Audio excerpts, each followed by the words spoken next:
The specializations are heat transfer and energy conservation. So today, in today's session, we would get a chance to talk with each other a lot. So make sure that you, in the chat box, if you have any questions, any queries, do share with us. Now, I will be today's session chair for the main session of the invited talks. There will be 4 talks today. Each speaker would have 40 to 45 minutes for the talk. And at the end of the talk time, audience will get a chance to answer questions. If you have any questions, start typing in the chat box, or you may ask at the end as well. Now, the moment that we have been all waiting for, I would like to introduce our main speaker for today. Our first speaker is Dr. Abdul Sattar Nizami. Dr. Abdul Sattar Nizami has a master's degree from Chalmers University of Technology, Sweden, and a PhD from University of College Cork, Ireland. He worked at the University of Toronto, Canada as a postdoctoral fellow in the Department of Chemical Engineering and Applied Chemistry. Later, he served as an assistant professor and head of solid waste management unit at the Center of Excellence in Environmental Studies of King Abdulaziz University, Jeddah, Saudi Arabia. He's currently working as an associate professor at Sustainable Development Studies Center, Government College, University Lahore. He's a top 2% scientist worldwide, senior editor in renewable and sustainable energy reviews, having an impact factor of 14.98, associate editor in energy and environment, SAGE journal, having an impact factor of 2.95, associate editor in Frontiers in Energy Research, having impact factor of 4.008, co-editor-in-chief in Elsevier book series on biomass and biofuels, selected as role model by US Time Higher Education World University Ranking, and fellow of Irish Research Stimulus Fund. Today, he will talk about zero waste and circular economy in Pakistan. We have all heard about circular debt, Gardishi Karze. Now he will talk about circular economy. He will talk about zero waste. We all know that waste is a byproduct of any energy conversion. If you want to convert anything, waste is just a byproduct. How can we minimize it? And how can we achieve zero waste? With a very warm round of applause, I welcome Dr. Abdul Sattar Nizami. Thank you, sir.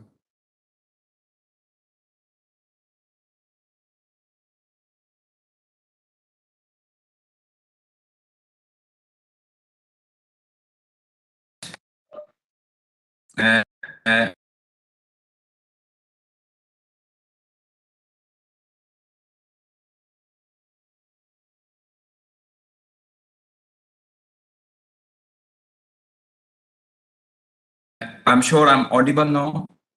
Am I audible? Can you hear me? Yes. Audible now? Am I audible? Can you hear me? Dr. Abdul Sattar, maybe you can switch off your video. There is some. We can see your screen. Can you hear me? Can you switch off your video? That would help with the bandwidth. Can you hear me? Can you see the slides? Yes.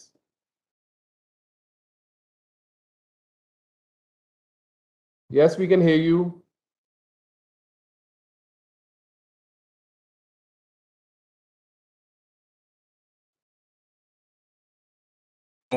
Thank you so much. And thank you so much, Dr. Ali, for such detailed.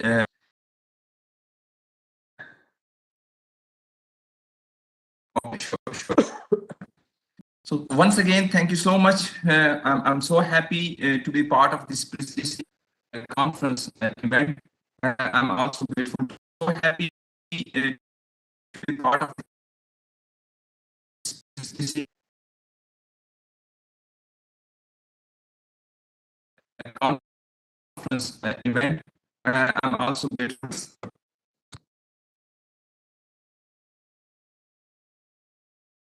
I'm so happy to be part of attendees, particularly the organizer, who are attendees, particularly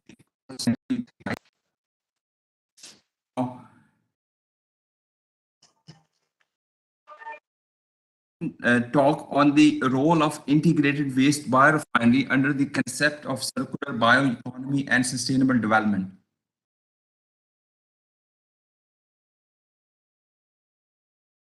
The world population is still increasing at a significant level. The world current population is around 7.2 billions, and which is projected to be 8.2 billions in 2025. And if we look the geographical locations, Asia, and Latin America are the places where most of this in the coming decades.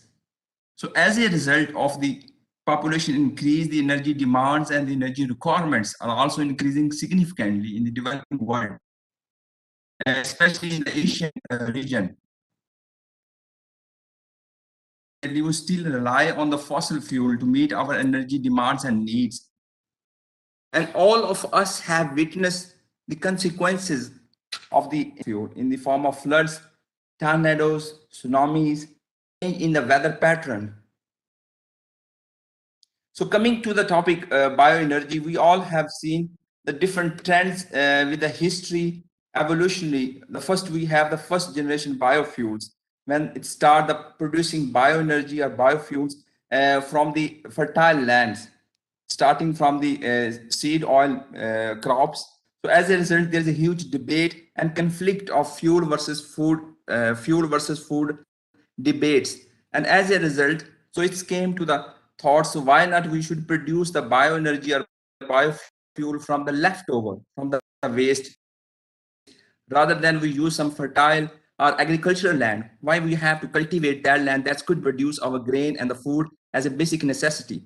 And then we move on. Then we have seen the third generation, the biofuel which produced from algae particularly. And nowadays the fourth generation biofuels are in place, where they are looking at the genetic modified crops. So obviously there are advantages of when we say the bioenergy produced from various biomass. Obviously the energy biomass or the bioenergy in any form can be stored. It provides rural income and employment. Is clearly better than the fossil fuel. Obviously it's not produce less produce the carbon dioxide, and it can be irrigated and fertilized with the sewerage water. It can be cultivated in such a way as to improve the landscape and remediate the soils. So it can make use of animal waste. Obviously, the section biofuel. So there's no direct conflict with the food grains, with the food or the fertile agricultural lands, because we are using the leftover. But obviously there are well-established limitation or disadvantages, you can say, with the bioenergy, because the bioenergy is still land intensive. So also they compete with other land for food. There are still issues. So they are complex to initiate and manage, particularly when it's come to the lignocellulosic biomass, because there is a huge process and capital intensive to have the pre-treat the biomass in order to make it for the other slides. So must be tailored. So obviously the bioenergy requirement for any country, any society, or any city should be tailored according to the biophysical and socio-economic of that particular region, city, or common food. So we can say the most bioenergy are at least as energy dense as coal. But obviously the obvious benefit they have, the advantages they have, they produce less carbon dioxide, less greenhouse gas emissions when burned. So if you compare any of the fossil fuel with a biofuel, they are still energy intensive, capital intensive, process intensive, capital intensive, and if the overall system perspective, they also have contained some, for example, when we talk about the single system, single process, single bioenergy system, when we talk, so whether that technology is sufficient to achieve the zero waste concept, technologies are capable enough to compete with other renewable energy sources. Third, fourth, could replace the fossil fuel significantly and immediately. Obviously, so far the scientists and the researchers and industrialists, they are working to get the answer for these questions. Might be at the moment the answer for these questions is none. So obviously one of the promising way forward, holistic way forward, are a sustainable approach when we integrate these different single bioenergy systems together under biorefinery concepts. So because the biorefinery concept provides solution or answer to most of these questions, because we are not talking about any single feedstock, we are not talking about any single biomass, and we are not concerned, are interested to have only one product at the end, because it's so difficult for us at the end to judge or to justify the economics at the end. And also when we see the social acceptance. So obviously biorefinery concept, I'm pretty sure all of you know the biorefinery concept, because in this approach or concept we are looking a range of feedstock, range of biomass, and we are interested to take more than one product at the end. So it's called a value addition. We are getting several value added products at the end besides our energy in the form of fuel in a better positions for the different biorefinery types. There are different biorefinery and they are classified according to the source of the waste they have. For example, it could be agricultural biorefinery where we are interested to take the waste coming up from the agricultural activities. And the products that could be produced from different agricultural streams include methane, hydrogen, biofuels, energy, chemicals, and materials. And then we have a cereal biorefinery. Then we have an oil seed biorefinery. Then we have a green biorefinery. Then we have a lignocellulosic biorefinery. Then we have a forestry biorefinery. And at the end, the more important I'm going to emphasize is the municipal solid waste biorefinery, or you can say a single waste biorefinery concept, where we will take all types of waste produced from industries or municipalities and could have a range of products like methane, like hydrogen, like fuels, like energy, like chemicals, like materials. And if you look at all of these principles and pillars that are like obviously the circular bioeconomy concept, our sustainable development approach, circular supplies, resource recovery, product life extension, sharing platform, product as a service, green environment. These are the primary pillars or principles on which the concept of circular bioeconomy exists. So obviously by developing biorefinery based, taking the waste source, obviously we can achieve this biocircular economy concept to a significant level. We can also be in a position to achieve several sustainable development goals, SDGs. Obviously, you all know famous SDGs. So by establishing a biorefinery, particularly waste biorefinery in any region, in any country, in any city, we can achieve several sustainable development goals. Just to name few of them for you, for your interest. Climate change and public health, obviously, circular economy and sustainable assessment, indigenous communities and knowledge sharing, knowledge to practice and education orientation, waste valorization and biofuel production, net zero carbon production system, net zero fresh water production system, and waste to energy technologies. So obviously these are different SDGs. So by establishing, we can achieve many of them. So I'm just giving you another scenario now. The first scenario so far you got about the bioenergy, advantages of bioenergy, limitation of bioenergy. Now there's a second scenario.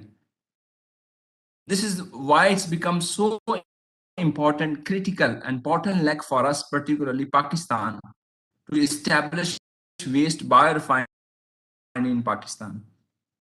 So we produce obviously millions of tons and tons of waste every year. So where we end up this all of waste? Obviously landfill sites we have just finished in Lahore, for example, talking about Lahore. One Mahmood Booty landfill site just closed. Another landfill site that's gonna be closed very soon because the waste coming into the landfill site is such a huge volume for daily basis. The same situation in all other mega cities in Pakistan. So we have to be opportunist here.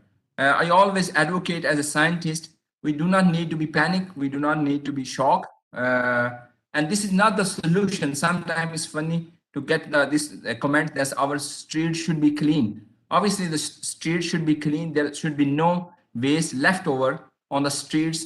It's look ugly. But obviously, this is not sustainable in a way. We also have to think where all of this waste is going at the end. If we are compiling them up, piling them up at the landfill site and claiming our city is clean, our roads are clean, that's not good. So just giving you few numbers on waste generation and its management. The municipal solid waste per capita per day obviously is increasing over the years, and next 15 years is projected that's going to be 1.2 to 1.5 kg municipal solid waste per capita per day. And there is same prediction for the overall waste generation. But the point is, if you look at the developing countries situation, the municipal solid waste is the city's single largest budgetary item. What means the developing world, developing countries, developing cities do not have a high-tech infrastructure instruments in place to take off all of the waste. So obviously, the collection efficiency of the waste is compromised. So only 60% of the generated waste is finally ended up in landfill site, dump site. And when I say the landfill site, obviously these are not the sanitary or engineer landfill site. These are the open landfill site. And it's so difficult for them to manage the whole waste in a sustainable way. The point is we have to change our perception, change our mindsets, change our attitude. This is very important if we want to have the success, because there's a huge debates. We always talk about the waste management, but it cannot never be happen in a true sense if we do not change our perceptions. The perception is the waste is no more a waste, is no more refuse, is no more something dirty, ugly. No, the waste is a source. Waste is a trigger. Waste can be a cheap and valuable source of bioenergy, could be recycled materials, could be value-added products, and a revenue, huge revenue. But in order to get all these benefits, we have to manage our waste properly, adequately, wisely, correctly. Just giving you a snapshot, before joining DC University Lahore, I was in King Abdulaziz University, where we have established this waste finding concept. We introduced this concept for the first time in the scientific community, and we have applied this concept in Makkah. And we have showed them the numbers, economics numbers, different system. For example, the Makkah city, because obviously the importance of Makkah city for Muslims is very important. Use a huge waste every year. Also have like a pioneers in introduced biorefinery concept and how this waste biorefinery concept can enable circular economies or achieving sustainable development goals in the developing countries. Obviously, both of these things are coupled, integrated together. We cannot separate waste biorefinery from the concept of circular economy. Obviously, we're talking about the segregation. We have to talk about the recycling, waste to energy, waste biorefinery. All pillars should come of waste biorefinery, which I'm trying to advocate at different forums. in the scientific community, at the industry, or at the government level as well. This is the solution actually. This is a holistic, sustainable solution. We have to, if we want to solve our waste related issues, if we want to produce clean, affordable, cheap energy, rather than relying on the expensive imports of oil and gas reservoirs and all other issues. So this is the solution, complete solution. Giving you a brief how this system works actually.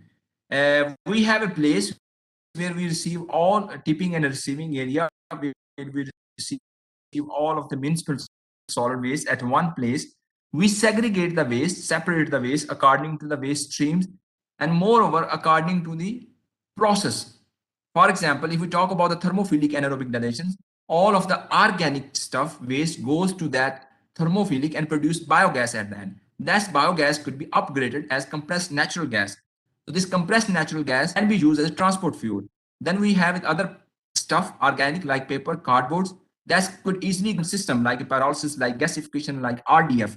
So through those pellets or through oils or gas, thin gas, we could use them in combined heat and power CHP units. And where we produce heat, that heat could fulfill the requirements of thermophilic anaerobic digestions and produce electricity. That electricity could be connected with the electric grid.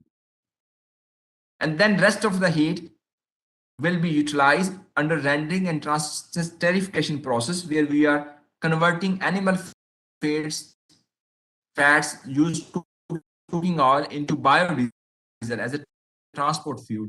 So basically, under this concept, we do not need any surplus energy, electricity. This is a self-sufficient factory itself. So one process produces some form of energy. That energy could fulfill the requirement of another process, and the vice versa. So at the end, we have some surplus energy, electricity, power at the end. The benefits of developing waste biorefineries are well obvious, well understood. And a country like Pakistan, if we start working on waste biorefinery, so obviously we would have environment of R&D, research and development, which is lacking actually at different levels, public, private, academics, government levels. Obviously, we have to have this research and development atmosphere, culture in our institutions. And then we could be able to solve the waste problems to a significant level. And environmental pollution would be minimized, again, to a larger level, extensive level. New business, new jobs, new creation job markets would emerge, and having all of these benefits on one hand side, we could improve our public health, because we ignore this fact. The public health is much compromised if we do not have waste biorefinery at the end. But the choice of waste biorefinery is very tricky, it's very difficult. We have to get the answer for all these questions, research questions, before we start working, before we start giving go ahead, a green signal to the governments or to the practitioner, industrialists, researchers, that this should work. Obviously, the first bottleneck we have to work is the waste type and amounts, because we have to look our local waste characterization in detail. What our waste look like, is physical, chemical, biological compositions. So if we decide about any process at the end, for example, anaerobic digestion could be a way forward, gasification could be a way forward, pyrolysis, RDF, any other process. So obviously it has to be linked with the waste type. It has to be selected according to the waste type. So this is very important, because I have seen many examples of failures, many examples of success, just because of this very simple question. And then obviously we must concern about the amounts of gas emissions coming from such factory, because we also have to see our greenhouse gas emissions inventories, and we have to see the burdens, balance them out in a climate change perspective. Then obviously we have a huge recycling and waste market in our, for example, we talk about the Lahore, thousands and thousands of medium, small, poor families, their kids are waste pickers. They do, obviously we cannot have some solution which gonna ruin their business, ruin their income on a daily basis. But obviously we would be, if we make the recycling properly, formal. Currently is informal. If we make the formal recycling, obviously it's gonna give them an edge to produce more revenues, give them a more health and safety point of view measures, better for them. So obviously we have to consider the environmental and economic benefits for our country. Local weather and other factors also play a critical role in the success or the failures of waste biofinding. We must be concerned about the public awareness and behavior, and also like which form of the energy we need at the moment in our country. So there's also a debate. We also have to see the energy mix of a Pakistan. So then carefully we have to decide whether we really need the electricity at the moment. That's the issue in our energy, or we need the transport, oil, fuel. That's our need.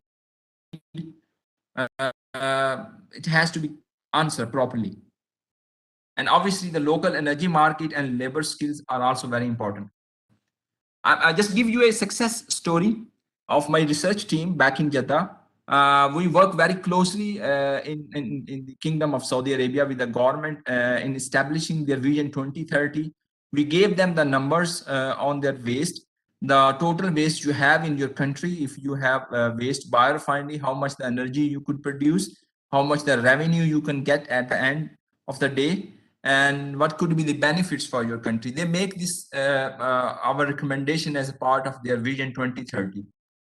And as a researchers, we established the system in our labs over there. And for example, I was talking about the Makkah city. We have looked all of the waste and characterized all of the waste of the city.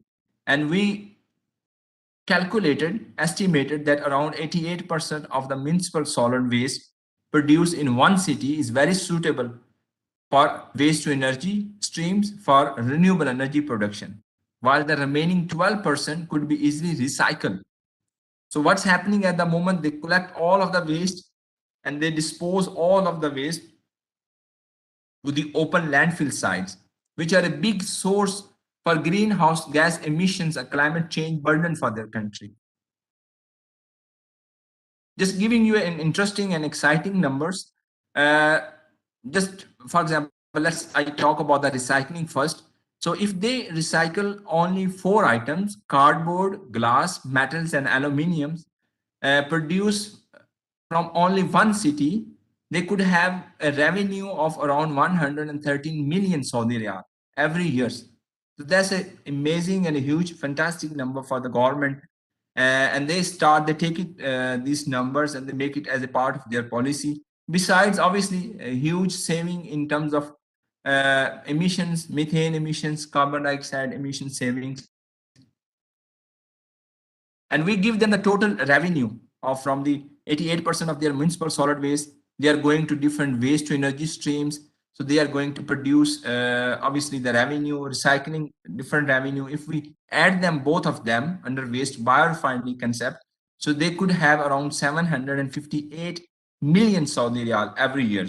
Obviously, the savings under different categories: landfill diversion, electricity generation, recycling, and obviously millions and millions barrel of oil and millions of cubic feet of gas would be saved.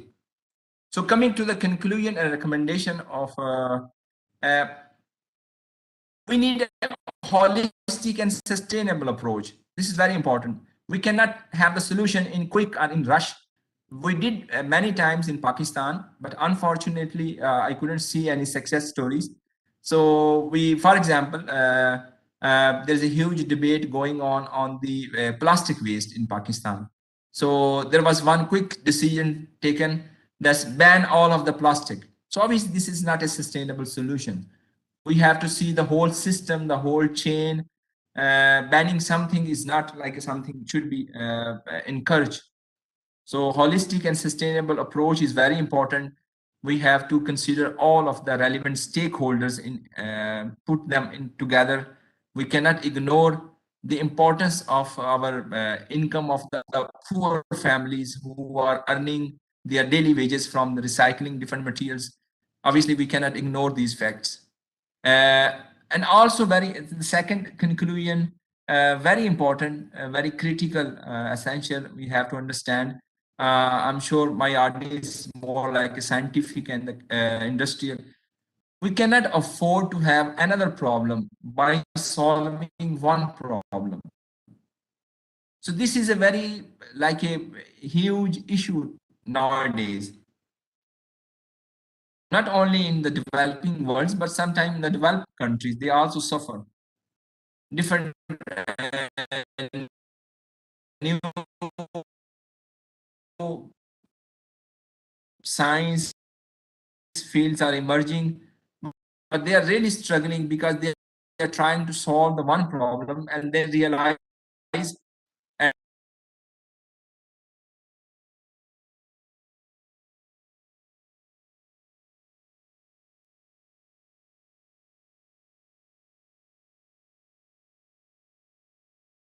at the end they have another.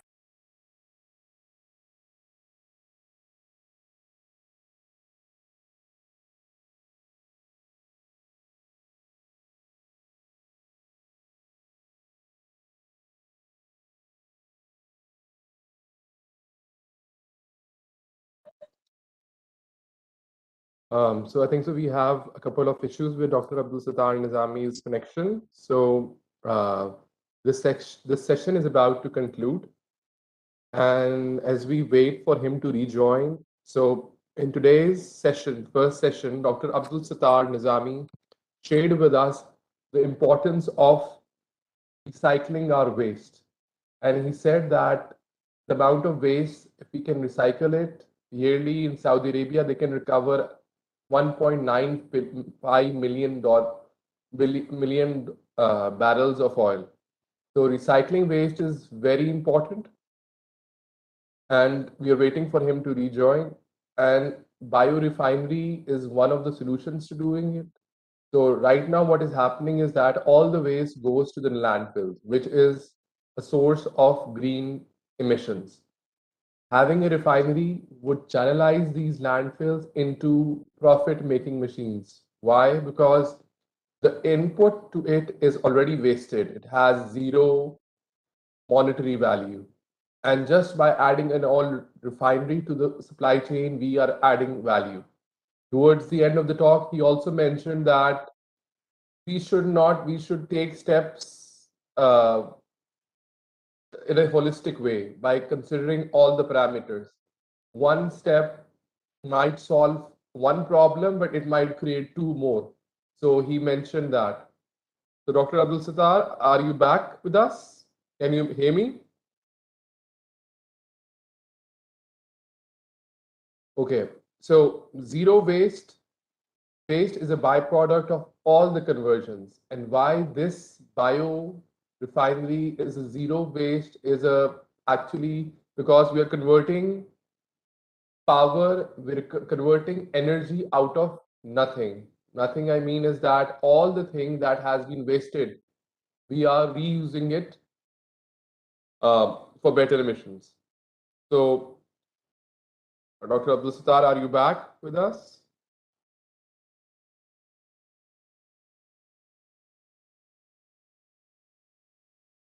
Okay.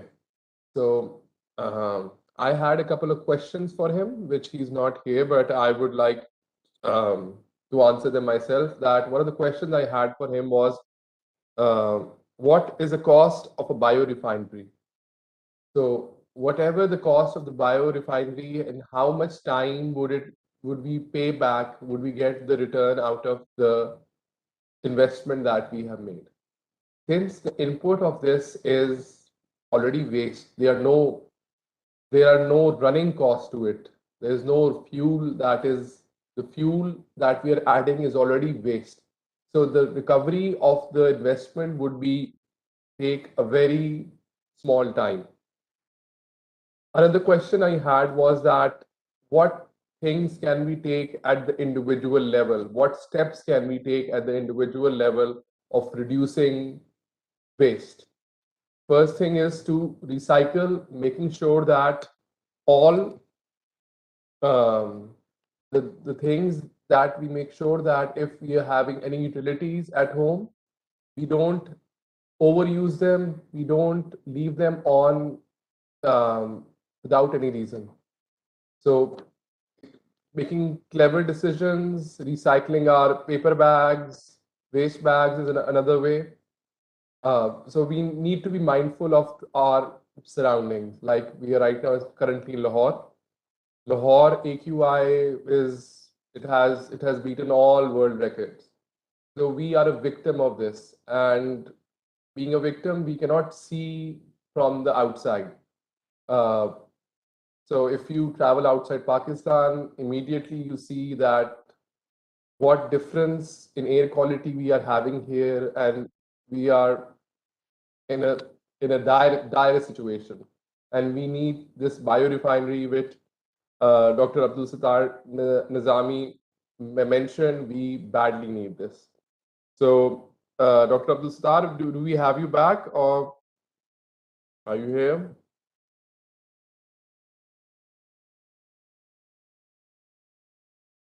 Okay, so I think so he couldn't rejoin us back. So now we have our next speaker. Excuse me, sir. Sir, Dr. Yes. Abdul Sattar Nizami आ रहे हैं. आप बस couple of minutes wait करें ज़रा. वो join Okay. करते हैं अभी. Okay. Thank you for this. So, so we should be mindful of the things that we do at home. That no lights or we should use energy savers. We should not use 60-watt or 120-watt lamp. We should use energy savers for minimal waste of energy. And whatever waste we have from home, we should properly dispose of uh, in proper bags and make sure that the local municipality collects it. Because if we don't have them collected, we are basically living in the waste that we are actually creating. So minimizing waste, making sure it is properly disposed of, and hopefully we could have our own biorefinery, which can channel all this waste into something that is useful. So, so this is a way to move forward. He mentioned that biorefinery has not only one component, it has multiple components. One of the components that he mentioned was combined heat and power. That whatever waste that we are generating, we are using it as a fuel for combined heat and power. Then he mentioned another industry, that the paper industry we can have recycle the paper waste for that particular industry. So this biorefinery is just not one refinery at some an isolated place. It is a coupling of many industries coming together to give a solution which we badly need. Uh, so why is it that the title of the talk was zero waste? Why, in principle, we cannot have zero waste, right? So, as engineers, we know that whatever process that we need to do, there are certain inputs and there are certain outputs. All the inputs cannot be converted to all outputs. Why? Because of the irreversibilities present in the process. No matter what is the process, there are always inherent irreversibilities that are present, which stops the process being reversible. And the second part of the talk was circular economy. Like all Pakistani knows about circular debt, which is very bad, but having a circular economy is pretty good. What is a circular economy? Is to recycle the waste that we are producing, Excuse me, sir. putting back in the economy. Yes? Sir I think उनकी तरफ ना doctor Abdul Sattar निज़ामी की side पे कोई technical issue है तो वो नहीं कनेक्ट हो पा रहे ना, तो टॉक का टाइम भी एंड हो चुका है, तो आप फिर काइंडली उनको शील्ड प्रेजेंट करके तो प्रोसीड कर लें. Thank you. Okay. Now, the conference presents this shield to Dr. Abdul Sattar Nizami for a wonderful talk. Thank you for being part of the 5th International Conference of Energy Efficiency and Conservation. Thank you. Now we move on to our second speaker. Our second speaker is Dr. Salman Raza Naqvi. Dr. Salman Raza Naqvi is currently working as Director, National Science and Technology Park, and is a tenured Associate Professor at School of Chemical and Material Engineering, National University of Science and Technology, Islamabad. He received his PhD from Chemical Engineering, University of Technology, Petronas, Malaysia. He completed postdoctoral research from University of Twente, Netherlands, on recovery of carbon fiber from composite waste in circular economy. His research domain encompasses biomass and bioenergy, biofuels production using thermos chemical conversion process, and waste to energy projects, especially waste residues conversion to solid, liquid, and gaseous fuels. In addition, he's also working in the areas of alternate fuels and resource recovery from waste biomass through gasification, pyrolysis, and anaerobic digestion. He worked at BASF SE Germany in process engineering department after completing MS Chemical Engineering from Technical University of Dortmund, Germany. Dr. Naqvi has published more than 116 impact factor journal papers with citation around 2,188 and H index equal to 26.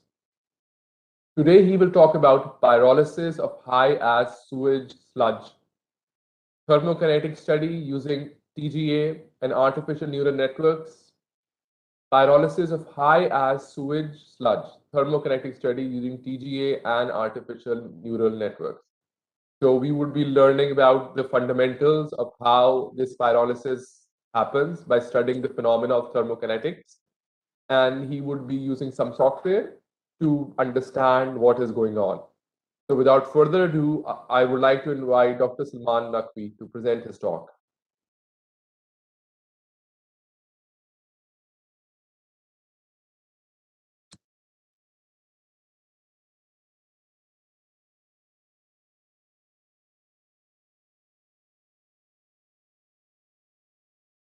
So your mic is muted, Dr. Salman. School of Chemical and Materials Engineering, National University of Sciences and Technology, Pakistan. I would like to first thanks to the organizing committee for giving me an opportunity to present the research work that currently our group is doing on. So, from one of the topic that I would like to present in front of you is about pyrolysis of high ash sewer sludge. We did some analysis for to study the pyrolysis of that an organic compound which is a sewer sludge, high ash content in nature. We did some thermokinetic study using thermogrammatic analysis too, and also try to predict the behavior of that decomposition pattern using artificial neural network. So let's continue with the topic about.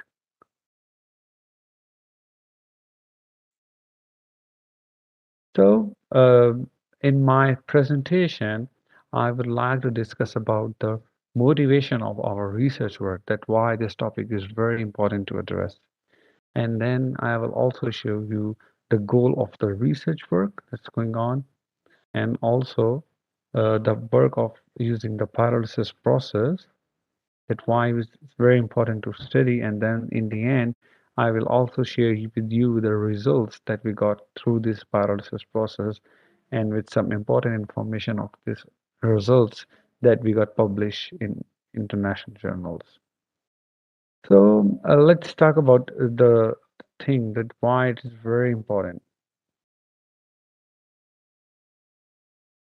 The solid waste management is really a game changer that is required in a country like a Pakistan, where there is a huge solid waste problem rise from the different sector, whether it is a common municipal sector or industrial sector. So this topic is addressed with many scientific people and also in different news articles, as you can see from this slide, that the environmental health problem of this open waste burning is getting a very tremendous issue in Pakistan. Also, I wrote an article about that we can use in household waste as a bioenergy source. So we can think about that if we have a different this solid waste, whether it's coming in a huge amount of waste from the municipality. So why not we can consider some effective solution to utilize that solid waste? Okay, so some people already highlighted in many times that there was this huge seas of the sewage is coming out in a country like Pakistan's. So we need to think about it how we can deal these with the waste. And if there is a lot of water treatment that's going on, then it again gonna produce so many solid waste. So this problem is really is like it's not a local problem, but it comes up with a role more towards a global issue. And Pakistan is really looking for tremendous solutions to deal with this solid waste. So one of the, as I mentioned, that the sewage that is produced from the wastewater treatment plant, what is the real challenge to handle this sewage sludge? So approximately 1.5 million tons of the dry solids that can produce annually. Okay, and this sewage sludge that also called biosolids, it consists of the byproduct from the wastewater treatment plants. So you can see a typical image of that sewage sludge, which is a really a mixture of water, inorganic and organic matter. So if we can remove that water from the wastewater, but still this is the sticky or the wet materials that is going to produce from in the end. So the problem is that we cannot directly dump it to the open land or area. Okay, so as you can see that there will be a warning in the US sometimes passed for the trespassing that you cannot dump this solid in an open area. So there will be some strict legislation that is required. So we need to reduce this landfilling and we need to apply some effective solution to reuse it. So is sewage sludge a substance to be disposed for a product or just need to be produced in a form of product? So this is the question that it comes in our mind that why we cannot study this compound to see that how we can make a effective conversion process to make some product from it. So what are the opportunities? We try to look out some opportunities that what we can do from this sewage sludge. The first one is the methane production. If we can apply some digestion process, then we can go for biomethane from this from as a valuable compound to make some bioenergy. Also, we can go for some energy recovery by the incineration or the pyrolysis process. They also contain some nutrients, so there will be possibility to recover the nutrient from this sludge liquids, and also the biosolids to provide to again the agricultural land to make it as a fertilizer. Finally, this topsoil production from the sludge, they can also contain some of these possible features to provide an opportunity to utilize in a product form.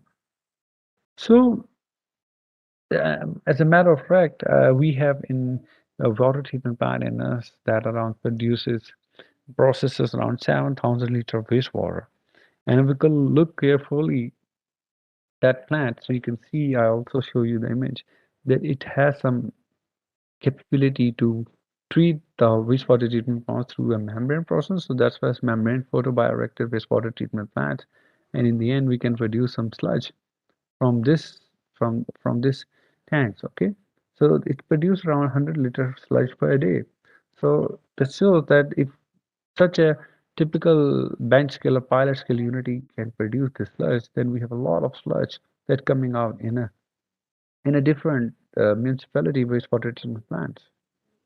So the motivation is to track that sewage sludge and try to study this sewage sludge, whether what type of characteristics it has through some proximate and ultimate analysis. And then we can apply a thermochemical process to study about the decomposition pattern and also try to apply some real chemical engineering concepts to find out that how the process is going on, whether it will be an exothermic process or endothermic process, can it provide some energy or it needs some energy. And finally, this has to be linked with some advanced neural network approach, sorry, to see that how this decomposition pattern works. So the motivation is to study the pyrolysis of high sewage sludge in a thermokinetic study using a lab scale analyzer such as a thermogrammatic analyzer and also in a combination of neural network. So the objective is to collect the sample that I show you that we collected the sewage cells from the membrane red plant and try to find out their physical and chemical properties. Second one is to examine the effect of temperature of, of this sewage cells to produce biofuel. So apart from this thermogrammatic analysis, we also try to do a study in a lab scale fixed bed reactor to see how the products are produced and also try to characterize their products. Thirdly, we try to investigate this behavior in the sewage cells using thermogrammatic analysis because this will give us enough data to see how the reaction of that process going on. And we try to apply some reaction engineering models to see their heat of reactions of Gibbs energy and entropy of that processes. And lastly, they try to apply some artificial neural network model to predict the pyrolysis behavior of that sludge. So in this slide, I would like to show you about a background of the work that is already done. And you can see there are some works and in a comparison of our work. So mostly people try to study this sewage sludge, which is coming from this wastewater treatment plant. And you can see it contains some moisture because still it contains after the oven dried or sun dried it still contains some moistures. The volatile is in the range of 44 to 50 as you can see from the literature, and it also contains a high ash content as compared to some other materials. So this ash content really gonna push up some volatiles and the fixed carbon content. And in terms of ultimate analysis, you can see this the sample has carbon content around 40% and 6% of hydrogen and 6% of nitrogen and around 1% of the sulfur. So the oxygen content is not very high. In some cases, you can see majority the oxygen content is low. But these are the few things that gonna define the sample that how we can utilize. So obviously this will impact due to these values, it impacts on the heating value of the feedstock. So in materials and methods, we try to first dry that material. As I mentioned you, the material collected it from in the wet form. So we try to reduce the moisture through the sun drying and oven drying, and then finally after the drying, we get the dry sludge and try to reduce in a proper size through a mortar and pestle. Then it will be get ready for analysis for the pyrolysis process. So in this way we prepare the material, and then the characterization techniques that I mentioned is basically about the proximate and ultimate analysis, which I already show you in the literature slide, that how we try to investigate these values, and we follow the ASTM standard method to study these properties. Okay, about the identification of our functional group present in the material, we also did FTR analysis, try to find out how much change in functional group will be occurred after the decomposition pattern. So to study the mass loss of the sample against the temperature and time, we try to investigate the behavior in thermogrammatic analysis. And the operational parameters of that TGA is sample size will be around 5 to 7 milligrams. Heating rate, we try to vary it out between 5, 10, and 20. So the very slow and a bit moderate temperature heating rate to provide uh, the range of the temperature from the low temperature, from the room temperature to the maximum temperature range of 800 degrees C. And we kept the nitrogen flow rate in a uniform flow so that it can be easily make the inert conditions throughout this experiment. About the second thing that I mentioned in my objective, that we try to study the sample behavior in an autoclave pyrolyzer. So we try to investigate the effect of temperature on the product yields. So we varied the temperature from the lowest to the highest, and the amount of sample was around 150 grams. There was an agitator, and the pressure is around and the vacuum conditions, okay, and the heating rate is very low. So it's kind of a slow pyrolysis zone that we try to generate in this fixed bed pyrolyzer. So you can see a typical lab view image of of this pyrolyzer. Okay, so the products basically produced after this autoclave pyrolyzer was around the bio oil and the bio oil composition was studied through GCMS. For the gaseous analysis, try to do GCTCD, and also for the solid analysis, to the FTR. Okay, so these are the approaches we try to do for the characterization technique. Now I mentioned in my objective that we try to investigate the the reaction engineering of the path that it follows through the fast and slow reaction between the solids to see we try to apply a different model fitting approach. So one of the common model fitting approach basically initiated from Arrhenius, and then it is really modified up to Cots and Redfern method. So Cott and Redfern method is basically an ISO integral free approach in which there are some parameters for the decompositions that has to be assigned as per defined reaction mechanism. And after the defined reaction mechanism, we try to predict to the slope of that graph that between plotted from these two values, and then finally from that one we'll try to calculate the activation energy. So this activation energy tries to help us that how fast and how slow the reaction is followed using this defined reaction model. About model fitting approach, apart from this, there's another thing that we can try to predict the conversion of every different conversion, such as 10%, 20%, 40, 50, 90%. Okay, we also try to study from different models or methods and try to see how much activation energy we can adopt it. So these are the already defined equations of this mathematical model. In thermodynamics, about to estimate the change in enthalpy, Gibbs-Heat energy, and entropy, these are the equations that we followed from the literature to evaluate. So let's talk about results and discussion. So first, I would like to present you about the FTR analysis of this civil. So you can see I assigned the peaks of the functional group that we detected from this civil sludge. So it had contained OH, CH, and C double bond and CO groups in a different range. And about to study the thermogrammatic analysis of this civil lampert, so you can see starting from the black line, which is a low heating rate, until this towards reach to the blue line, which is a higher heating rate. So you can see the decomposition pattern is followed.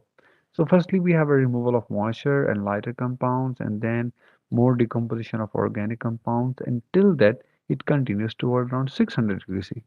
And finally, after the 600 C, there will be not so much decomposition, and then we will get a constant graph because of the main decomposition occurs between 200 to 600 degrees C. Okay. So the DTA of that sewer sludge also conducted to study how much is the range of the temperature that we get maximum decomposition from initially when it starts and when the point when it gives the final temperature.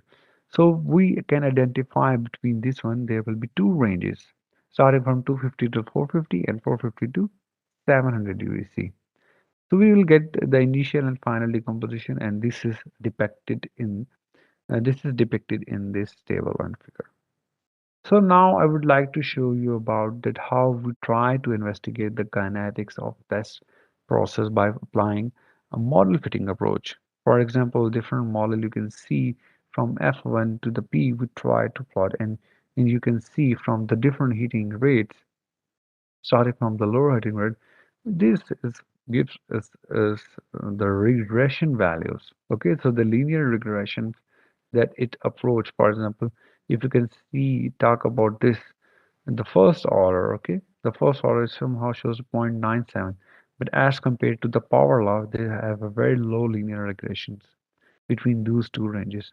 So the poorer linear regression, such as this value, that somehow is detected for between section 1 and then section 2. Okay, but for this S1 model, around 10 degrees C per minute could be considered as the best fitted because it somehow shows more linear approach as compared to the other models.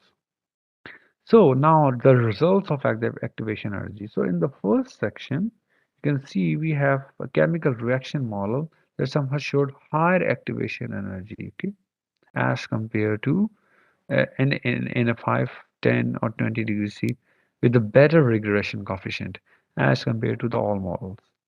So this pattern is also observed in in the section 2 where we have the higher temperature range, right? So with increasing heating rates, this first order reaction model in the section 1 and the decomposition models D3 that show low as as a lower activation energy in section 1. So both somehow correlate with the different results and information that if we have a chemical reaction model that follow the first order reaction, that we can get the best activation energies with the most linear approach at the lowest temperature range. But when we have a high temperature zones, then again we can get the value or a decomposition pattern or the as compared to the chemical reaction models or the nucleation model or the power models. Similarly, for the pre-exponential factor, that how much complexity of that molecules in the lower range and the higher range. Okay, so the pre-exponential factor at a high heating rate was around 280 per minute. Okay, so for almost every model in section 2 was around 206. So as compared to the section 1. So the calculated range of the pre-exponential factor for each model in section 1 is around 47 to 206 and in section 2 in a range of 44 to 280 per minute. Okay, so this is the range effect of the pre-exponential factor in section 1 and section 2 in comparison of different models.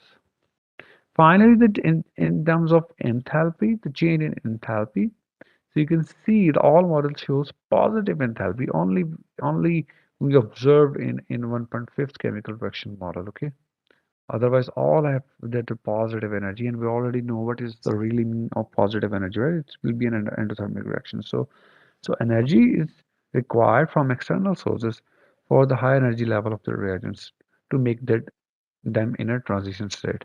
So it is true in fact, because in pyrolysis process we are trying initially put heat in the system, so then it will be generated some reaction engineering or collision of the molecules, and then it can produce some products. In terms of Gibbs free energy, so you can see all the models of the fusion, they show the higher Gibbs energy, and all the values are the positive, okay, as compared to the reaction nucleation power models in the section 1 and section 2. But the value of delta G is decreased with the increase of the heating rates, in especially in a higher temperature zone in section 2, which facilitate the pyrolysis process at a higher temperature range. So this will again an evidence of this experimental results that the pyrolysis process normally occur at a high temperature range, which will facilitate the conversion of the processes. In terms of entropy, the disorderliness, all the values are negative, and these values are negative represent that there will be an disintegration in the activity state or has a more well-organized structure than before the thermal disintegration, and the reactions in the activation state are gently than we are anticipated. So it should be that between low temperature heating rate to the higher temperature heating rate, lower heating range in section 1 and the high heating range, all those shows there will be a disintegration in the activation state and entropy is increasing. So in terms of kinetic activation model, these are the graphs that's plotted between in the defined models equation of state model, and each of the 10 tools, the 80% we can get the convergence. So if I can plot the activation energy profile in comparison of this model, so you can see that CAS and OFW are smoother, okay, than obtained between the other two models, and these activation energy values gradually increase to 60%. So that there will be sharp decrease that observed after the no convergence rate is between 90 to 95%. Similarly, pre-exponential factor. So the solid waste reaction chemistry of pyrolysis process is really higher, and this really higher values of exponential factor clearly reflect that there will be a complex nature of the samples.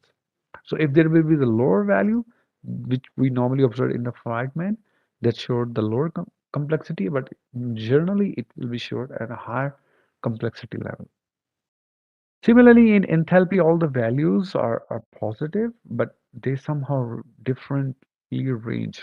Friedman, the value of the enthalpy is higher as compared to the gas and PUPSO and OFW. So the change enthalpy change that shows positive values by all models. Okay, so that shows clearly that the decomposition of CO is an endothermic reaction.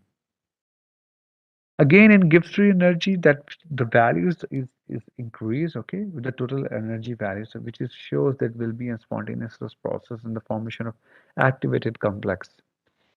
In terms of entropy, yes, this clearly shows the values are negative and the randomness of the energy and the matter in the Severslide pyrolysis process. So positive delta G and negative value of delta S that clearly indicate the decomposition is a non-spontaneous process. So this was the real observation from this one. Apart from this TD analysis, as I mentioned in the start, the objective was also to study in a fixed bed reactor to see how much products are formed. So you can see in this table, at the lower and high temperature range, the solid yield is going to be decrease, and then it will impact ultimately the liquid yield is increased, and the gas yield also decrease somehow.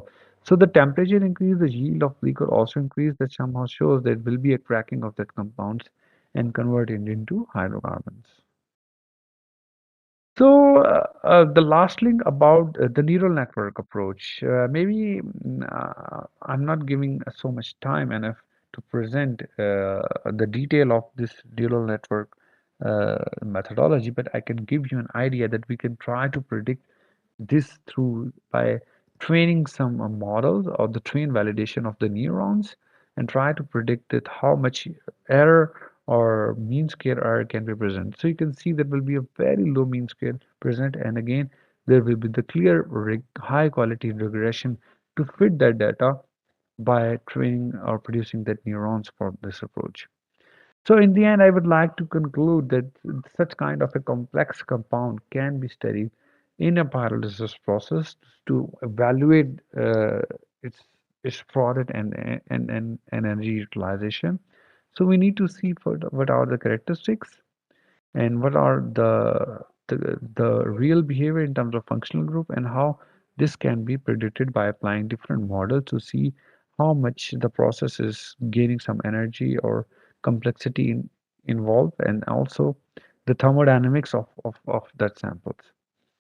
So yeah, this is the very beautiful campus of NAS, and it's me.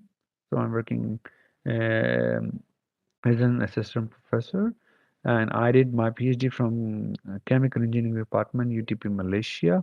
I'm also uh, working with my different colleagues in the department and outside the department for the different biomass to bioenergy and hydrogen production and waste to energy products. So the last sentence has to be updated because my current around paper around more than 110, and the citation is around 1500, and H index value is around 23. So that's all from my side, and I hope that I can get some questions, and you can post some questions to my email address, or you can contact to me, and then I will surely like to address this one. Thank you very much for giving an opportunity to present our work. Thank you, Dr. Salman, for a wonderful presentation. Are you there with us? If Kindly unmute your mic, Dr. Salman. And if you can turn on your camera as well, that would be great.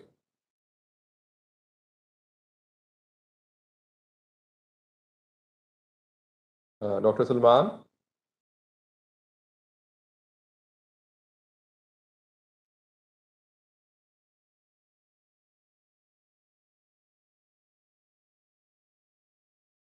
Dr. Salman, kindly unmute your mic.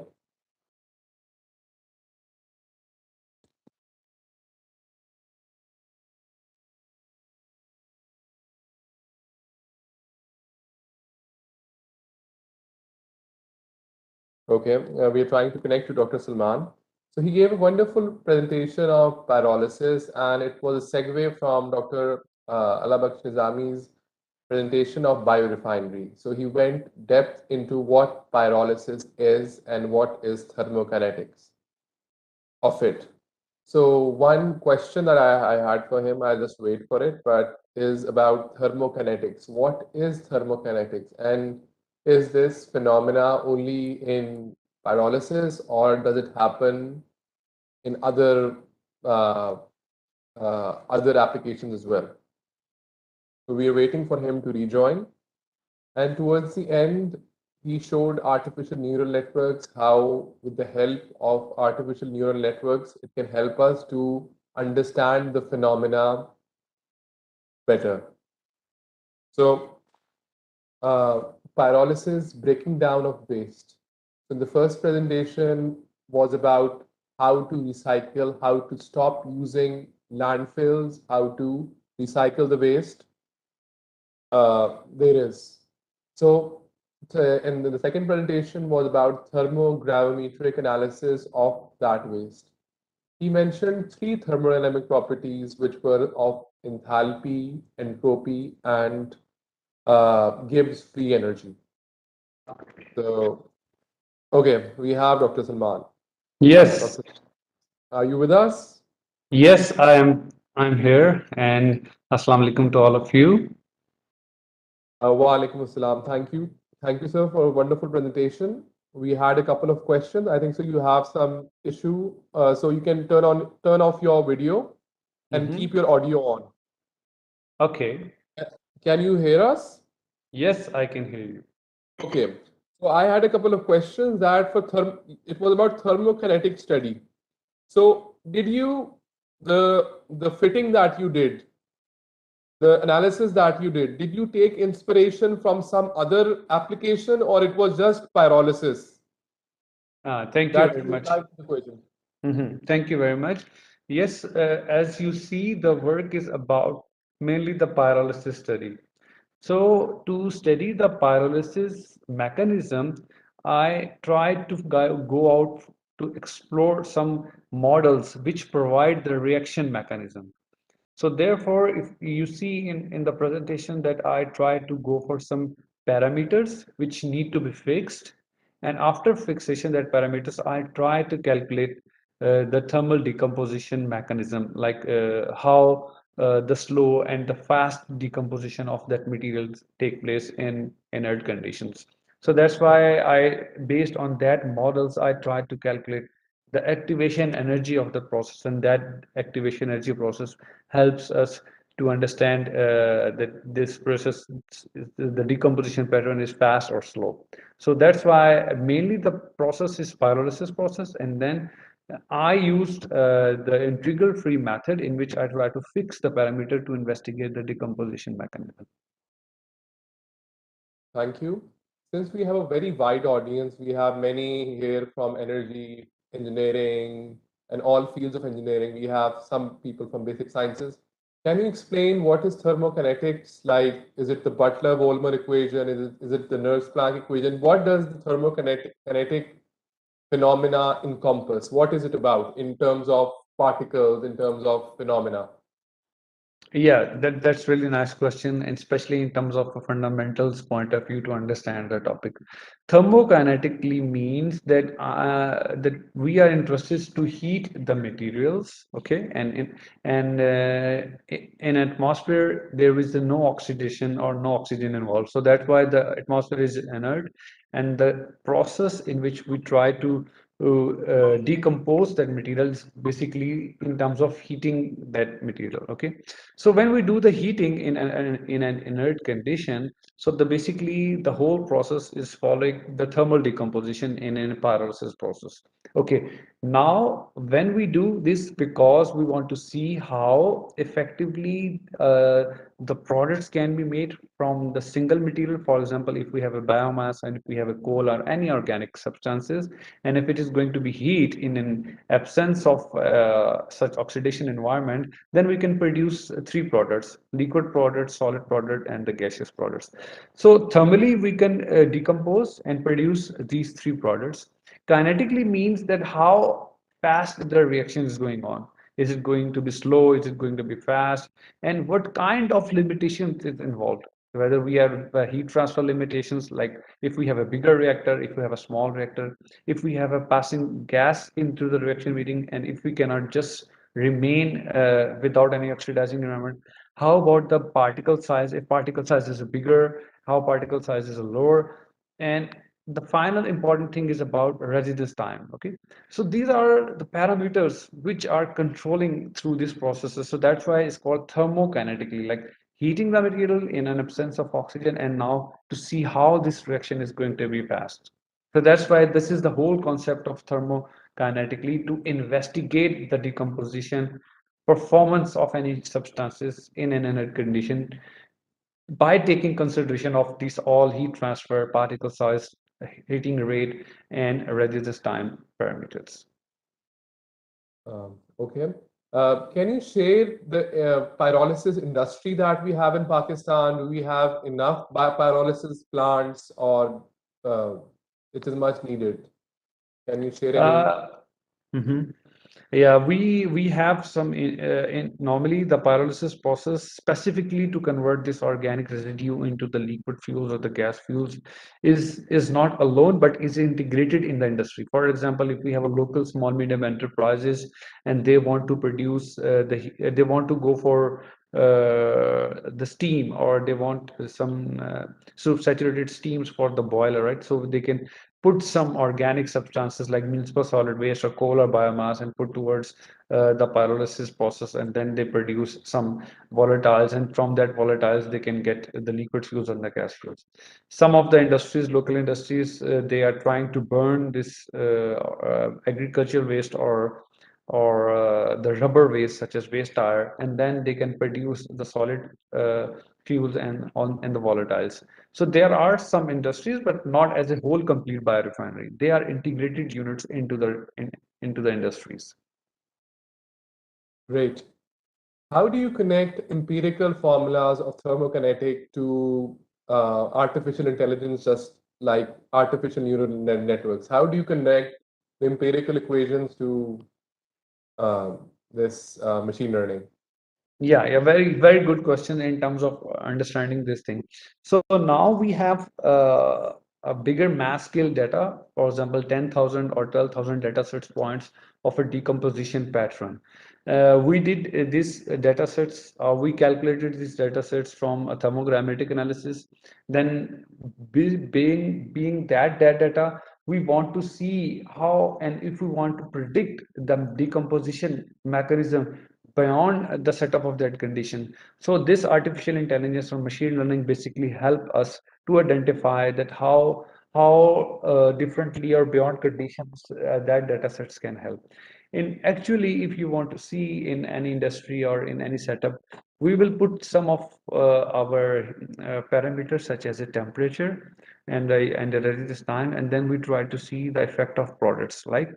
But in such kind of setups in which this machine learning can help us if we want to expand the reactor, like if we want to go for expansions of our setup, of our existing facilities, then we need to predict how much product can be formed with the different qualities. So this is the first step in which we try to just map this empirical data towards the machine learning. And machine learning basically needs some input parameters and the output parameters.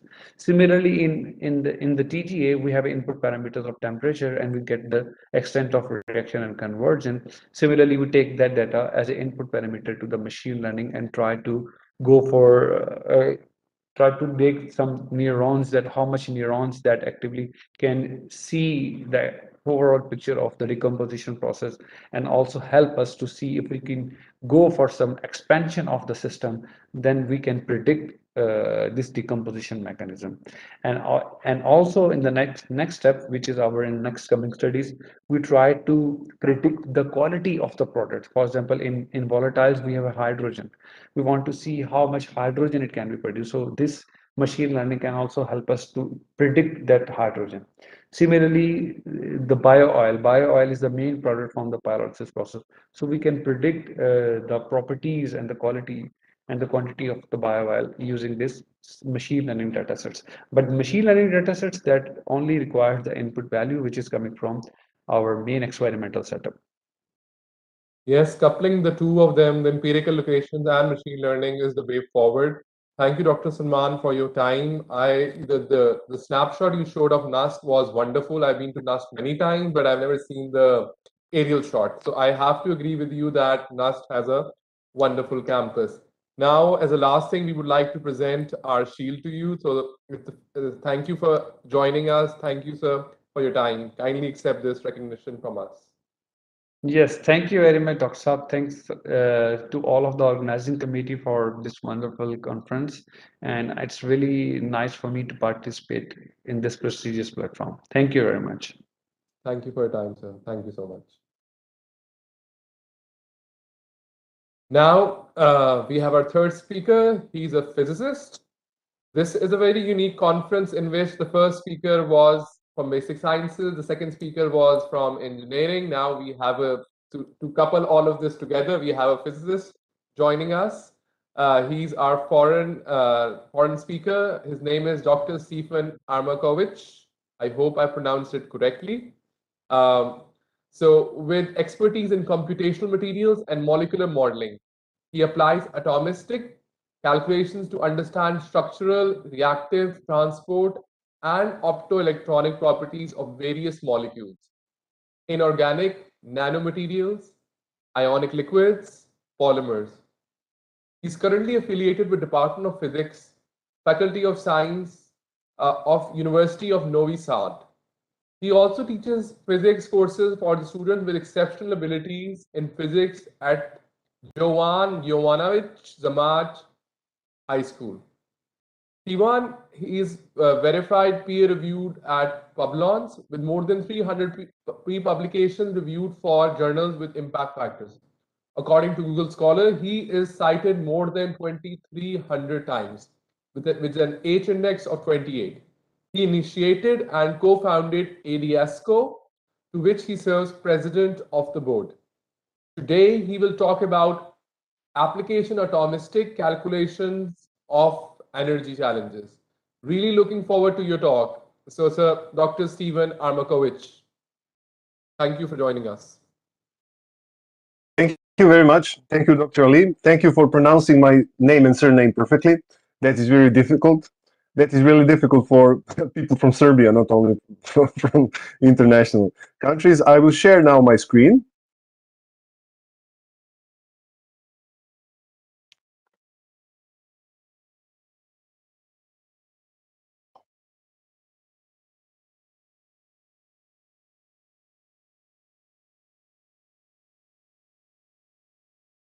I hope that you can see now my slides.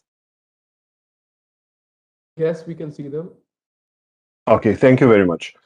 Thank you very much, Dr. Ali. Thank you for the kind words and for the announcement. Greetings to everybody. And before I begin with my talk, I would like to use this opportunity to sincerely thank the organizers of the 5th International Conference on Energy Conservation and Efficiency for organizing this great event. I think that topics covered by this conference are very important, and I'm really delighted to have the opportunity to participate. The topic of my lecture is application of atomistic calculations for energy challenges, and today I will give my best to present some of the energy-related areas where atomistic calculations can be very useful. So I will have a little bit an unconventional start of the talk. I would like to start my talk by mentioning some of the breakthrough discoveries in the areas of imaging. So, in my opinion, the atomic and molecular imaging started in 1989, when the researchers from IBM caught this beautiful image. It is the so-called IBM's moving atoms image. And some 10 years later, we were able to catch the images of molecules and even perform the bond characterization by those images. 10 years later, we are having the first image of a molecule. It was an image of a pentacene molecule, a well-known molecule in the area of organic electronics. And in 2019, we have the imaging of molecules in different charge states. And to get your attention even more, I'm presenting one more image, and that is the first image of the black hole.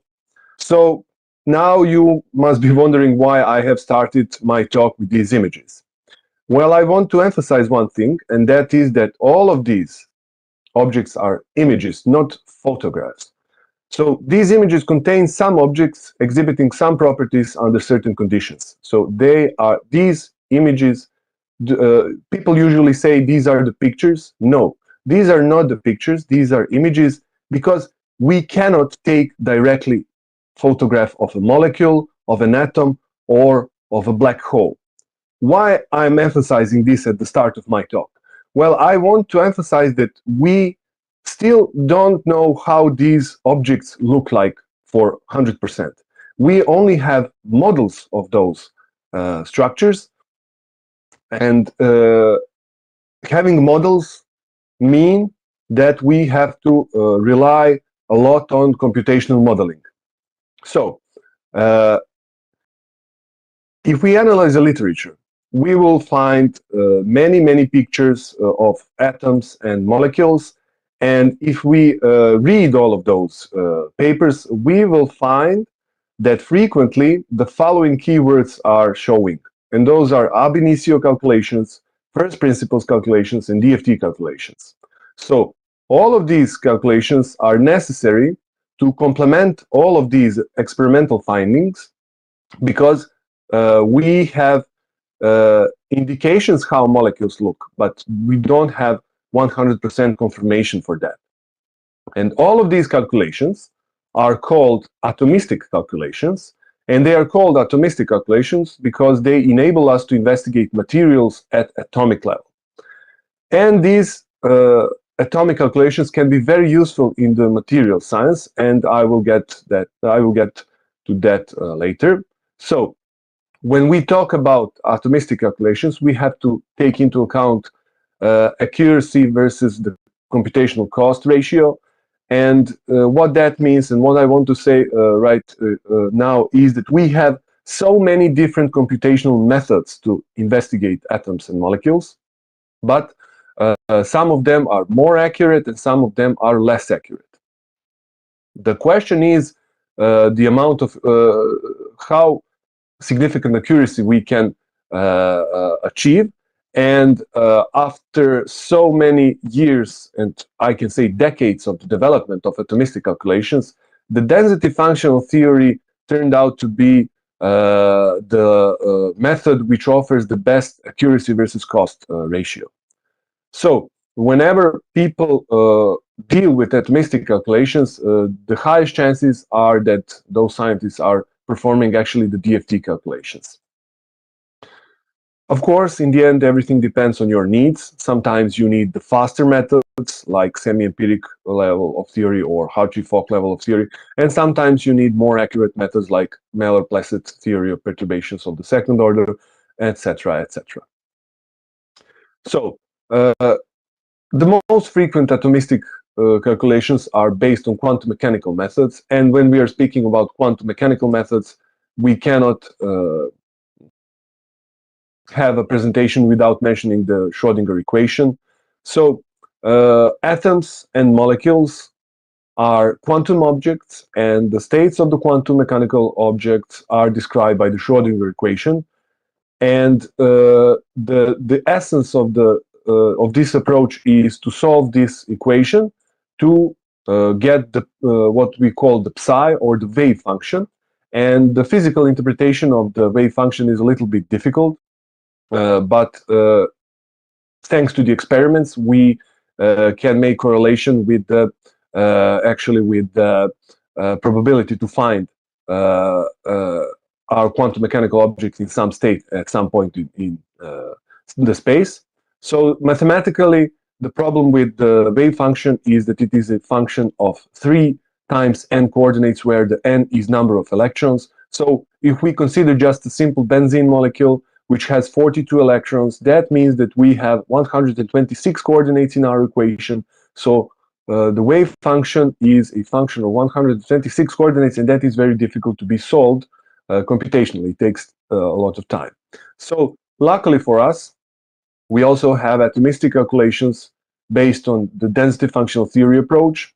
So instead of dealing with the wave function, thanks to the Oelenberg and Kohn theorems, we can now replace psi with an n, and n is the electron density. And the good thing about electron density is that it is a function of 3 coordinates, and electron density is something that can be measured experimentally. So you cannot measure the wave function, but you can measure electron density.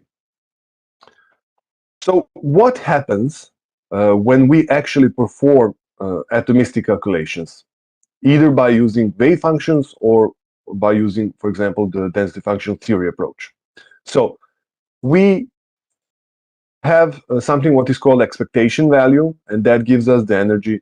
So when we perform atomistic calculations, we search for such wave function that minimizes the expectation value and minimizes the energy. So when we perform this, the code, the computer will give us the total energy of our quantum mechanical object, and that quantum mechanical object can be an atom or molecule or something like that. And the psi is a trial wave function, which is modified during the minimization, so we receive the resulting wave function.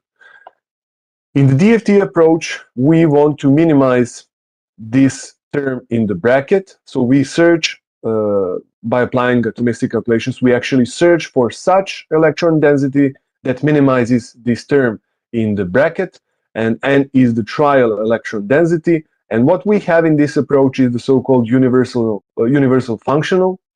And the thing is, the catch with the DFT approach is that we don't know how universal DFT functional, what is the form of the universal functional. So that is the reason why we have so many different developed functionals for the DFT approach. So this is, I'm not going to go into details, this is what happens under the hood of when people perform atomistic calculations.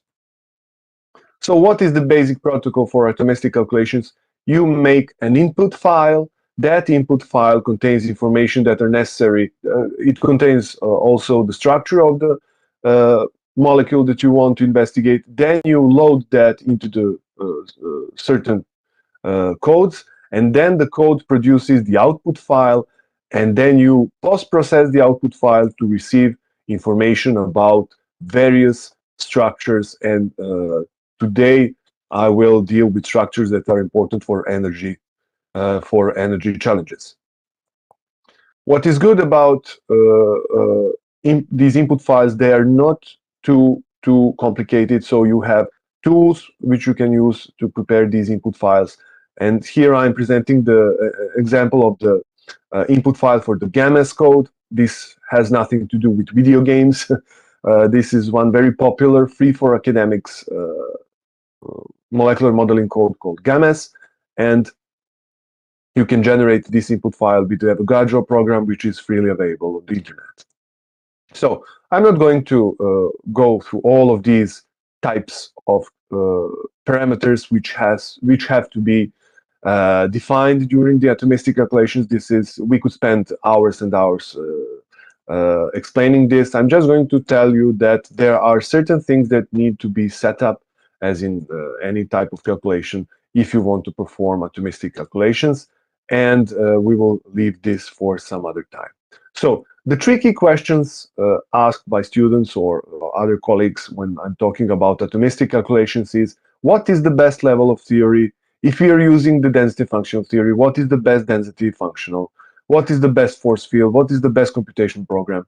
And I always have the same answer for all of these questions, and that answer is, it depends. So when you deal with atomistic calculations, after some time you get the feeling which level of theory and when to use that level of theory. So we can make some general recommendations, but it really depends on the system you investigate. So quantum mechanical methods can be used for small or medium-sized molecules. Semi-empirical methods can be used for larger structures.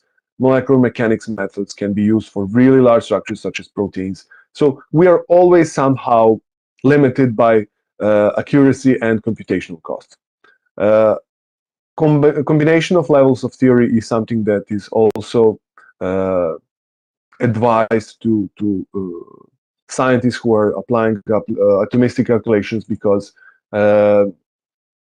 as I said, it depends on the accuracy and the computation costs that are available. So if we are dealing with really large structures, we can pre-optimize them at the lower level of theory, which is not computationally demanding, and then perform calculations of properties at the higher level of theory. And that is basically what it means to combine levels of theory.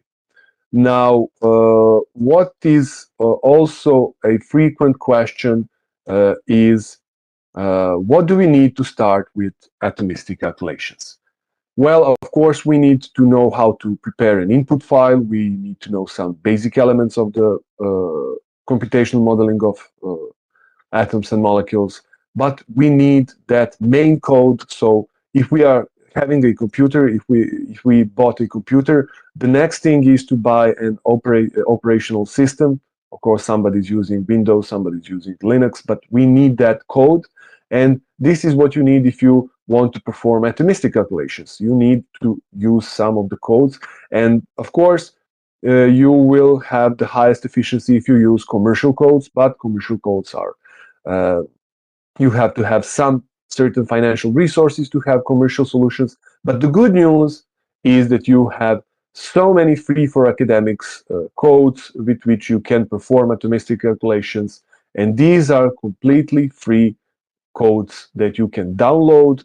And there are tutorials and free documentation available if you want to start with atomistic calculations. So regarding teaching of atomistic calculations, I will spend a few minutes later about that.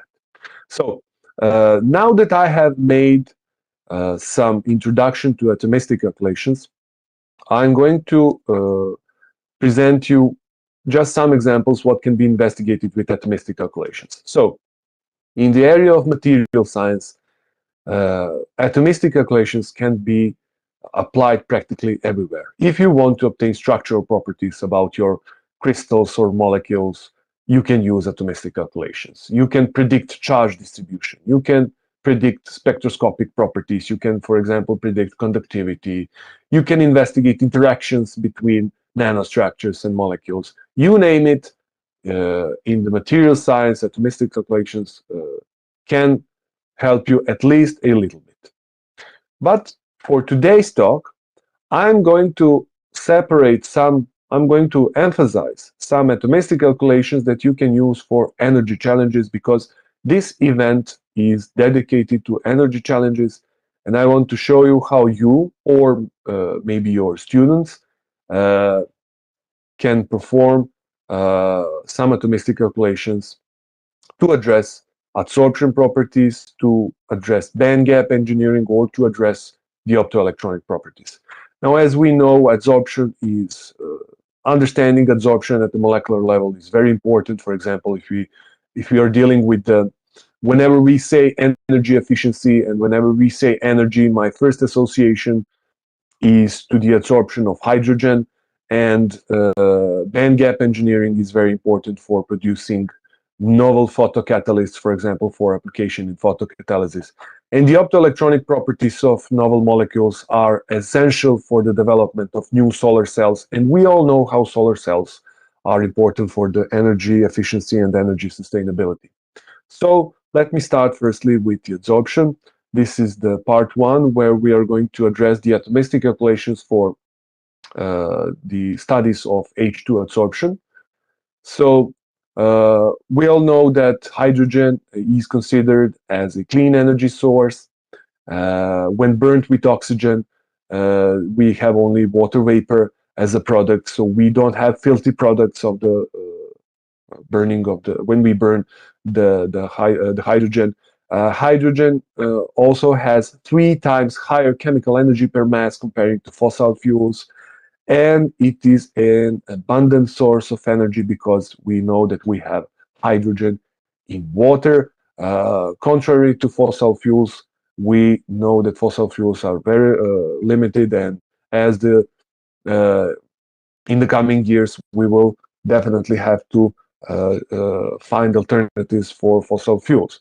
So these are the advantages of using the hydrogen, but we also have some challenges, and the challenges regarding the hydrogen is the challenges are related to the storage. So storage is a little bit difficult when we talk about hydrogen because we have to fulfill some really demanding conditions, really demanding activities in order to store the hydrogen. So we have the physical, cryogenic, chemical, and adsorption type of storage, and the most interesting type of storage for me personally is adsorption. And we have the quantity called grammametric storage capacity, and this parameter is expressed in the percentage. So the ultimate goal is to achieve 7.5% of grammametric storage capacity in case of the hydrogen, and that would allow us to use regularly hydrogen in, for example, car batteries or batteries that would supply homes with energy.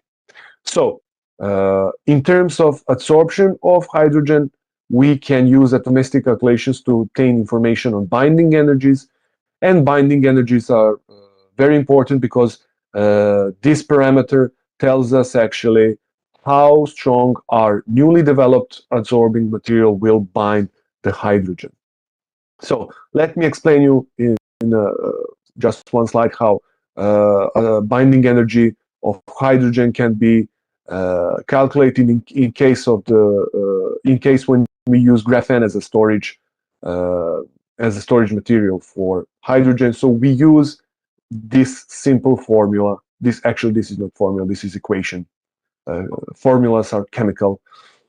So the binding energy can be calculated according to this equation, and this first term is, we usually call this system of adsorber plus adsorbate, we call it a complex. So this is the total energy of complex, and before we calculate total energy, we have to geometrically optimize this system, and then we have to geometrically optimize the graphene and calculate the total energy of graphene, which is acting as an adsorber. And then we have the hydrogen atom, the hydrogen molecule, which is adsorbate, and we geometrically optimize that as well and calculate the total energies. So few slides back, I have shown you what happens under the hood of atomistic calculations. You remember that minimization of either wave function or electron density. So that is what we perform in this case, and we obtain these 3 values, subtract these 2 values from this, and we obtain very easily the binding energy. And if you are developing some new hydrogen storage material, you can calculate the binding energy and the capacity, of course, of that material using this simple equation. Sometimes we have to add one more term here, and that is the basic superposition error. We have to take into account that error, which occurs if we use some certain levels of theory. But in general, this is what happens, and this is what happens in many, many publications published in strong journals with impact factor.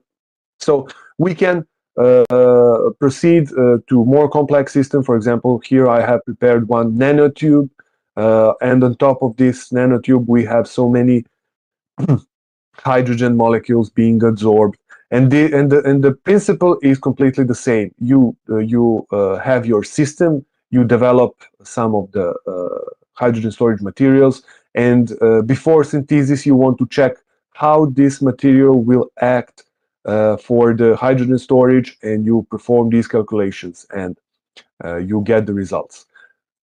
So the same principle can be, when we talk about atomistic calculations, the same principle can be applied for interaction between any 2 molecules. You can calculate the binding energies and receive very important information. we have periodic calculations, or we have molecular calculations. I will leave this for some other occasion.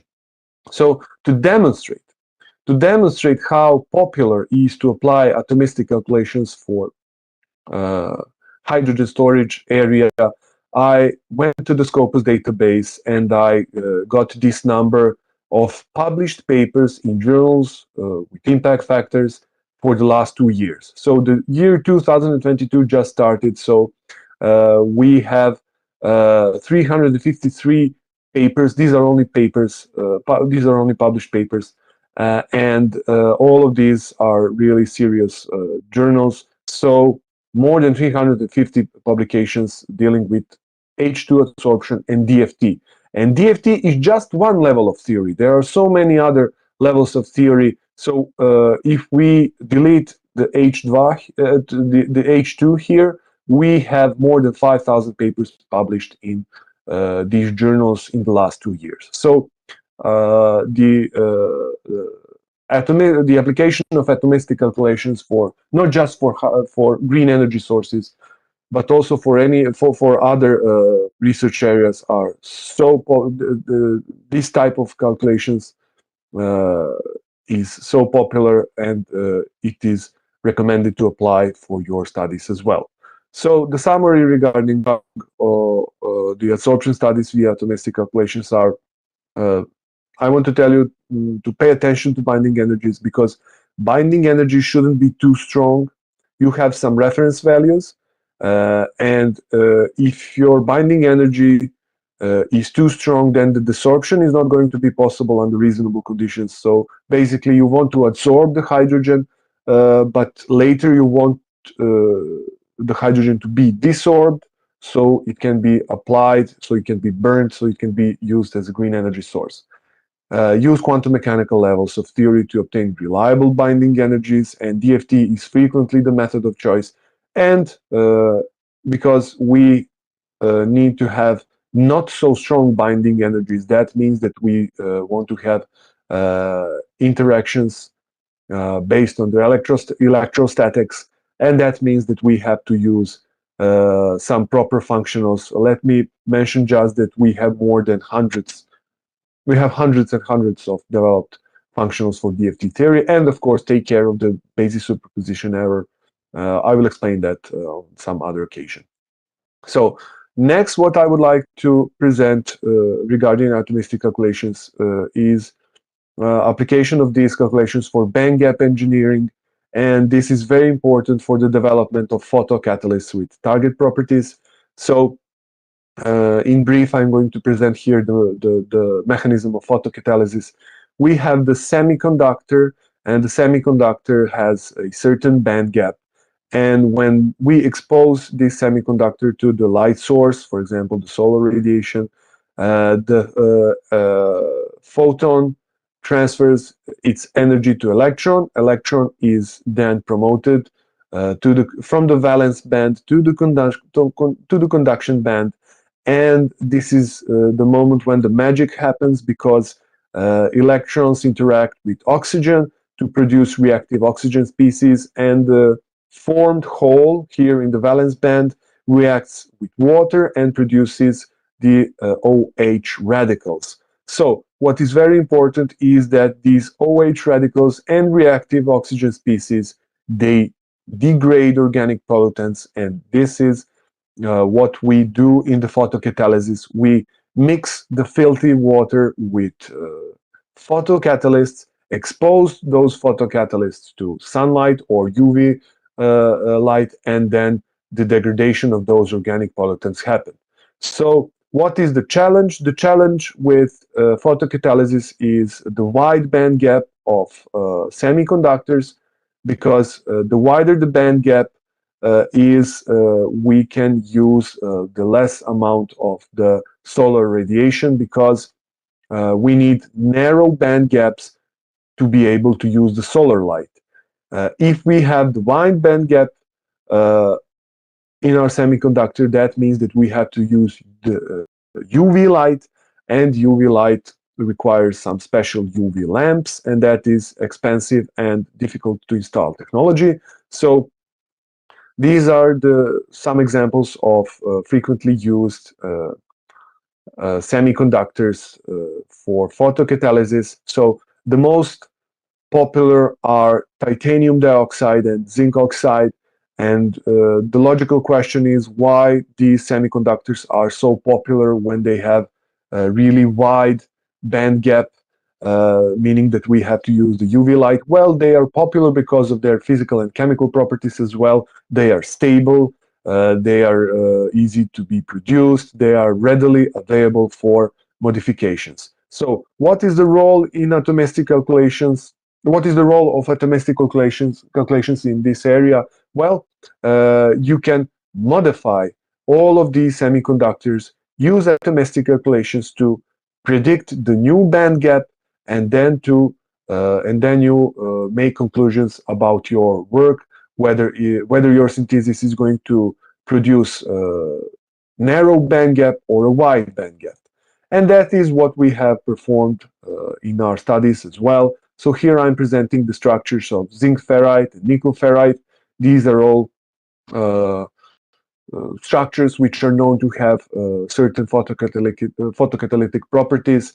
So our colleagues from the Faculty of Technology from Novi Sad synthesized the zinc ferrite and modified it with the yttrium atoms. And they also synthesized nickel ferrite, later modified with yttrium. And my task here was to calculate the band structure and to computationally predict how further modifications with yttrium will influence the band structure and the band gap. So here I'm presenting just some parts of these results. So here we have the band structure of the zinc ferrite, pristine zinc ferrite. So it means that it is unmodified. And we can see that the Fermi level is at the center, and it is a direct band gap semiconductor. So once here on the right we have partial density of states to check how each atom, actually ion here, contributes to the valence and conduction zones. So after the modification, the band structure changes significantly. So the Fermi level has shifted to the conduction band, meaning that this has become an N type of semiconductor, and the band gap also got smaller, and that is what we wanted to make the band gap narrow. And by further modifications, we can see that band structure is changed significantly. So the band gap got significantly smaller, and some other phenomena occurred as well, but I'm going to leave that for some other occasions.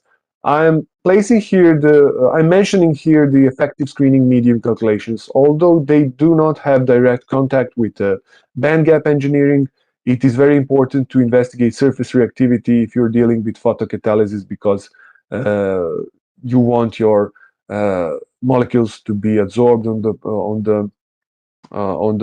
sometimes you want your molecules to be absorbed on the surface of the nanomaterials, and I'm just mentioning these types of calculations. If you're interested in these, of course, feel free to contact me later and I will explain you why these are important.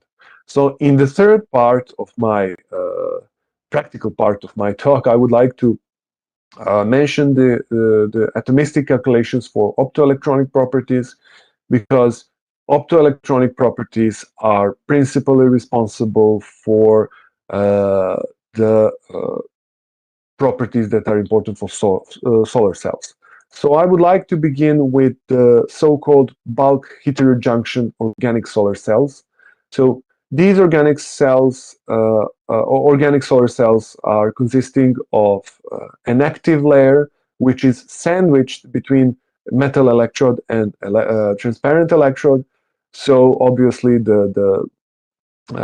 eventually this solar cell is exposed to the sunlight, and this is what happens in the active layer. So the active layer consists of donor molecules and acceptor molecules, and this is where the charge flow occurs. So the the sunlight produces the exciton pair, and at the in the charge transfer state we have the separation of these, the separation of the electron hole pairs.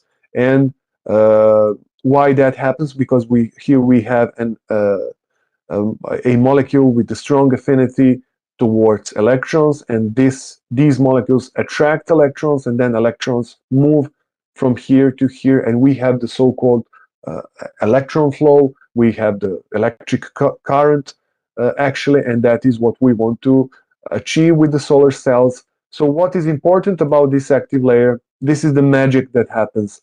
Actually, this is the mechanism which is here explained. So we have here the photon, and then the exciton is produced, and then the electron acceptor molecules attract those electrons, and we have the charge separation. So what is important about this active layer is that acceptor part of this active layer is usually based on the Fuller-N derivatives, which are readily calculated by atomistic calculations, and the donor part of the active layer is actually are actually donor polymers with the electron donor properties. So these are some typical, these polythiophans are used typically as donor materials in active layer, and Fuller-N derivatives are used as an electron acceptors. I can see here one very big mistake in my presentation, and that is that I forgot to write here the paper where from which I took all of these figures, and I'm going to, if anybody is interested in this, please contact me, and I will share with you information about the paper where this wonderful paper where this has been published by some other scientists. So what is very important is that electron acceptor properties or electron donor properties can be investigated by addressing the frontier molecular orbitals. So we have two types of frontier molecular orbitals. Those are HOMO and LUMO orbitals. HOMO stands for the highest occupied molecular orbital, and the LUMO is the lowest unoccupied molecular orbital. And we can calculate those and check if we have some new molecules. We can calculate the energies of HOMO and LUMO, and then we can draw conclusions whether our electron donor or electron acceptor material is going to have better or worse properties. So this you can obtain for any molecule in a matter of hours, depending on your computational resources. So the next thing regarding organic solar cells are the so-called charge transfer rates. We want charge transfer rates to be as high as possible, and that basically means how fast and how easy electrons or holes are transferred between the molecules. And frequently to estimate the charge transfer rates, scientists apply Marcus approach. This is the equation that is used, and what is important about this equation is that these charge transfer integrals and reorganization energies can be readily and easily calculated by applying atomistic calculations. So these two parameters. If we want to have high charge transfer rates, T has to be as high as possible, and lambda, the reorganization energies, has to be as low as possible. So again, it is very useful to combine levels of theory, because if we want to, molecules can have different mutual orientations, and if we want to consider all relevant molecular orientations, we should perform firstly the MD simulations, molecular dynamic simulations, and after that we can obtain information about pairs and perform our calculations on the remaining molecules. This is the one more example when levels of theory are combined, and we have excellent agreement between theoretical and experimental results. So regarding teaching, it is a technical nightmare to install everything, but hopefully, and luckily, there are online tools, and I want to announce my future website, Atomistica Online, where I will develop online input file generators for free for academics molecular modeling codes. I'm inviting you to join these Discord servers where we can have discussion about all of this. And I think I'm definitely sure that this is the end of my talk. So I'm inviting you to ask questions, or if you have comments. These are also some links about me that are useful. Thank you, Stephen, for the wonderful presentation. I really enjoyed your starting, in which you said that the images that we are receiving of black hole, or the image that we are seeing of atoms, are images. They are not actual photos. But with the help of tools, we are able to like not see but know their arrangement. And slowly but surely, we are getting closer to the actual image. And I think so. This molecular dynamics would help us go a long way. Since we have a very wide audience, can you share with us the inception of molecular dynamics, and some books would you recommend for general public who want to just start in learning about this field? Yes, thank you very much for asking this question. The sweet problem is the fact that there are so many books and sources of information, but during these 12 or 13 years dealing with molecular modeling and computational modeling of materials, I realized that the most useful parts of the internet were the forums and the places where we had direct contact with people who are applying these calculations. So whatever book you take to learn molecular dynamics and quantum mechanical calculations will be definitely good to some point, but the practical work is what is necessary to understand this completely, and that is why I have invited people to join this Discord server, Atomista, where we can have direct communication, and where I can advise the literature, which literature should be used for certain problem, because there are so many areas that can be addressed with atomistic calculations. I bet it will turn out to be a wonderful resource. So one of the main motivation of using molecular dynamics or DFT is to know materials properties even without testing them, because we cannot have infinite number of tests. So this computer power Yes. gives us a way to merge all of them together and run a simulation and maybe test not a 10, maybe shortlist 2 or 3 of the things that could work. So in your experience, how good is a simulation? If you, it's different if you're validating something, but testing something new, how good are the results when you compare them with the experimental? Or is it Yes, or is it some witchcraft that you have to just tie them together? Yes, thank you very much for this question. It is a really useful question. Well, the simulations got really accurate in the recent decades, and you said it really completely correctly. Today, we can synthesize hundreds of molecules, thousands of molecules, but we do not have time and financial resources to experimentally test all of them. So we have to choose the best candidates. And simulations, these types of simulations turned out to be very accurate. So for example, I always like to emphasize the role of the atomistic calculations for the development of vaccines. So as we got into this COVID-19 pandemics, researchers from academy and industry all over the world immediately screened billions of molecules against those proteins that were responsible for the transfer of COVID-19 virus. So, and using that computational power, they have repurposed some of the molecules. So the experience tells us that these calculations are very accurate and very helpful. So Each and every pharmaceutical company is using these types of calculations to develop new vaccines and to develop new pharmaceutical products, for example. Great.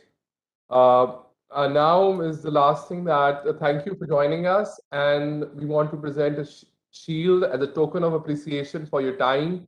Any parting words before we present you the shield? Any parting words for new people in this field? Anything, sir? Thank you very much for this, for organizing this great conference, which is a platform, a fantastic platform for communication and for solving challenges that we are facing today. Thank you so much, sir. Please accept this token of appreciation. Thank you. Of course. Thank you. Thank you very much. It is an honor.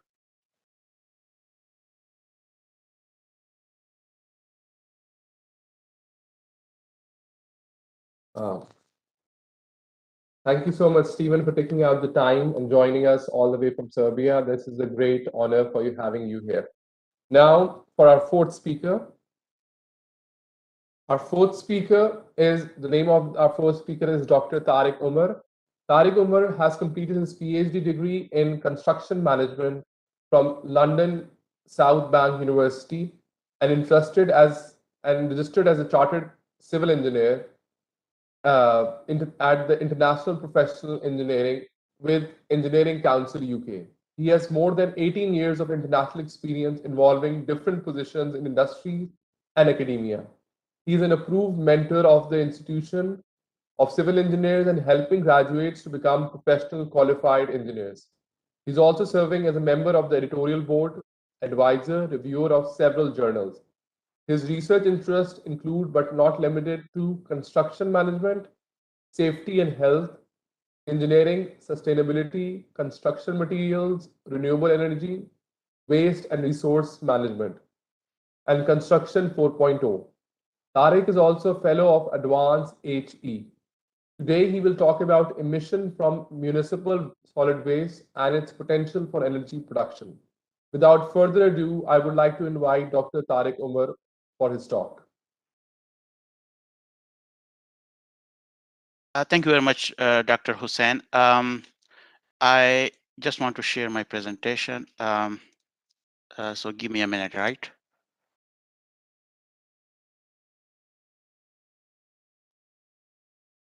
Could you please confirm that my voice is clear and loud? It is clear, and we can see your screen as well.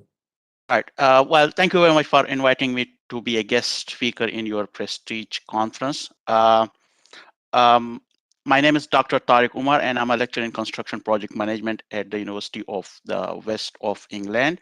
And my talk is covering the emission from municipal solid waste management and its potential for energy production. So let me give you a brief outline of my presentation. So first of all, I will try to introduce my my topic itself, and then I will cover the emission from municipal solid waste. And when I will be covering the emission from municipal solid waste, so we have created a number of frameworks considering different scenario and try to compare their emission from different scenario. So I will be covering those proposed framework and how it's compared with each other. And then I will also try to cover that how we can produce energy from that municipal solid waste, considering the specific example of Oman. When I will cover the waste to energy plant, so of course there are other factors when we used municipal solid waste in a waste to energy plant that of course also produce emission. So apart from emission, I will also cover cost related factor as well. And then at the end, there will be a summary and concluding remark. Because my research was based in Oman, so you can see here, this is a typical type of landfill, which basically where the municipal solid waste is basically disposed of. So let's look at to the introduction. So as I mentioned that my research is going to present the research work which I have conducted in Oman on municipal solid waste management. So Oman is one of the countries, of course, most of you will know, of the GCC region, which includes Saudi Arabia, Oman itself, United Arab Emirates, Kuwait, and Qatar. Here is just a brief map of Oman. So if you try to compare, Saudi Arabia is a bigger country in the region. Oman is not that bigger, but if you compare with UAE, Qatar, and Kuwait, of course, that is occupying or having a big area compared to these countries. These are rich countries. The reason is that because they have very good reserve of oil and gas, and because of that, they are selling that reserve to the countries in the form of oil and gas. They are rich countries, and thus they are a main consumer of the earth resources. So you can say the energy resources, they are the main consumer. You can compare to other resources. So when they are main consumer, so their production or their generation of municipal solid waste is also very high when we compare with other countries, which I will cover in a bit. Just try to give you a global scenario. So municipal solid waste is basically not an issue of a specific country, it's a global issue. We are living in 21st century, but we still have different regions where much of the municipal solid waste is still not collected. So you can see in this diagram, so it's basically telling us that how much municipal solid waste is collected. So that is collected. So either this municipal solid waste which is collected, so you can see the word. So the remaining municipal solid waste is not collected. So either that uncollected waste is either going to unauthorized dumping or is just laying in the street. There are some countries, like for example, if we look at to Australia and New Zealand, so they are performing very well. So 94% is collected, but they still have a potential of 6%. If you look at to Europe and North America, 90% is collected. So still, of course, there is a potential of 10% to improve the collection process and management. Right. If we look at to the Asia, so the figure is barely reaching to 70%. So here we have Central and South Asia, 67%. If you look at to the African countries, not Africa, so it's 74%. So what I want to say that there is a great potential to, first of all, to improve the municipal solid waste management. And when we improve that, then of course we need to look at to find some sustainable way of their disposal. So it's not always appropriate to just dump the municipal solid waste in the landfill. So specifically looking to the Oman, it has a population of 4.6 million currently. In terms of municipal solid waste generation, it produced 1.8 kilogram of municipal solid waste per person per day, which is quite high. I will try to give a comparison with other GCC countries as well. But if we even compare 1.8 with the rest of the world, any other countries, so you will find that this is quite high. Now, what happened with this high municipal solid waste generation? It simply goes to landfill. So they are collecting and they are putting it into the landfill. There are currently 350 landfill. Well, at the moment, they have large amount of land available, so that can be utilized for the dumping of this waste. But in future, of course, this is not a sustainable approach. And we need to consider their environmental impact as well. So the research is basically, which I have done in Oman. So the research is basically to see what is the current procedure and what emission is coming from that municipal solid waste disposal. And then I have prepared and proposed some framework.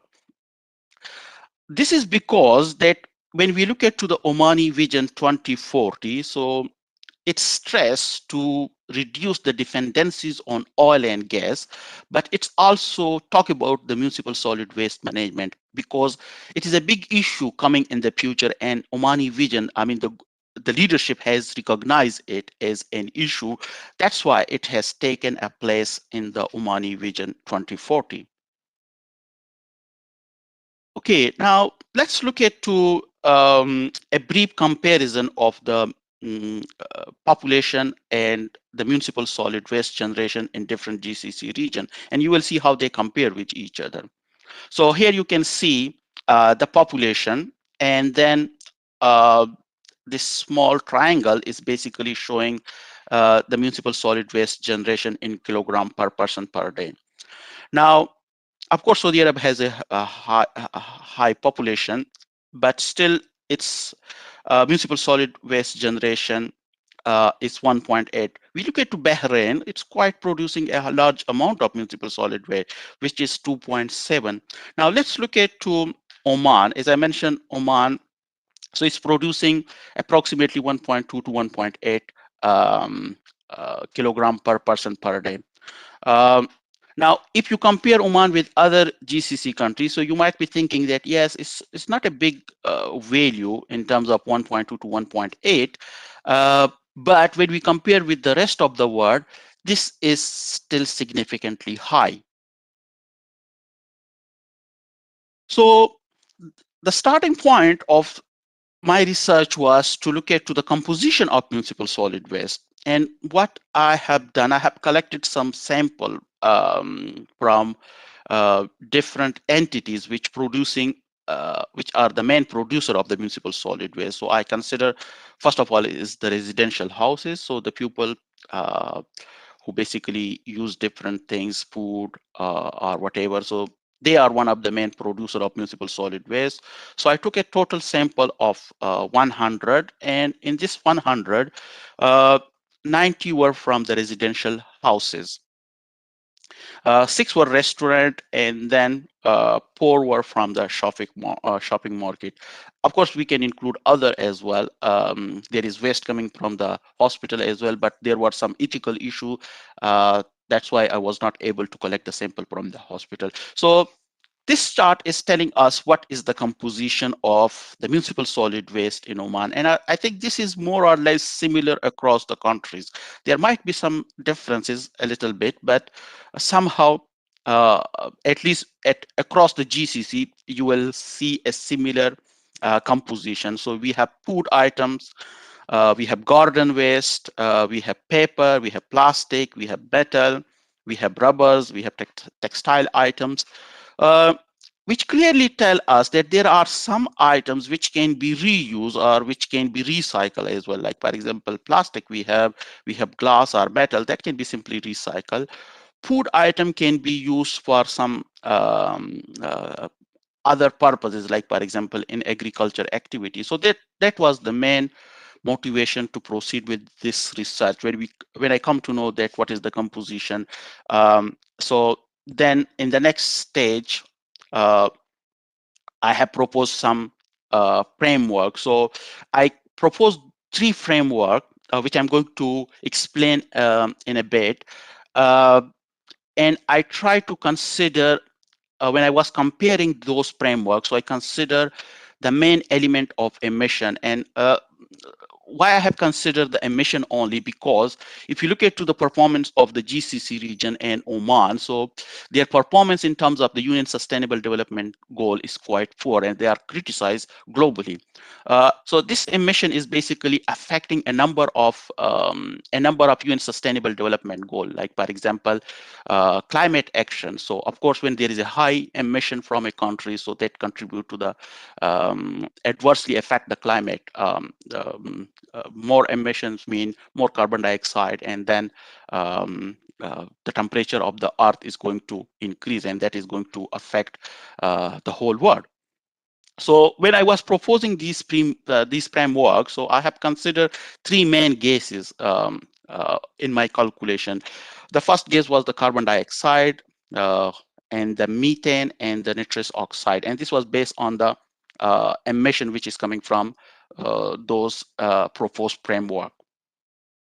So in terms of when I was calculating emission from the landfill, so I consider the IPCC guideline, how to calculate the emission from the framework. It's provide as an equation, which I have provided here. Well, I will try to explain a little bit this one. I will try to make sure to be in a non-technical manner so that our audience can understand it. But this was the equation which I have used to calculate the emission from the landfill. So of course, you can see the CH4 is basically the methane emission. The municipal solid waste landfill is basically the total amount of municipal solid waste in the landfill in on wet basis. The MCF is the methane correction factor, and based on the guideline, IPCC guideline, I have used a value of 0.6. There is a range of this factor, but I have used an average value because if you want to know the correct value, so then we need to do the experimental procedure, which of course is quite expensive and time consuming. So I have used the existing research, and I try to use, I try to see what values has been used by other people in their research, and then of course I consult the IPCC guideline as well. The DOC is the fraction of degradable organic carbon in municipal solid waste, and the value used here was 0.2455. The DOCF is the fraction of DOC that can be decomposed, and the value used here was 0.77. F is the fraction of methane in generated landfill gas. The value used here was 0.5. Or an OX, or is basically the recovered methane. So as we are not recovering methane from the landfill, so the value used here was 0. And the oxidation factor, well, of course, that can be calculated as well, but based on the IPCC guideline, I have used a value of 0. So the framework which I have proposed, so it's consider landfilling, and then it's also consider composting. So we can use some of the waste, which is like, for example, coming from the garden or from the food. So we can use that for the agriculture activities. Well, of course, that can improve the agriculture activity as well. But when we do that, there is also emission from that. So there are two emission which is coming from the composting process, which is the CH4 and N2O. So this is how we have the waste. So that waste can be composed and then it can be used for the agriculture purposes. This is a good idea, but again, still there is emission from this. So this is the equation which I have used. Let me explain quickly this equation. To proceed further. So of course, EM is the emission from the composting. M is the amount of, so here is the M, that is the amount of municipal solid waste that is composted. EF is emission factor. So we have two emission factor when we are going to calculate CH4 or N2O. So for CH4, it is 4, and for N2O, it is 0.3. R is again the recovery factor of methane, and the value used here was 0. Right. We still have a one of the method which is existing in Oman, and of course this is also existing in other country as well. We do burn municipal solid waste. It's open burning. We do burn municipal solid waste and related items in Pakistan as well. That also produce emission. There are two types of gases which is coming from the open burning. One is the CO2, and the second one is the methane, is the CH4. So what I have used a manual which is called Atmospheric Brown Cloud Emission Inventory. Simply, it's called ABCEIM Inventory Manual, which is, I think, publicly available. So if somebody is interested, can just try to Google it, and you will be able to find the manual.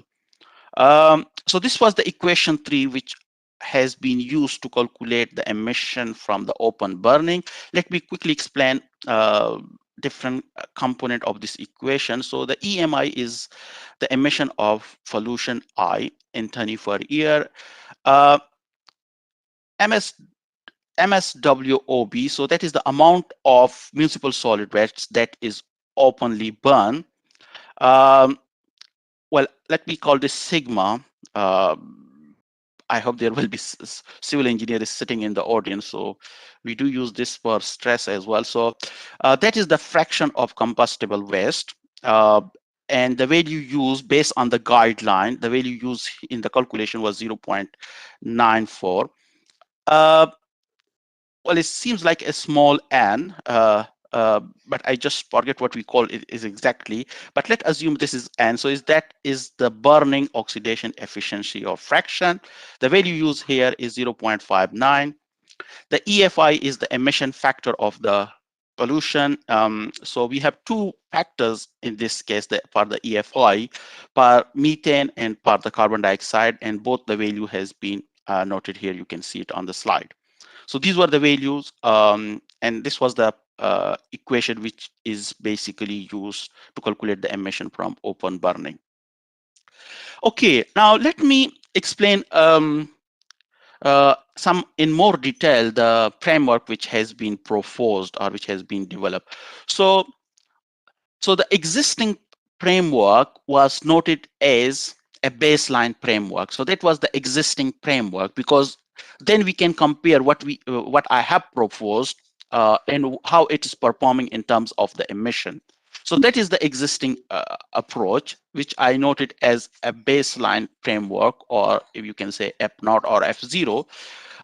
So the existing approach to dispose of the municipal solid waste in Oman include landfilling, open burning, and of course there is some amount of municipal solid waste which is uncollected.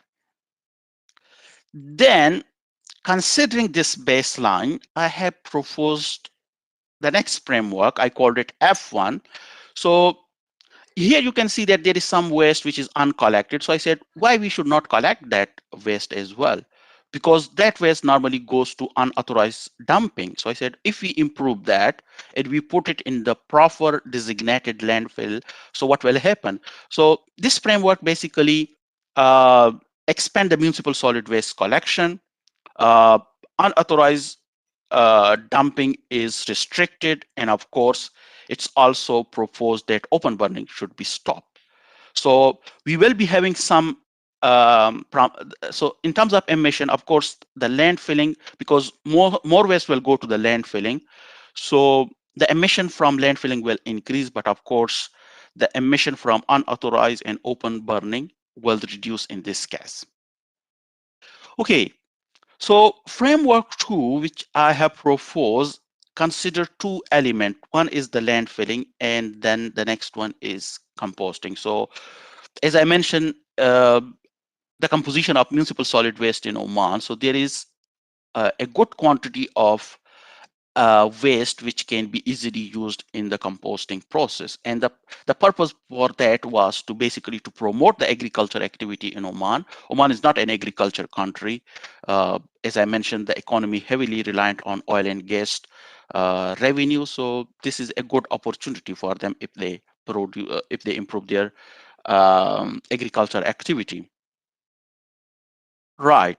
And the third framework is include again three elements. One is the landfilling. So some of the waste go to the landfilling, some of the waste used for the composting process, and then the third option which I have include is to recycle some of the waste which clearly seen in the composition of municipal solid waste in Oman. So these were the three framework developed, and then these framework basically were compared to the baseline framework, and the main factor in terms of their comparison was the emission. as we discussed earlier, that different gases, how it's compared with each other. Okay, so in this table, you can see that it's basically telling us that what quantity has been used in different frameworks. So if you look at to the existing or the baseline framework, there is of course open burning, and then there is waste which is going to landfilling, and then there is uncollected waste. The framework, no open burning, no composting, no recycling. So two things: one is the landfilling, and of course there is still some amount of uncollected waste. Right. F2 is somehow different from the previous one. Of course, there is no open burning, but it's introduced the process of composting. And of course, there is some amount which is still uncollected. I think it would be difficult to achieve 100% collection of the municipal solid waste. I think it would still, because many advanced countries are still have not achieved that one.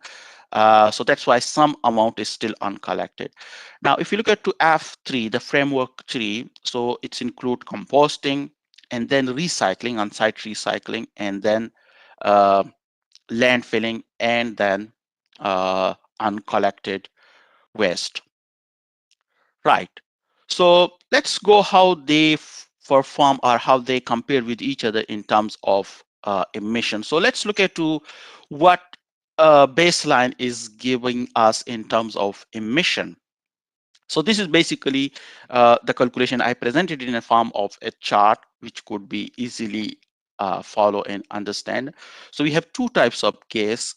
One is the CH4, and then the CO2. Well, of course, there is a translation or to convert that into CO2 equivalent. So if you look at to the total emission, you can see it here.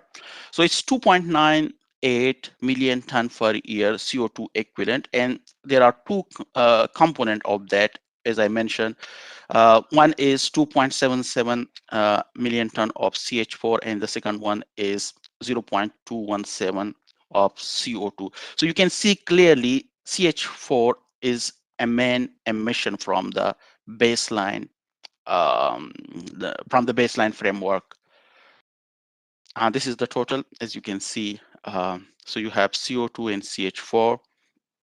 Right, let's go to the framework one. Again, as I mentioned, that the framework one basically improved the collection service and landfilling. So in this case, the open burning is restricted, and also the uncollected amount of waste is reduced. So that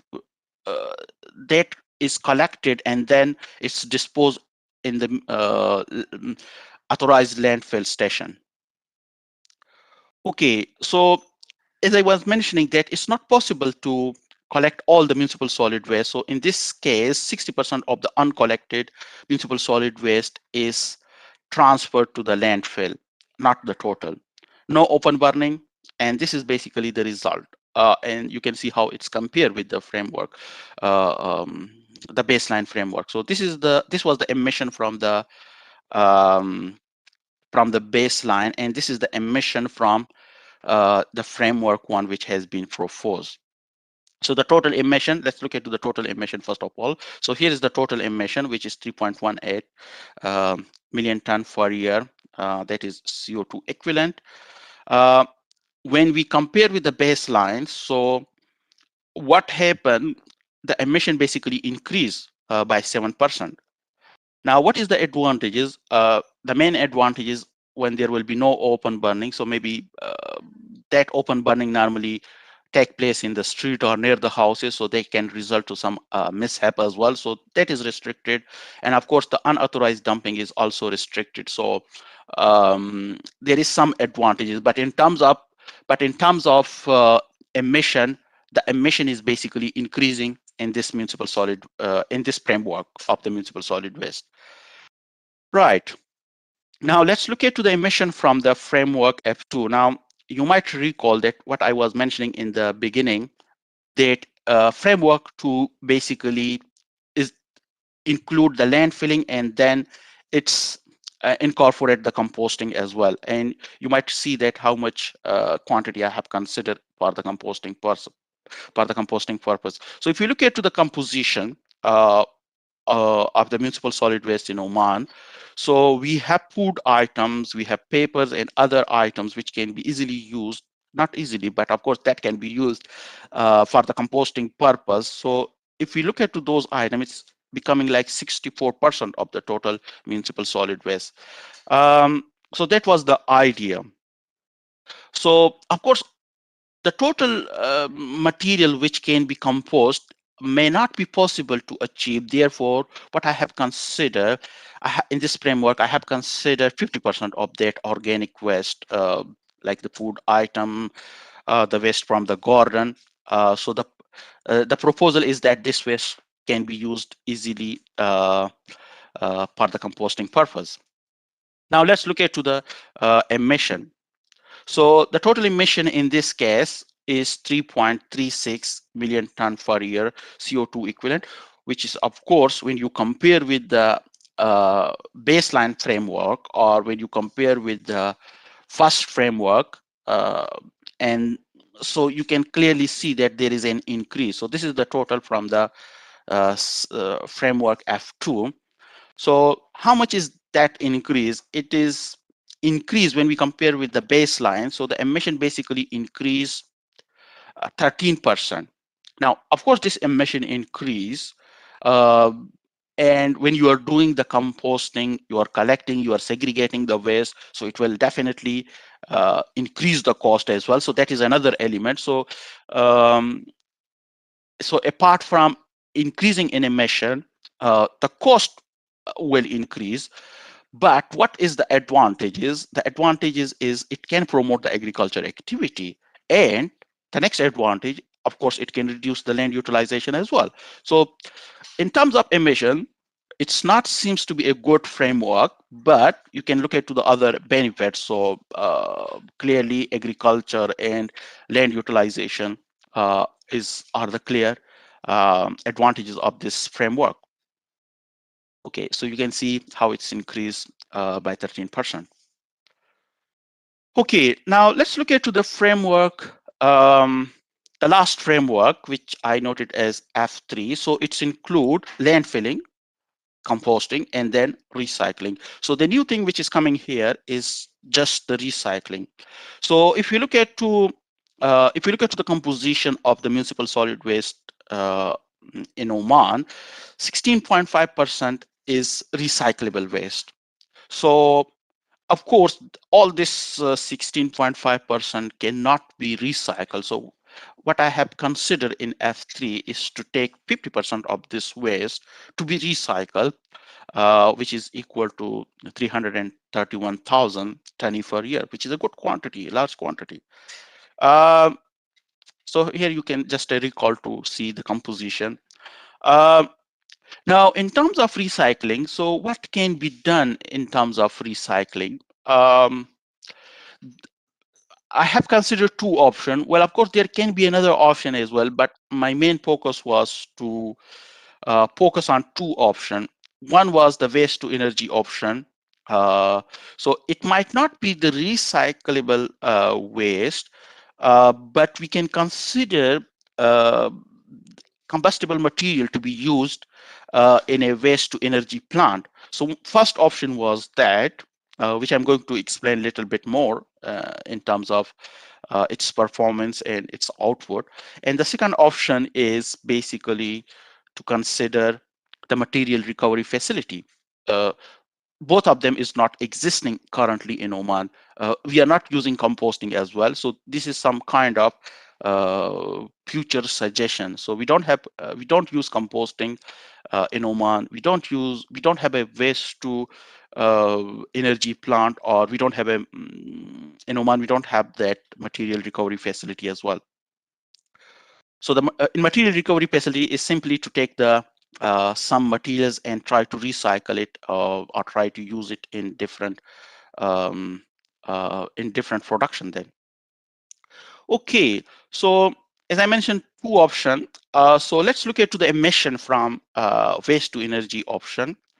So the emission in this case is equal to the total waste which we are using um, in the plant, and then the emission factor. So the emission factor, I took it from the existing literature, so it's equal to 80.30 tonne per year, and I have used that emission factor. So as I said that this is the waste which I want to recycle.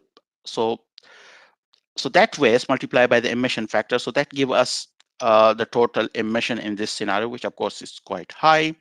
And then if you look at to the material recovery facilities, it seems that there will be no emission, but there is still emission because you have process to separate the material. So there will be some emission from them. Again, the same equation, total waste multiplied by emission factor.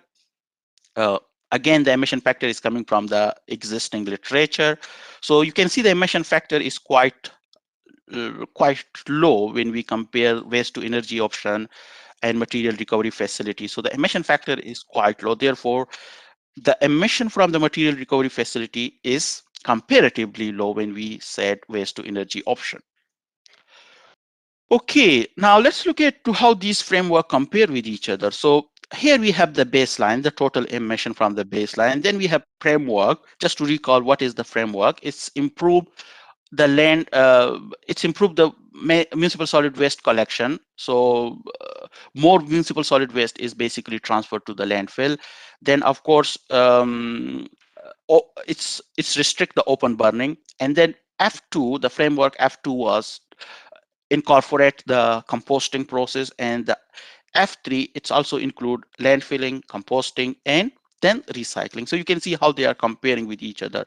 So F1 increase, F2 increase, but when we look at to F3, the emission is somehow reduced. Well, of course, the emission is slightly reduced, but there is still some reduction in the emission. Now, this F3, the emission is reduced because I have considered the material recovery option.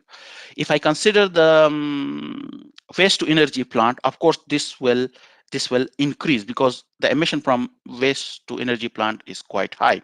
So the total emission in this case in the F3 is 2.95 million ton per year, which is CO2 equivalent. So how much is the difference? It's just 1% difference. So F3 basically produce 1% less emission when you compare with the baseline. So that is just 1% emission. Well, of course, 1% seems to be quite low, but of course we need to look at to the other advantages as well. So just a summary, how these framework compare with each other. So this was the baseline. So I consider that as 0%. There is emission, but for the comparison purpose, this becomes 0%. So F1 increased 7%, F2 increased 13%, and then F3, the last framework, reduced by 1%. Okay, so as I mentioned that this comparison is based on only emission factor. So we can consider if you want to do a robust comparison, so we need to consider other element as well, cost, economic development, or you can say job opportunities as well. So that can be considered as well. Okay, now if I just consider the emission per capita from municipal solid waste in baseline, so you can see how much is the value. But again, if I compare this value with other countries, so it's still very high. Like, for example, if we compare with some countries in Europe or in United States, that is quite high. This is just a kind of an overview that how much F1 is produced, how much F2 is produced, and what is a kind of benefit. So as I was mentioning, F2 can reduce the burden on landfill and also can improve the agriculture activity. The last framework, F3, reduce 1% less emission, but that is only if the material recovery facility is considered. Okay, so this was something, the framework which I have proposed. Now let's look into the uh, how we can produce, or what are the options are when we consider the waste to energy plant. So how much energy we can produce, and then what will be the implication on what would be the implication on the emission as well. So as you know, energy is very important for our modern life, but we are living in 21st century, but still 13% of the earth population, they don't have access to modern electricity. Okay, uh, another problem is that the way we are producing our energy currently is not sustainable. So much of the energy is produced from the fossil fuel, and that cannot run in long term, and that's why we need to move towards the renewable energy resources. And energy is so important. That's why it has taken a place in the United Nations Sustainable Development Goal as well. Now, what is the goal 7? Goal 7 says we need to ensure the affordable and clean energy for all. Okay, I'm not going to go in detail that what are the target of the goal 7 of UN Sustainable Development Goal, which says affordable and sustainable energy.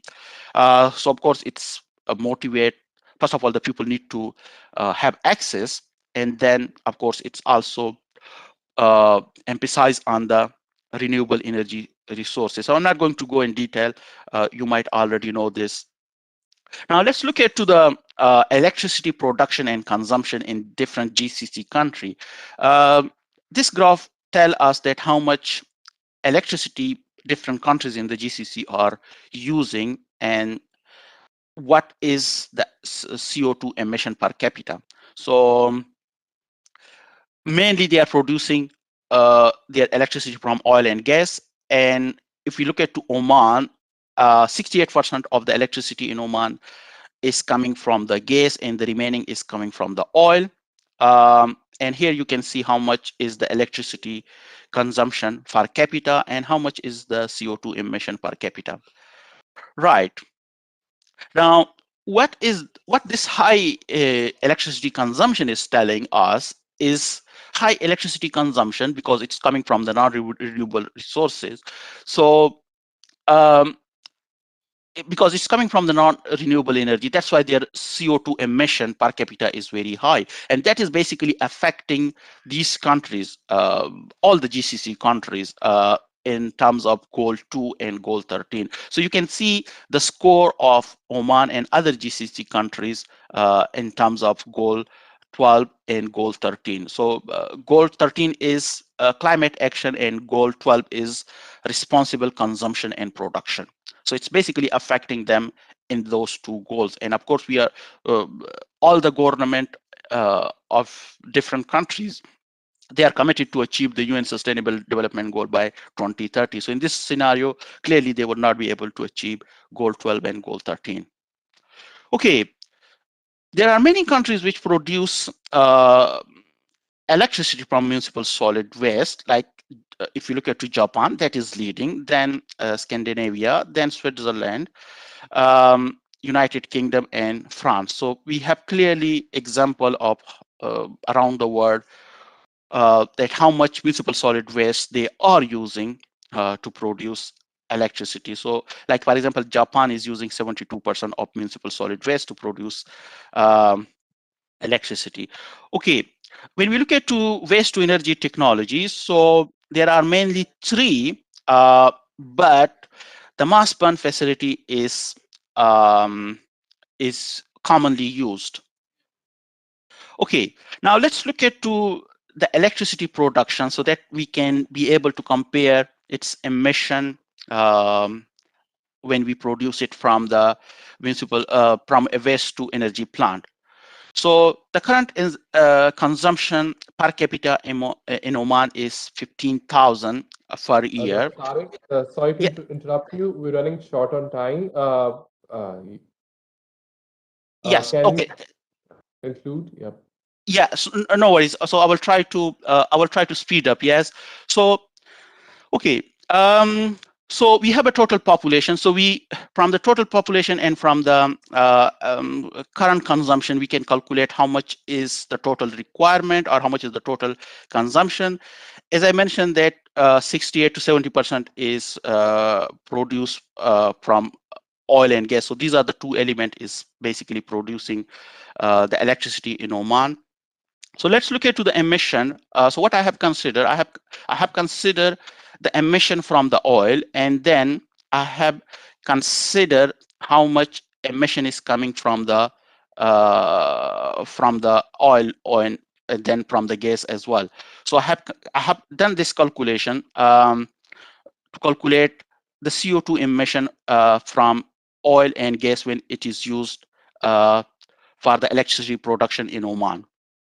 Okay, so we have a total emission in this case, which is 161.781 million ton per year. Okay, so as I was mentioning that more than 50% of the municipal solid waste that can be classified as combustible material, and that can be clearly used in a waste to energy plant. So I have considered a 5,000 ton daily capacity of mass burn waste to energy plant. The literature says that 1 ton can produce 586 kilowatt. So in this case, a 5,000 will produce 2.93 million kilowatt daily. Okay, so based on this, if we do a 5,000 capacity municipal solid waste, so how it will compare in terms of emission? So I have done a calculation considering emission and the reduction in emission.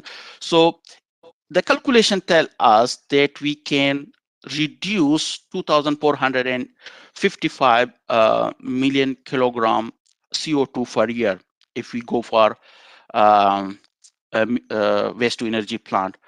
Of course, there are other factors. It's not only the decision can be made on the emission. So there are other factors as well. So we need to consider the cost. So what would be the cost of the initial cost of a 5,000 million, which I have provided here. Then we need to consider the operational cost. Sir, we have ran out of time. Okay. We can move to the question and answer session. Yes. So I think it's just the end. Yeah, it's just the end. Yes. So just 1 or 2 slides. Yes. Is it okay? Sure. Yeah. So again, if we establish this plant, so of course it can provide job opportunity to the people, and of course the electricity production cost is also a factor. So if you compare with other farms, so the electricity cost from the municipal solid waste is comparatively high. Okay. So these are the concluding remarks. A number of challenges from the municipal solid waste: land utilization, unauthorized dumping. Composting can improve the agriculture activity. You have looked at 2 different frameworks which I have proposed. And of course, I have presented the waste to energy plant as well. In terms of Pakistan, it's generate approximately 49.6 million ton of municipal solid waste in a year, which also increase annually. And 60 to 70% is collected. So we need to think about how we can improve. There is an opportunity to explore municipal solid waste in the context of Pakistan further. Just some key publication. And then thank you very much for your attention. Of course, my presentation was slightly run out of time, so apology for that. And now I'm happy if you have any question. Of course, you can get in touch with me through my email as well. Thank you very much for your attention. Thank you, Dr. Tariq, for a wonderful presentation. The frameworks that you showed from F0 to F4 are wonderful. I think so they will help us chalk out the future of reducing waste. One surprising fact that appeared was that the food wastage is 38% high. Is it this solid waste or is it the packaging waste? What makes that 38%? So it's basically as I was mentioning, that most of the GCC countries, they are basically a high consumer of the earth resources. So in this case, I have only focused on the solid waste. So the food item is basically, I have classified them as a solid waste in this research. So we have collected the sample, then we have weighted, segregated, and then after segregating, we check the weight, and then we dispose it into the nearest dumping point. So the solid waste, precisely. It's not the packaging. It's not the packaging No, of the food. no, no, It's the food actually. That's a lot of wastage then. One correct. framework that I would like you to comment on is that about reducing what we can do at our homes. Can you give a comment on that? What is the scenario if we start living more smartly and more efficiently? What would be the outlook after that? If you can comment on So that. yeah, I think there is a number of issues which we can do. Like for example, apart from municipal solid waste, well, of course, we have liquid waste as well, which is coming from our washroom, which is coming from our kitchen. So normally when we go to the toilet, so we run the tap and, the water is running out. We are putting soap on our face, so the water is just wasting. So that is a kind of waste. We need to look at to that. We also need to look at to some strategies that might be coming from the government side as well.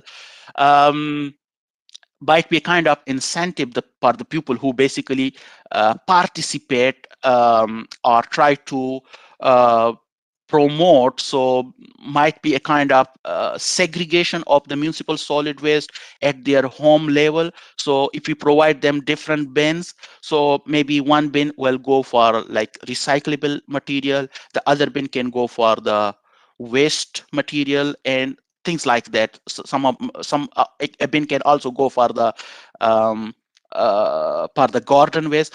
But I think in this case, we need to know that either the people are willing to participate or not. So in this case, we have done a survey, which I was not having the time to include that in my slide, but we have done the survey, and in Oman, the people were quite interested to participate in this kind of activities. So what will happen if we take the scenario of Pakistan? Of course, we have the energy crisis. So I think we might be able to produce energy if we go towards the waste to energy plant. The initial cost is high, but of course, think about in long term. So in long term, we that will give us the electricity. Of course, it will provide job opportunities as well, and we might be leading the region if we don't have other waste to energy plant in our region. So we might become like a technology hub for that as well. Thank you, Dr. Tariq, for the wonderful talk and for taking out the time from your busy schedule. Now we would like to present a shield to you as a token of appreciation for joining this conference. Kindly accept. Thank you very much for this. Yesterday I haven't attended the event, but I have watched the recording on the YouTube. So wonderful event and very good organization. And thank you very much for the shield. Thank you so much, sir, for joining. So this concludes our session one. We had 4 wonderful speakers, 2 national, 2 international speakers, taking out the time to educate us all about energy conservation and efficiency.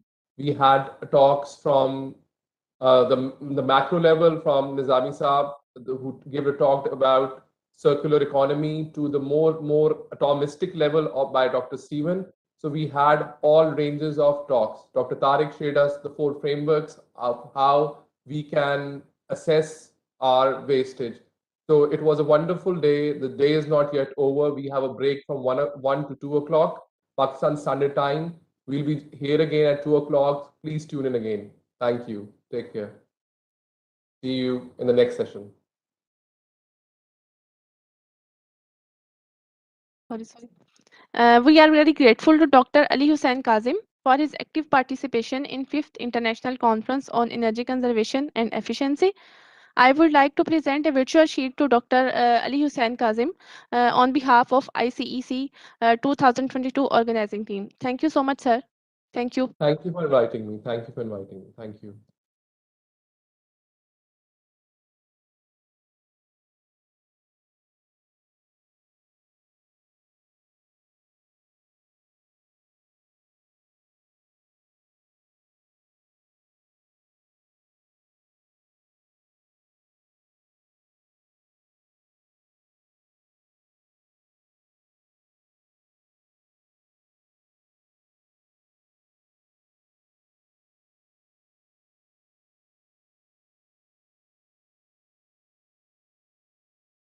AC testing facility within our also focus on micro hydro turbine technology and also biomass technology. These technologies are providing solutions for the energy problems of the province and the country. CERAD is fully equipped with the state-of-the-art testing facilities as per international quality and performance standards.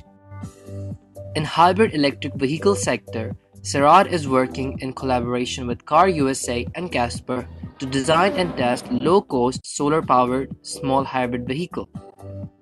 In coal energy sector, besides developing pilot-scale coal gasification facility, a coal sample bank has been developed where coal is not only collected from various mines of Punjab but also preserved in standard environmental conditions. Coal sample bank, we collected 19,000 kg of coal from all over Punjab, and in coal processing facility, we develop different techniques that is suitable for processing of this coal. Processing of coal is necessary so that we can provide an environment-friendly clean coal for safe operations. The center is also contributing towards the knowledge-based economy. First ever postgraduate program relevant to the energy engineering in Pakistan was successfully initiated at the center in year 2012 that has produced hundreds of research scholars with professional skills and commitment to serve the society in an effective manner. It is also providing vocational training courses in solar technology, PV pumping, and renewable energy technologies under the umbrella of Punjab Skills Development Fund (PSDF) and National Vocational and Technical Training Commission. We are providing consultancy services for the Punjab government and some for other provinces. Currently, we are in the lab where we are teaching the students of the PSDF and the NAVTEC. PSDF is a provincial level body that we are providing training for them. And in a similar case, we are also providing renewable energy courses for the NAVTEC. Besides this, CERAD organizes seminars, conferences, and workshops on a regular basis so as to create better understanding of modern technologies and awareness in masses to conserve energy. We are trying to work on various projects related to energy efficiency and conservation. We initiated the energy efficiency and conservation course for the industries. We are also working on the solar pumping systems. We can enhance the efficiency of pumps and motors, establishing the first AC testing lab with giving all the technical support to PICA.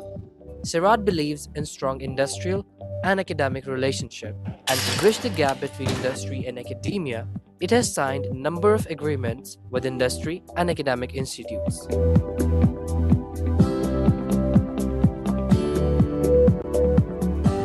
So what are you waiting for? If you are working in any renewable energy technologies, including solar, wind, hydro, biofuel, or coal energy sectors, and you need our services, feel free to contact us.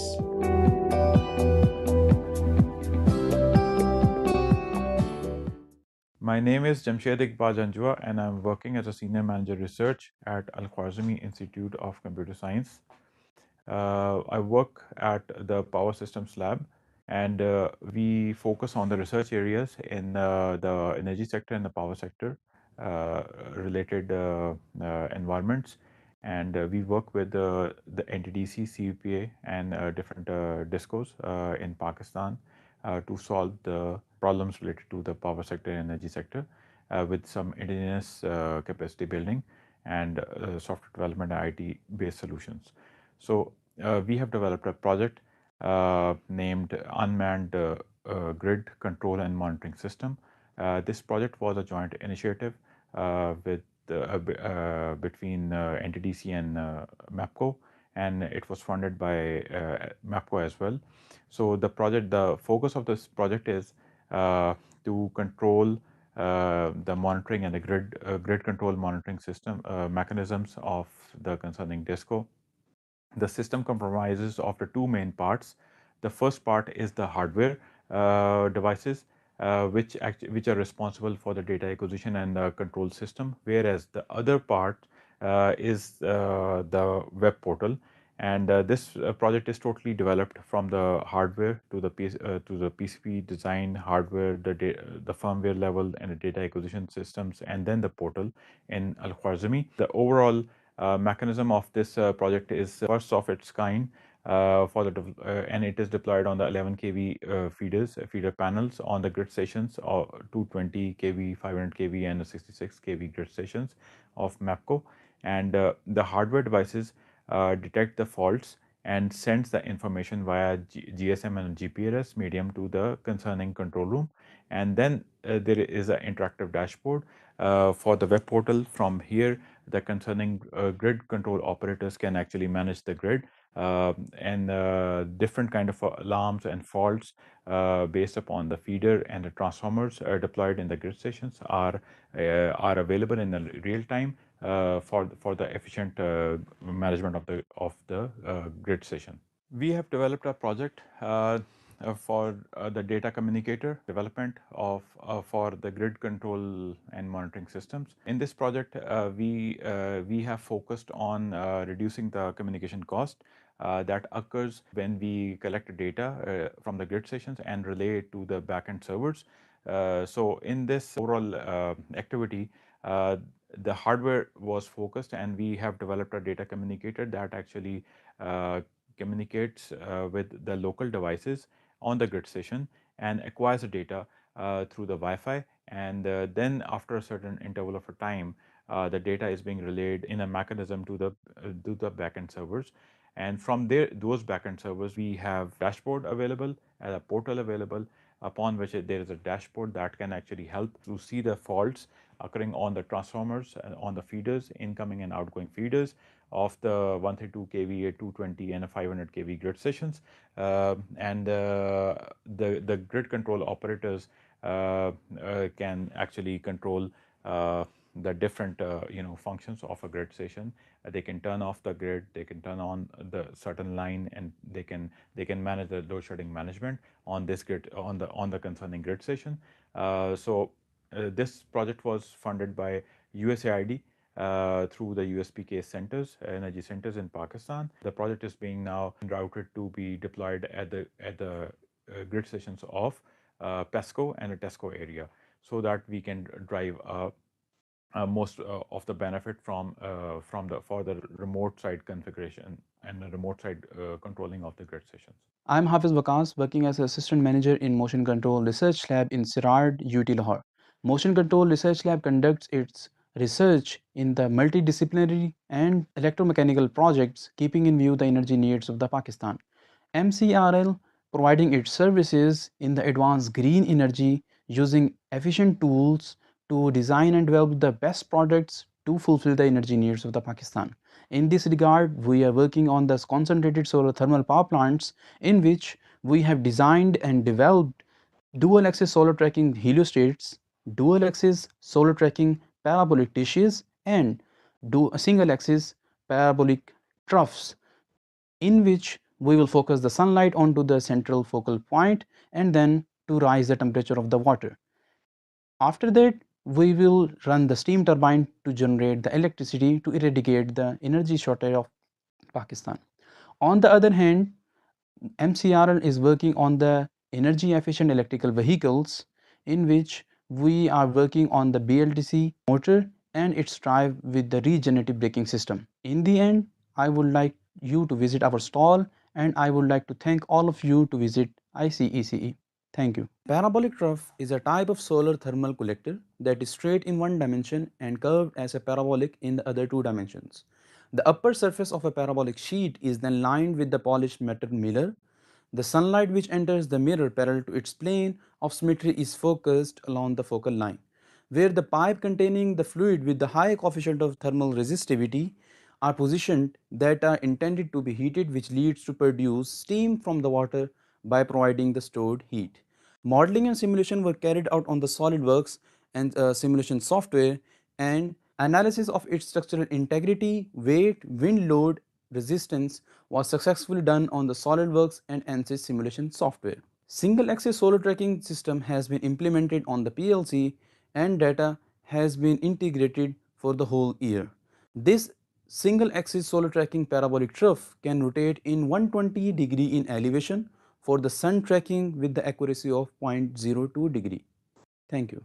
A programmable logic control PLC or a programmable controller is an industrial digital computer which has been ruggedized and adopted for the control of manufacturing process, such as assembly lines or robotic devices or any activity that requires high reliability, ease of programming and processes. PLCs can range from small modular devices with tens of outputs and inputs in a housing integral with the processor, to the large rack-mounted modular devices with the count of thousands of IOs and which are often networked to other PLC and SCADA systems. So we have developed the prototype of PLC trainer for the new graduates to have a good experience before getting into the practical industrial application. PLC trainer prototype has been designed and developed. Application manual of PLC trainer is ready for the trainer classes and educational institutes. Radar is a detection system that uses radio waves to determine the range, angle or velocity of the objects. It can be used to detect aircrafts, ships, spacecraft, guided missiles, motor vehicles, weather information and trains. A radar system consists of a transmitter producing electromagnetic waves in the radio or microwave domain. A transmitting antenna or a receiver antenna is used for transmitting and receiving, and a receiver and processor to determine the properties of the objects. Radio waves from the transmitter reflects the object and return to the receiver, giving information about the object's location and speed. Modeling and simulation of this structure was carried out on the SolidWorks and ANSYS simulation software. Analysis of its structural integrity, weight and wind load resistance was successfully done on the SolidWorks and ANSYS simulation software.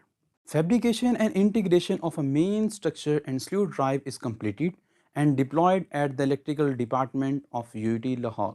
Dual axis tracking system of this radar is capable of 360-degree rotation on azimuth and 180-degree elevation for the active tracking system with the accuracy of 0.02 degree. Thank you. Assalamualaikum. My name is Muhammad Amar Yaqub, working as a research officer in Alternate Energy Research and Innovation Lab. Here at Alternate Energy Research and Innovation Lab, we are providing various services related to energy efficiency and energy system design, implementation and support, which includes but not limited to energy audit of commercial scale buildings, designing of large scale PV plants, monitoring and evaluation, on-field testing and validation of energy projects. During the last 1 year, we have provided various consultancy services in solar PV field with approximately 50 megawatts of capacity, having our outreach from border areas of KPK to the shores of Karachi and Gwadar. We have provided services to different private and public sector organizations, including United Nations missions, universities such as Islamia University Bahawalpur, Karachi University, UET Lahore, and Bahauddin Zikriya University Multan, as well as district hospital across Punjab. In addition to these, we have delivered projects to government bodies such as Energy Department and its subsidiaries like PICA, PMU, PPDCL, DOPP. Additionally, we also provide training to technicians and engineers in the field of renewable energy and energy conservation with the support of NAVTEC and PSTF. We are offering following tests in CERAD. Few of them are the determination of real power at STC condition using the sun simulator that can emit a light of 1000 watt per meter square at a temperature of 25 degrees C, and air mass is set at 1.5. IV and PV curve also determined using the sun simulator. Another test that we have is the EL test, that is named electroluminance test. EL test setup capture the image of the PV module whose quality is assessed to detect the cracks and defects on the PV module. Bypass diode test is also used for the PV module. Bypass diode thermal test is used to assess the adequacy of the thermal design and long-term reliability of bypass diode. Another test that we have is the ultraviolet preconditioning test. Ultraviolet preconditioning test is used to identify the degradation of the PV module material through ultraviolet radiations. Module breakage test is also applied to the PV module to determine the strength of the PV module, and mechanical load test can determine the ability of the PV module to withstand the mechanical load and stress of the PV module. Assalamu alaikum. Battery has been a critical component in energy storage, especially with PV systems, and has been often misquoted by the suppliers by forging the actual values of battery systems. Battery tester is a cost optimized solution which can help estimate the battery capacity with higher precisions and validate the claim of rated values which leads to the better system design and ultimately helps to reduce the risk associated with battery backup systems. Assalamu alaikum. My name is Muhammad Ali, and I'm working as Senior Research Manager at Al Khwarizmi Institute of Computer Science and also providing support to CERAD labs. We are working on various energy efficiency related projects, especially related to the industrial sector. We started off with the energy efficiency course funded by GIZ Germany, where we have senior level people from industries coming over on weekends to get hands-on training. We also developed a motor testing system based on IEC standard. The motor tests the running efficiency of induction motors, which is very important in decision making for motor replacements or making improvements. We won a project from UNIDO for sustainable energy initiatives for Pakistani industries, focusing on paper and pulp and ceramics sector. We won a TDF project from HEC on solar inverter development. It's very essential for us to get these products developed in Pakistan for customized needs, preserve foreign exchange, skill development, and job creation for local engineers. We won funding again from HEC for pump testing system development. The system tests the efficiency of centrifugal pumps, giving a lot of benefits to its users. We are working very closely with PICA for establishing AC testing lab at CERAD, Kalashakaku campus. The lab will test energy efficiency ratio and coefficient of performance of air conditioners, in addition to various other parameters mentioned on the nameplate. We are also offering short training courses on energy efficiency, programmable logic controllers, industrial instrumentation, in cooperation with NAVTTC and other funding agencies. Thank you very much. The project is to develop an economizer to control and automate the pigmentation of leather skin with minimal pigment waste at less cost. This system to automate the leather spraying process is locally developed and presented for the first time in Pakistan leather sector with high precision and calibration. It immediately became mature and has been installed on various finishing plants across the country. And how it is working: the leather skin are placed on the conveyor of the leather machine and pigment coating is done by solenoid spraying guns placed on carousel. Economizer detect the speed of the conveyor and carousel and convert the area of the leather skin into the digital format using IR scanner. After computation of calculation, it directs the guns to perform the efficient spraying. It also provides the user-friendly interface and flexibility in adjusting the parameters required for the process. And what is more, the system at the end of the working day gives you more than the 25% saving, thus entirely repaying itself within a few months. Thank you. This project tends to determine the efficiency as well as the pump curve of pumping system. In any industrial or commercial facility, we can determine the pump curve from ratio of flow rate and the head of the pump. This solution gives us the real-time efficiency data of pump of industrial or commercial systems. The test bench duly equipped with PLC, programmable logic control, and a VFD, variable frequency drive, from which we can change the speed as well as the technical parameters of pump as per demand. All parameters and real-time data are displayed on a HMI screen. This demo test bench contains 1 HP motor of 3-phase power. This project has been awarded from HEC through TDF Technology Development Fund. Thank you very much. Pakistan is faced with energy crisis due to shortage of 7 gigawatts of electrical energy. 65% of the electrical energy is produced by thermal resources, among which coal is the cheapest. This makes it inevitable for us to move towards coal power generation. However, the problem is, in Pakistan, the coal quality is very low, so we need to process it to make it suitable.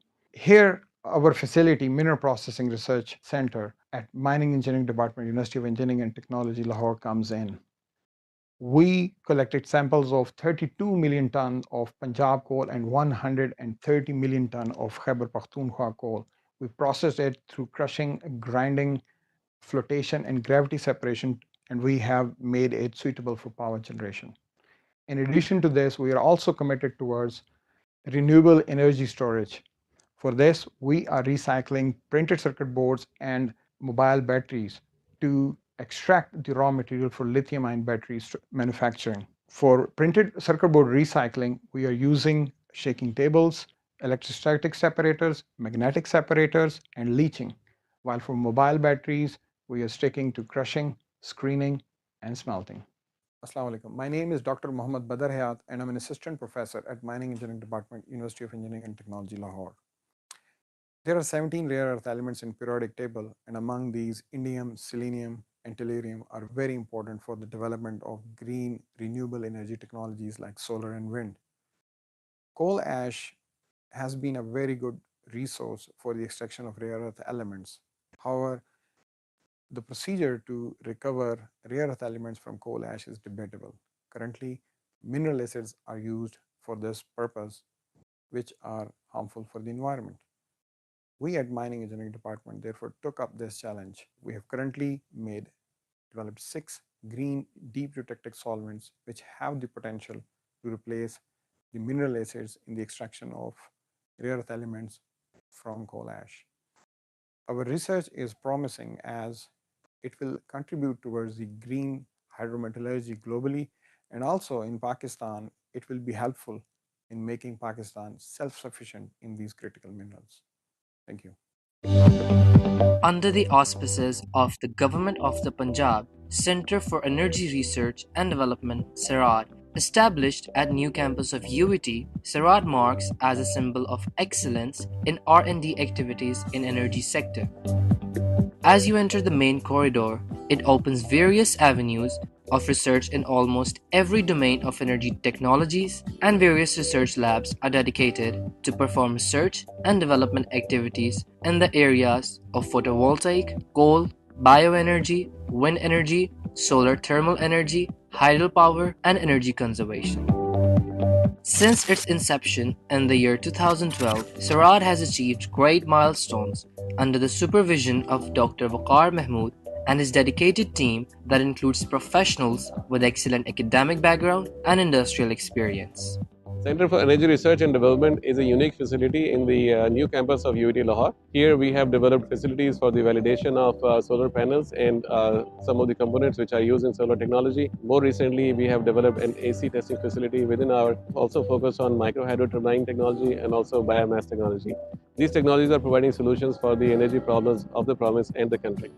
CERAD is fully equipped with the state-of-the-art testing facilities as per international quality and performance standards. In hybrid electric vehicle sector, CERAD is working in collaboration with Car USA and Casper to design and test low-cost solar-powered small hybrid vehicle. In coal energy sector, besides developing pilot-scale coal gasification facility, a coal sample bank has been developed where coal is not only collected from various mines of Punjab but also preserved in standard environmental conditions. Coal sample bank, we collected 19,000 kg of coal from all over Punjab, and in coal processing facility, we develop different techniques that is suitable for processing of this coal. Processing of coal is necessary so that we can provide an environment-friendly clean coal for safe operations. The center is also contributing towards the knowledge-based economy. First ever postgraduate program relevant to the energy engineering in Pakistan was successfully initiated at the center in year 2012 that has produced hundreds of research scholars with professional skills and commitment to serve the society in an effective manner. It is also providing vocational training courses in solar technology, PV pumping, and renewable energy technologies under the umbrella of Punjab Skills Development Fund (PSDF) and National Vocational and Technical Training Commission. We are providing consultancy services for the Punjab government and some for other provinces. Currently, we are in the lab where we are teaching the students of the BSDF and the NAVTEC. BSDF is a provincial level body that we are providing training for them. And in a similar case, we are also providing renewable energy courses for the NAVTEC. Besides this, CERAD organizes seminars, conferences, and workshops on a regular basis so as to create better understanding of modern technologies and awareness in masses to conserve energy. We are trying to work on various projects related to energy efficiency and conservation. We initiated the energy efficiency and conservation course for the industries. We are also working on the solar pumping systems. We can enhance the efficiency of pumps and motors, establishing the first AC testing lab with giving all the technical support to PICA. CERAD believes in strong industrial and academic relationship, and to bridge the gap between industry and academia, it has signed a number of agreements with industry and academic institutes.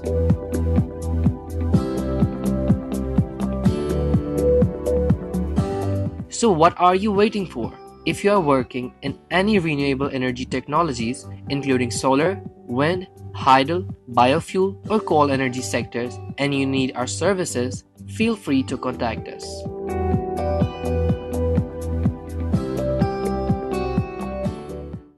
My name is Jamshed Iqbal Janjua, and I'm working as a Senior Manager Research at Al-Khwarizmi Institute of Computer Science. I work at the Power Systems Lab, and we focus on the research areas in the energy sector and the power sector related environments. And we work with the NTDC, CUPA, and different DISCOs in Pakistan to solve the problems related to the power sector and energy sector with some indigenous capacity building and software development and IT based solutions. So we have developed a project named Unmanned Grid Control and Monitoring System. This project was a joint initiative with between NTDC and MAPCO, and it was funded by MAPCO as well. So the focus of this project is to control the monitoring and the grid control monitoring system mechanisms of the concerning DISCO. The system comprises of the two main parts. The first part is the hardware devices, which are responsible for the data acquisition and the control system, whereas the other part is the web portal. And this project is totally developed from the hardware to the PCB design, hardware, the firmware level, and the data acquisition systems, and then the portal in Al-Khwarizmi. The overall mechanism of this project is first of its kind and it is deployed on the 11 kV feeder panels on the grid stations, 220 kV, 500 kV, and 66 kV grid stations of MAPCO. And the hardware devices detect the faults and sends the information via GSM and GPRS medium to the concerning control room. And then there is an interactive dashboard for the web portal. From here, the concerning grid control operators can actually manage the grid and different kind of alarms and faults based upon the feeder and the transformers deployed in the grid stations are available in the real time for the efficient management of the grid station. We have developed a project for the data communicator development of for the grid control and monitoring systems. In this project, we have focused on reducing the communication cost that occurs when we collect data from the grid stations and relay it to the backend servers. So in this overall activity, the hardware was focused, and we have developed a data communicator that actually communicates with the local devices on the grid station and acquires the data through the Wi-Fi. And then after a certain interval of time, the data is being relayed in a mechanism to the backend servers. And from those backend servers, we have dashboard available and a portal available, upon which there is a dashboard that can actually help to see the faults occurring on the transformers, on the feeders, incoming and outgoing feeders of the 132 kVA, 220 and 500 kV grid stations. And the grid control operators can actually control the different functions of a grid station. They can turn off the grid, they can turn on the certain line, and they can manage the load shedding management on this grid, on the concerning grid station.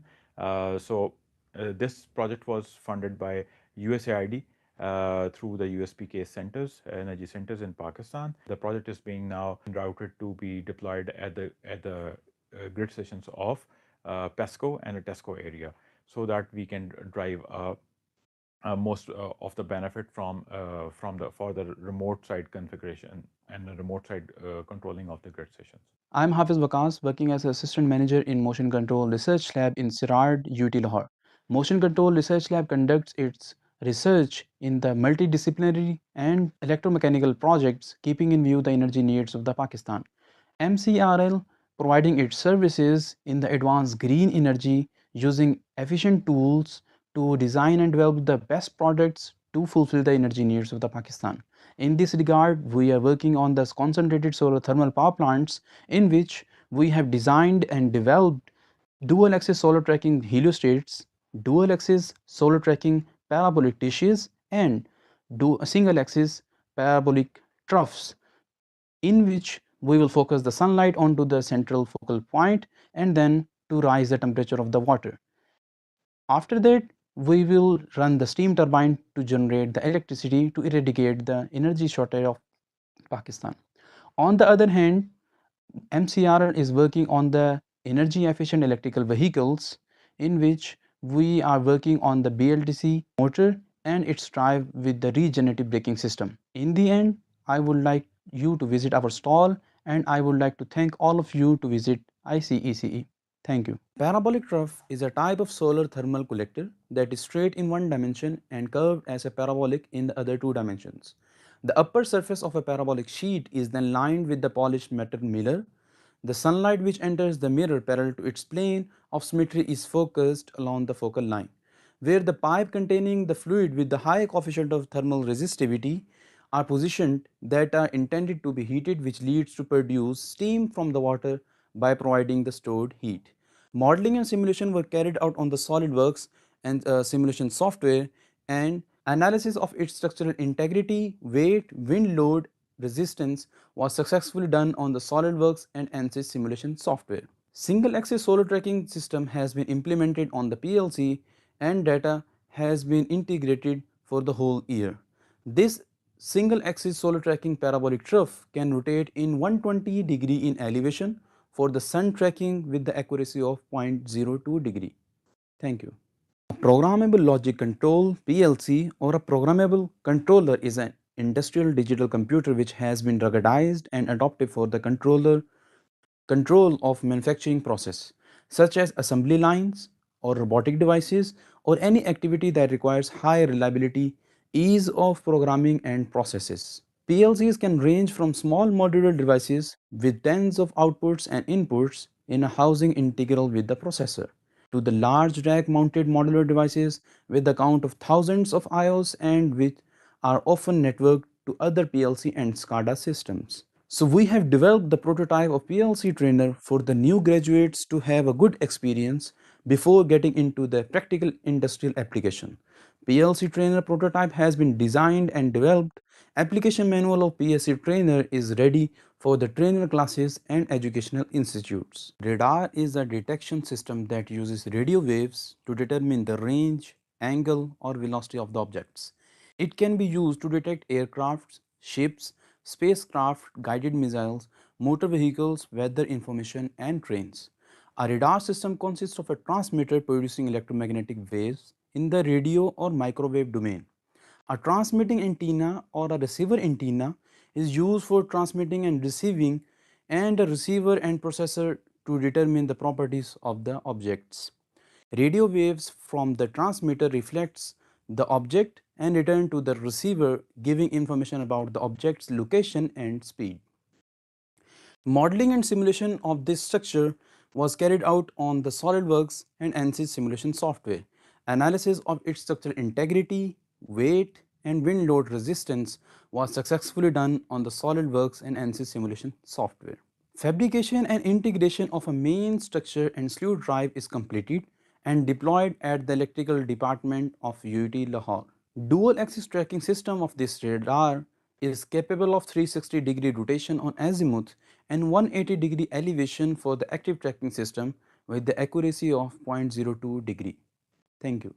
Assalamu alaikum. My name is Muhammad Amar Yaqub, working as a research officer in Alternate Energy Research and Innovation Lab. Here at Alternate Energy Research and Innovation Lab, we are providing various services related to energy efficiency and energy system design, implementation, and support. which includes but not limited to energy audit of commercial scale buildings, designing of large scale baby plants, monitoring and evaluation, on-field testing and validation of energy projects. During the last 1 year, we have provided various consultancy services in solar PV field with approximately 50 megawatts of capacity, having our outreach from border areas of KPK to the shores of Karachi and Gwadar. We have provided services to different private and public sector organizations, including United Nations missions, universities such as Islamia University Bahawalpur, Karachi University, UET Lahore, and Bahauddin Zikriya University Multan, as well as district hospital across Punjab. In addition to these, we have delivered projects to government bodies such as Energy Department, its and its subsidiaries like PICA, PMU, PPDCL, DOPP. Additionally, we also provide training to technicians and engineers in the field of renewable energy and energy conservation with the support of NAVTEC and PSTF. We are offering following tests in CERAD. Few of them are the determination of real power at STC condition using the sun simulator that can emit a light of 1000 watt per meter square at a temperature of 25 degrees C and air mass is set at 1.5. IV and PV curve also determined using the sun simulator. Another test that we have is the EL test, that is named electroluminance test. EL test setup capture the image of the PV module whose quality is assessed to detect the cracks and defects on the PV module. Bypass diode test is also used for the PV module. Bypass diode thermal test is used to assess the adequacy of the thermal design and long-term reliability of bypass diode. Another test that we have is the ultraviolet preconditioning test. Ultraviolet preconditioning test is used to identify the degradation of the PV module material through ultraviolet radiations. Module breakage test is also applied to the PV module to determine the strength of the PV module, and mechanical load test can determine the ability of the PV module to withstand the mechanical load and stress of the PV module. Assalamu alaikum. Battery has been a critical component in energy storage, especially with PV systems, and has been often misquoted by the suppliers by forging the actual values of battery systems. Battery Tester is a cost-optimized solution which can help estimate the battery capacity with higher precisions and validate the claim of rated values, which leads to the better system design and ultimately help to reduce the risk associated with battery backup systems. Assalamu alaikum. My name is Muhammad Ali and I am working as Senior Research Manager at Al-Khwarizmi Institute of Computer Science and also providing support to CERAD labs. We are working on various energy efficiency related projects, especially related to the industrial sector. We started off with the energy efficiency course funded by GIZ Germany, where we have senior level people from industries coming over on weekends to get hands-on training. We also developed a motor testing system based on IEEE standard. The motor tests the running efficiency of induction motors, which is very important in decision making for motor replacements or making improvements. We won a project from UNIDO for sustainable energy initiatives for Pakistani industries, focusing on paper and pulp and ceramics sector. We won a TDF project from HEC on solar inverter development. It's very essential for us to get these products developed in Pakistan for customized needs, preserve foreign exchange, skill development, and job creation for local engineers. We won funding again from HEC for pump testing system development. The system tests the efficiency of centrifugal pumps, giving a lot of benefits to its users. We are working very closely with PICA for establishing AC testing lab at CERAD, Kalashakaku campus. The lab will test energy efficiency ratio and coefficient of performance of air conditioners, in addition to various other parameters mentioned on the nameplate. We are also offering short training courses on energy efficiency, programmable logic controllers, industrial instrumentation, in cooperation with NAVTTC and other funding agencies. Thank you very much. The project is to develop an economizer to control and automate the pigmentation of leather skin with minimal pigment waste at less cost. This system to automate the leather spraying process is locally developed and presented for the first time in Pakistan leather sector with high precision and calibration. It immediately became mature and has been installed on various finishing plants. across the country. And how it is working, the leather skins are placed on the conveyor of the leather machine and pigment coating is done by solenoid spraying guns placed on carousel. Economizer detect the speed of the conveyor and carousel and convert the area of the leather skin into the digital format using IR scanner. After computation of calculation, it directs the guns to perform the efficient spraying. It also provides the user-friendly interface and flexibility in adjusting the parameters required for the process. And what is more, the system at the end of the working day gives you more than the 25% saving, thus entirely repaying itself within a few months. Thank you. This project tends to determine the efficiency as well as the pump curve of pumping system. In any industrial or commercial facility, we can determine the pump curve from ratio of flow rate and the head of the pump. This solution gives us the real-time efficiency data of pump of industrial or commercial systems. The test bench duly equipped with PLC, programmable logic control, and a VFD, variable frequency drive, from which we can change the speed as well as the technical parameters of pump as per demand. All parameters and real-time data are displayed on a HMI screen. This demo test bench contains 1 HP motor of 3-phase power. This project has been awarded from HEC through TDF Technology Development Fund. Thank you very much.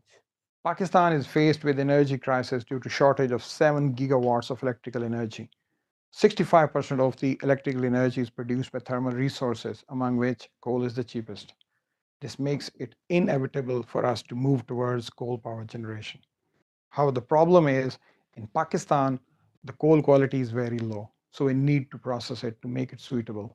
Here, our facility, Mineral Processing Research Center at Mining Engineering Department, University of Engineering and Technology, Lahore comes in. We collected samples of 32 million ton of Punjab coal and 130 million ton of Khyber Pakhtunkhwa coal. We processed it through crushing, grinding, flotation, and gravity separation, and we have made it suitable for power generation. In addition to this, we are also committed towards renewable energy storage. For this, we are recycling printed circuit boards and mobile batteries to extract the raw material for lithium-ion batteries manufacturing. For printed circuit board recycling, we are using shaking tables, electrostatic separators, magnetic separators, and leaching. While for mobile batteries, we are sticking to crushing, screening, and smelting. Assalamu alaikum. My name is Dr. Muhammad Badar Hayat, and I'm an assistant professor at Mining Engineering Department, University of Engineering and Technology, Lahore. There are 17 rare earth elements in periodic table, and among these, indium, selenium, and tellurium are very important for the development of green renewable energy technologies like solar and wind. Coal ash has been a very good resource for the extraction of rare earth elements. However, the procedure to recover rare earth elements from coal ash is debatable. Currently, mineral acids are used for this purpose, which are harmful for the environment. We at Mining Engineering Department therefore took up this challenge. We have currently developed 6 green deep eutectic solvents which have the potential to replace the mineral acids in the extraction of rare earth elements from coal ash. Our research is promising as it will contribute towards the green hydrometallurgy globally, and also in Pakistan, it will be helpful in making Pakistan self-sufficient in these critical minerals. Thank you.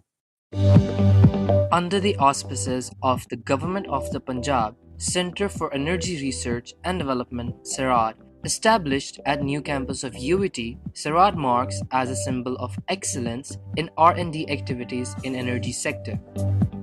As you enter the main corridor, it opens various avenues of research in almost every domain of energy technologies, and various research labs are dedicated to perform research and development activities in the areas of photovoltaic, coal, bioenergy, wind energy, solar thermal energy, hydropower, and energy conservation. Since its inception in the year 2012, CERAD has achieved great milestones under the supervision of Dr. Waqar Mahmood and his dedicated team that includes professionals with excellent academic background and industrial experience. Center for Energy Research and Development is a unique facility in the new campus of UET Lahore. Here we have developed facilities for the validation of solar panels and some of the components which are used in solar technology. More recently, we have developed an AC testing facility within our, also focused on micro hydro turbine technology and also biomass technology. These technologies are providing solutions for the energy problems of the province and the country. CERAD is fully equipped with the state-of-the-art testing facilities as per international quality and performance standards. In hybrid electric vehicle sector, CERAD is working in collaboration with Car USA and Casper to design and test low-cost solar-powered small hybrid vehicle. In coal energy sector, besides developing pilot-scale coal gasification facility, a coal sample bank has been developed where coal is not only collected from various mines of Punjab but also preserved in standard environmental conditions.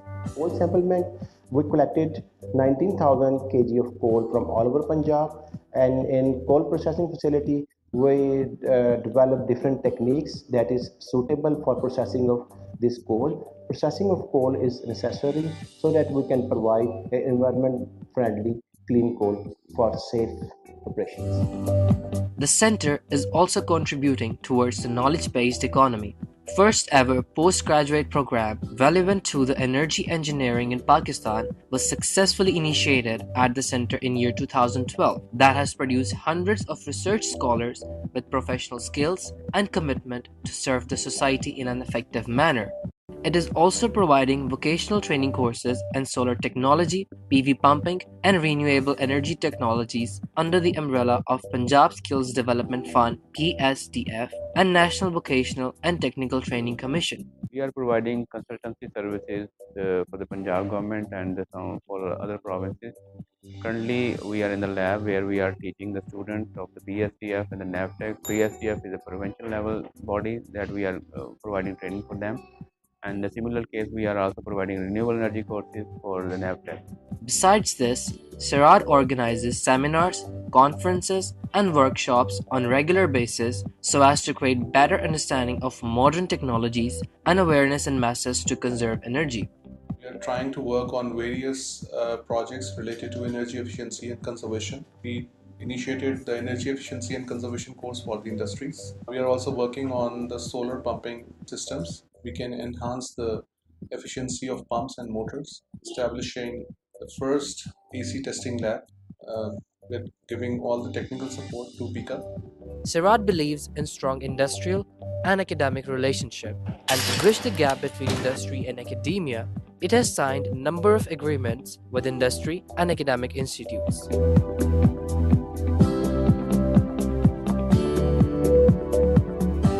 So what are you waiting for? If you are working in any renewable energy technologies, including solar, wind, hydro, biofuel, or coal energy sectors, and you need our services, feel free to contact us.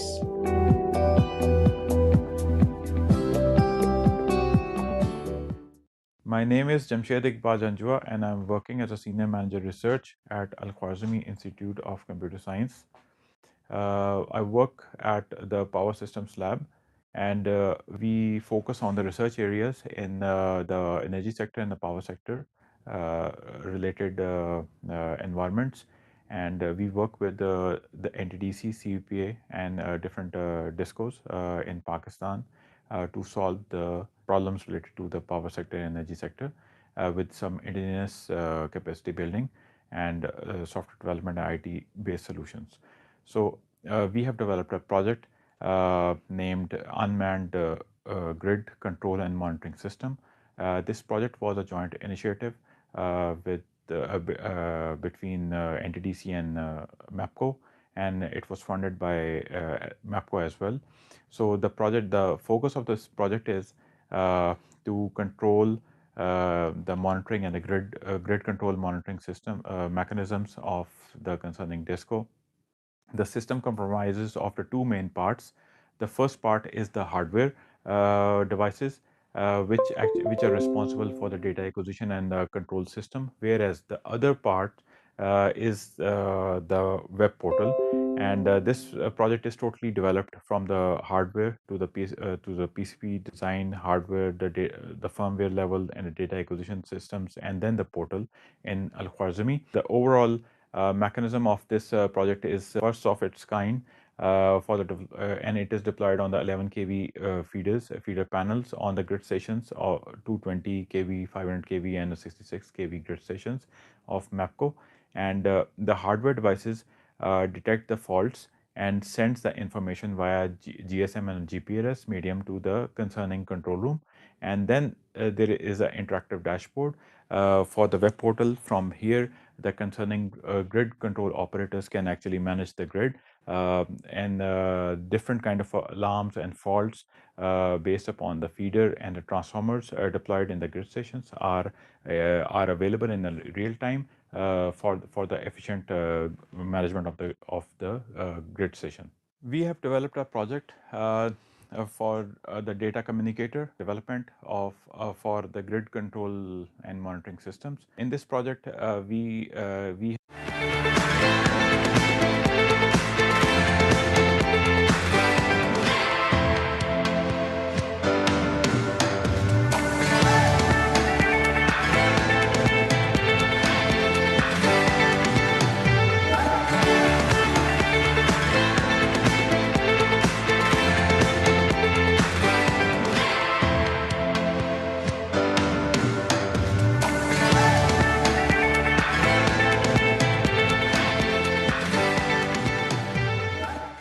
My name is Jamshed Iqbal Janjua, and I'm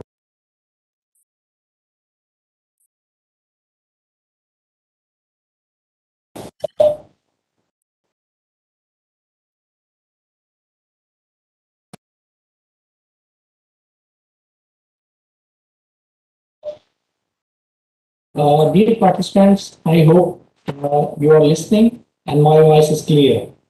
Assalamu alaikum. My name is Dr. Fahad and I'll be conducting the session number 2 as chair today. On behalf of the organizing committee, I welcome you all to the second day of the 5th International Conference on Energy Conservation and Efficiency. As I told you, my name is Dr. Fahad and I am working as professor in the Department of Mechanical Engineering, University of Engineering and Technology, Lahore. And let me introduce the session number 2. Today, there will be 2 talks in this session, and each speaker will have 40 minutes for the talk. And at the end of each talk, there will be 5 minutes for the question and answer session from the audience. Attendees, they can obviously write the question in the question and answer dialog box. Let me introduce the first speaker. His name is Professor Alberto Patinao. He is graduated in mechanical engineering and gained his PhD at the University of Cagliari, Italy. He is employed in Sotacarbo SPA, which is an Italian public institute on low carbon technologies since 2004, with the current role of head of research and development. His main fields of research are focused on low carbon energy conversion technologies, with particular reference to gasification technologies, green fuel production, fuel characterization, carbon dioxide capture, utilization, and storage, techno-economic analysis, as well as the feasibility studies of low carbon power generation plants. He has managed several national and international research projects as well, and he has technically coordinated international cooperation agreements with institutions from Australia, India, Pakistan, South Korea, United States, and United Kingdom as well. Dr. Patinao is the Italian representative in the European SET Plan Implementation Working Group on CCUS, appointed by the Italian government, and he is member of the Italian National Energy Board. He is the Italian proxy in the Research Infrastructure Consortium Committee of ECCSEL ERIC, which is the European Carbon Dioxide Capture and Storage Laboratory Infrastructure, as well as European Research Infrastructure Consortium. At Sutacarbo, in reference to the carbon dioxide value Europe Association and in the Italian energy cluster. He is also a member of the advisory committee of the degree course on the mechanical engineering at University of Cagliari, Italy. And he is also president of the Carbon Dioxide Club, Italy. He is also the director of annual International Sutacarbo Summer School on Low Carbon Technologies and member of the advisory committee and international vice chair of the International Pittsburgh Coal Conference. He is author of several publications in the national and international journals, books, and conference proceedings, and his H index is 18.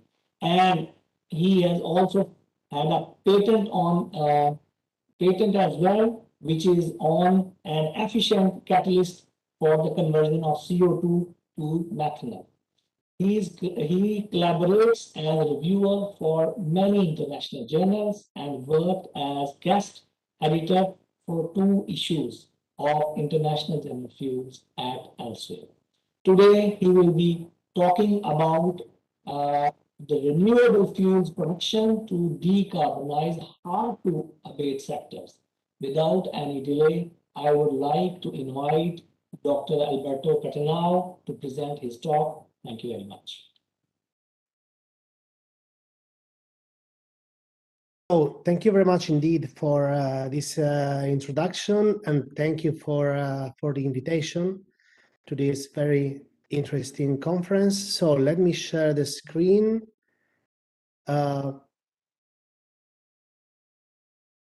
I assume you are able to see it?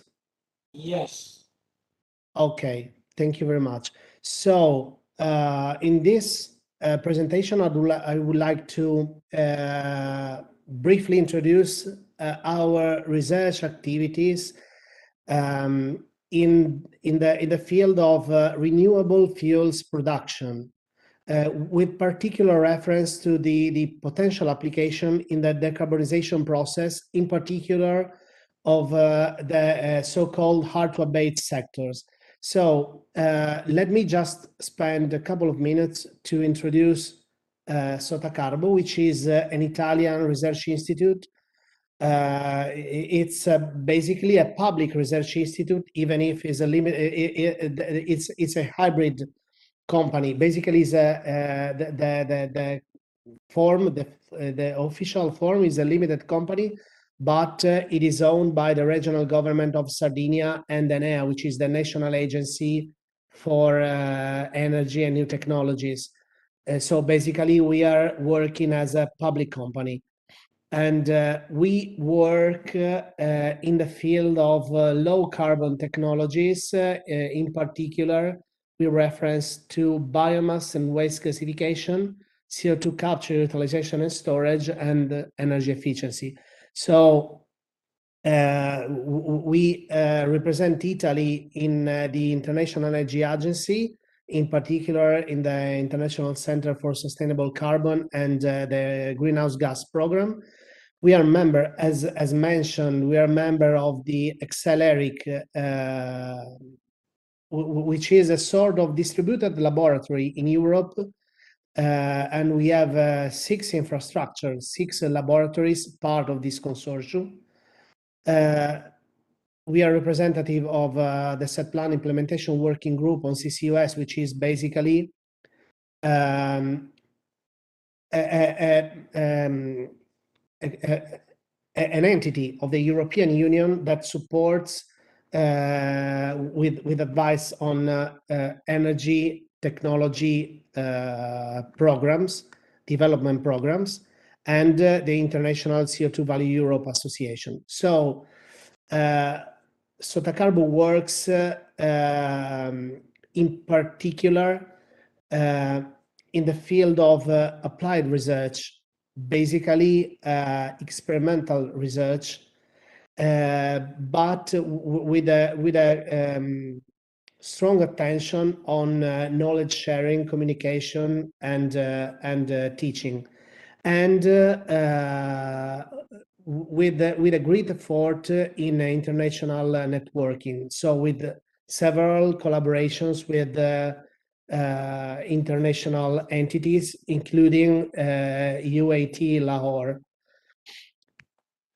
So this is just a brief outline of my presentation today. So just a brief introduction about the general context and a hint about our studies on biofuels production, basically through gasification processes, and e-fuels production. So this is a projection, just to introduce these topics. This is a projection made by the International Energy Agency on what we need to reach the so-called net zero emissions, CO2 emissions, within 2050. So basically, we have to strongly reduce CO2 emissions in different sectors, such as electricity and heat, industry, transport, buildings, and other. So this shows how is important the development of new technology to promote this kind of decarbonization. And this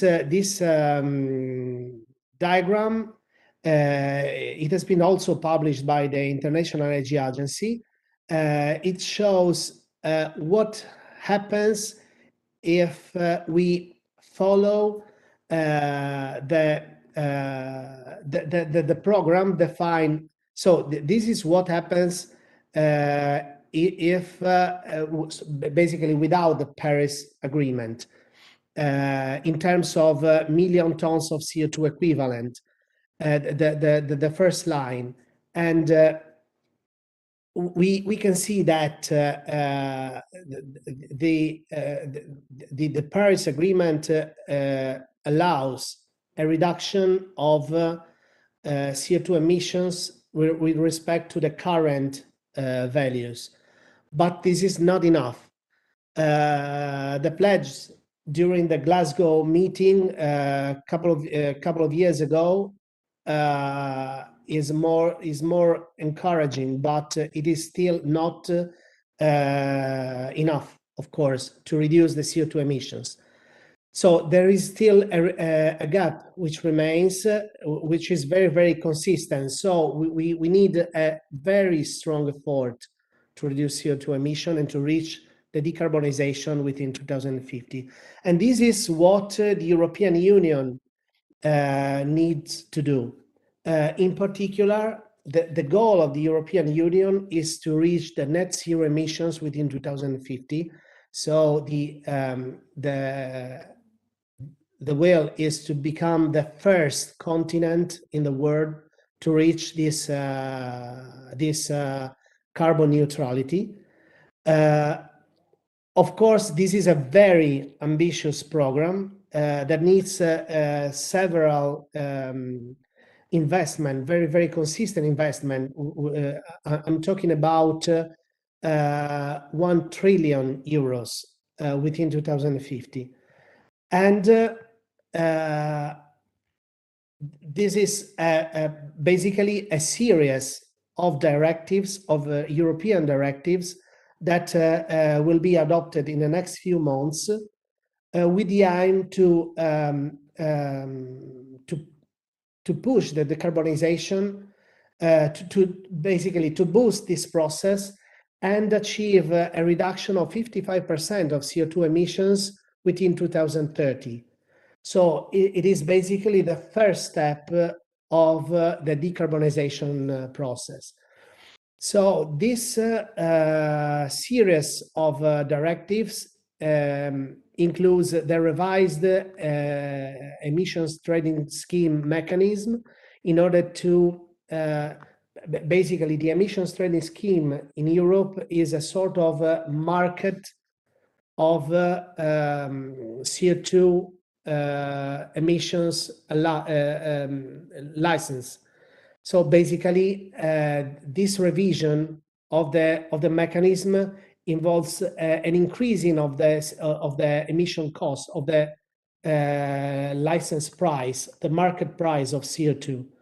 So it's a sort of incentive to invest in decarbonization. There is a revision of the Renewable Energy Directive in order to promote the development of renewable plants.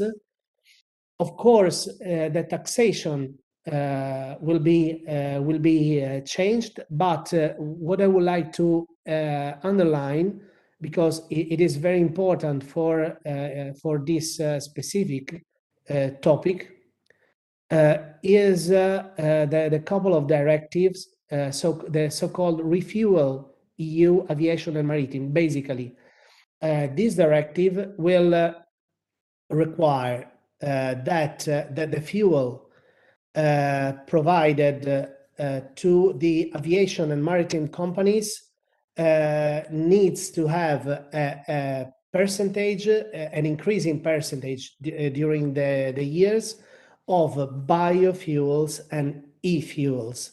So basically a renewable component in the mixture provided to the aviation and maritime companies. So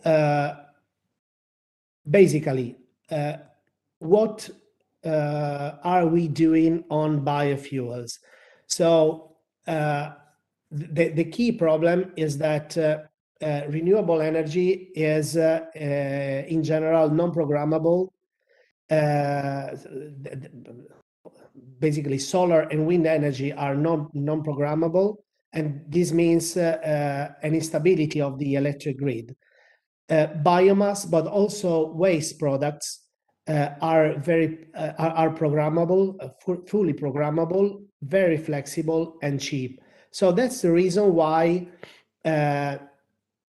we are studying the possibility to use the energy contribution from biomass and also plastic waste for energy production.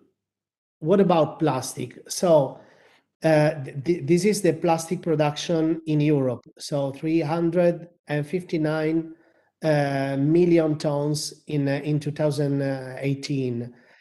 The key problem is that only 32.5% of plastic waste are recyclable. A portion is used for energy recovery through thermovalorization, but typically with low efficient plants, and more or less 25% is landfill with a series of environmental issues. So this is the reason why we are studying different approaches for an efficient energy recovery of this waste biomass and waste plastics for energy production and possibly hydrogen production. So we are testing different technologies, different fuels, and as mentioned, different kinds of products, electricity and hydrogen. So the first step for recovering energy from in general, from a fuel, in this case from a waste fuel, is the first problem is to understand the properties of the fuel. So the first step is the kinetic characterization of this fuel.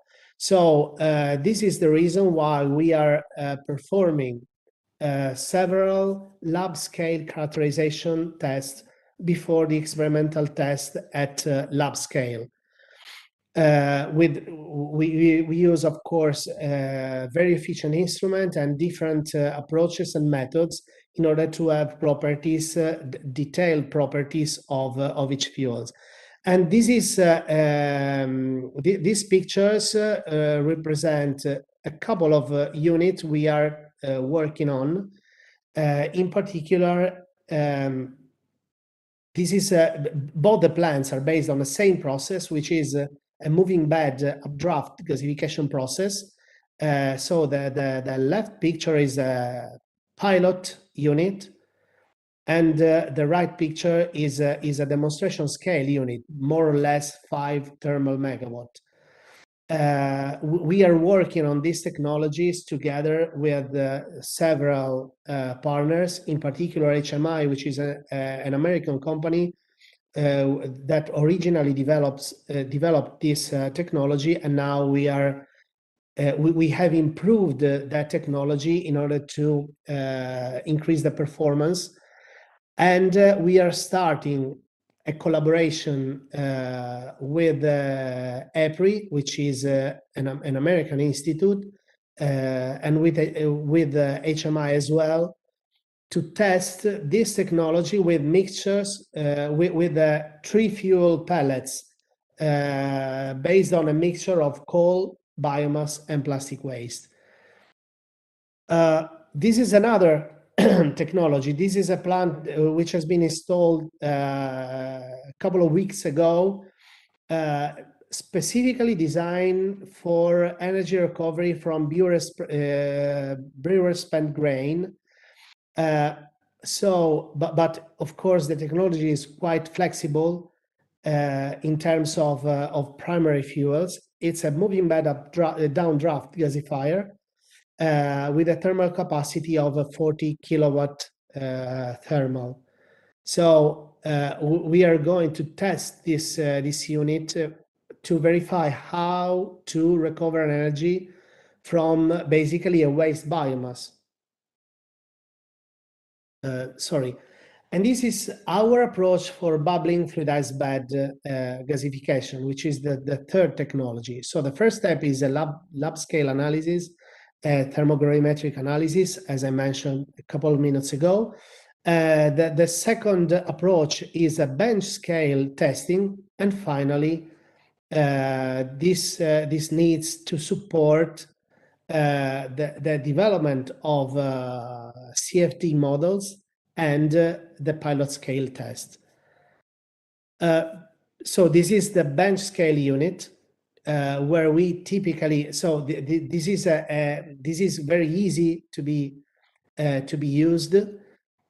So that's the reason why we can use this unit to test a lot of fuels with a lot of operating conditions in order to optimize the experimental test in the pilot unit. So of course the reactor is very, very small, but the process is fully controlled, and this makes quite easy the operation and the experimental test with this unit. And this is just an example. We have obtained last year in pyrolysis and gasification operation modes. So this is a study we have performed together with the US National Energy Technology Laboratory. We performed a series of experimental tests that allowed to set a CFD simulation model based on MFIX tool, specifically developed by NETL in the US. So we have developed a model and validated with the experimental test. So you can see from the diagram that so how the model reflects the actual experimental results. So this is just to give you an idea on the approach we are using for the development of this technology. And this is the I can say the final step. So the pre-commercial step based on a pilot unit characterized by a thermal input of 400 kilowatt and equipped with an internal combustion engine, basically 3 internal combustion engine with a capacity with a maximum power of 40 kilowatt each. So the whole electric output is more or less 120 kilowatt. Of course, it depends on the specific kind of fuel we use and on the specific operating conditions. Basically, the reactor works at atmospheric pressure with air, oxygen, or steam as gasification agents. And we are, this is in use since early 2018. And this is just an example of the results we have obtained. In particular, this picture shows the syngas composition and the operating temperature at different values of the equivalence ratio. So typically during the runs, we change the operating conditions, the equivalent ratio in particular, to verify the behavior of the gasification process. We also performed a series of preliminary tests with a blue polymer to simulate the performance of the unit with the so-called plasmix, which is basically the final residue of plastic waste after the separation of the material. So a part can be recycled, but the remaining part that cannot be recycled can be gasified. So this is the reason why we are working on this material. What about e-fuels? So first of all, let me define what does e-fuels mean. Basically, e-fuels are defined as liquid or gaseous fuel produced not from the conventional fossil sources like oil or natural gas, but from renewable energy sources. So basically, we can produce hydrogen, methanol, dimethyl ether, also methane, and the conventional oil products like diesel, gasoline, etc., not from oil and natural gas as with the conventional process, but from renewable electricity. So e-fuels are basically electricity-derived fuel that can replace the conventional ones. So why e-fuels are so promising? So basically they can allow the storage of renewable electricity. As I mentioned, solar and wind energy are not programmable. So we need a solution to store the energy.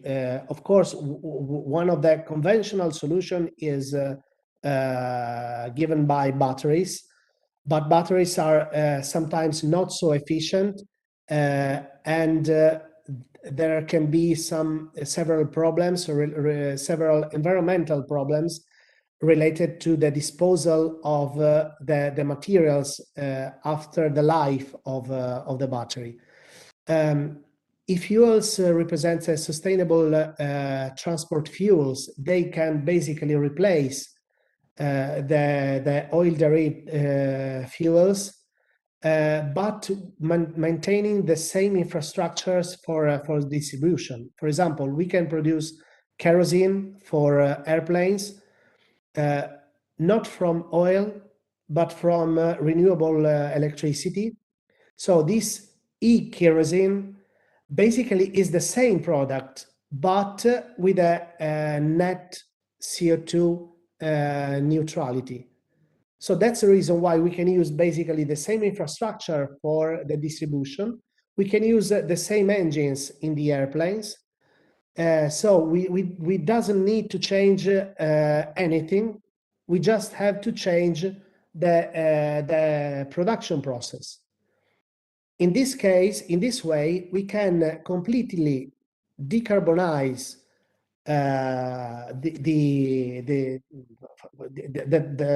sector, the aviation sector, for example, without any change of the infrastructure, only changing the fuel production approach.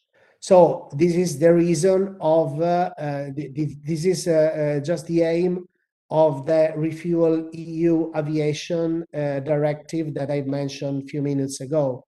So an increasing percentage of renewable derived fuel in order to decarbonize this specific sector. Another aspect, another essential aspect is that most of these technologies are already mature or almost mature, with an increasing experience in this year. And even if the economic competitiveness is not is not allowed in this moment, so the process are still not competitive from the economic point of view, but most of the studies demonstrate that they will become competitive in the next few years. So one of the question, one of the most frequent question regarding e-fuels are they renewable? Considering that the problem is that apart from hydrogen, most of these fuel require the use of CO2, captured CO2, for the production of the final product. So basically, most of the e-fuels comes from a reaction between CO2 and hydrogen. So the question is, are they actually renewable? And the response is basically yes, if the electricity used for hydrogen production is a renewable electricity. Basically, even if CO2 comes from, for example, a fossil fuel power plants. So fossil fuel from a power plant typically is emitted in the atmosphere. But if we capture this carbon dioxide and we can use it for e-fuels production with renewable energy, so basically it will be emitted after two different kinds of works, basically, just to simplify the concept. So that's the reason why e-fuels can be considered renewable. But one of the most promising approach for the next few years is the use of CO2 directly captured from air. It is a technology which is not competitive at the moment, but the cost is significantly has been significantly reduced in this last 5-6 years, and during during this decarbonization process towards carbon neutrality, with the aim to move from the fossil fuel plants to renewable energy plants. So basically, the main source of CO2 can be air. So the reason, the concept is to combine CO2 capture from air with renewable hydrogen for the production of fully renewable fuels. The key aspect, the key issue related to e-fuels is the energy balance. As you can see, so this is an assessment from the International Energy Agency. You can see that more or less 50% of the electrical energy used for the production is lost.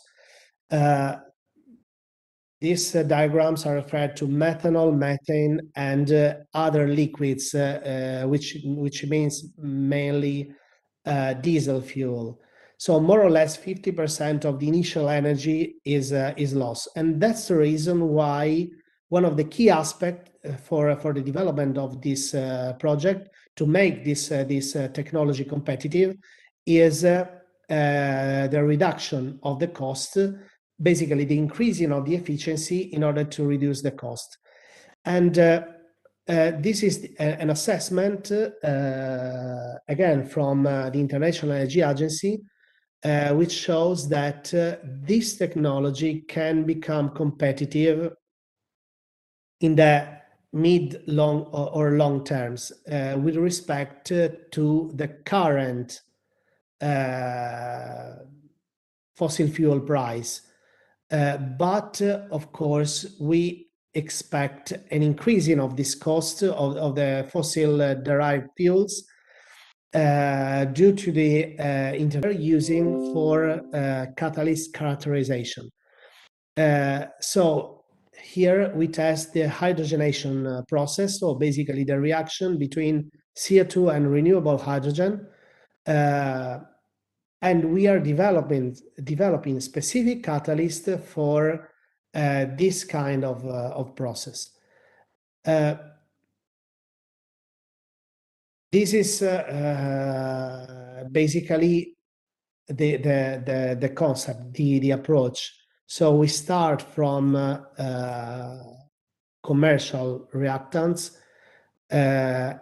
as cheap as possible, considering that we have to develop material which has to be competitive in the market. We use several methods for the synthesis of the catalyst, and the product is characterized in this bench scale unit and compared with the performance of the commercial products, the commercial catalysts.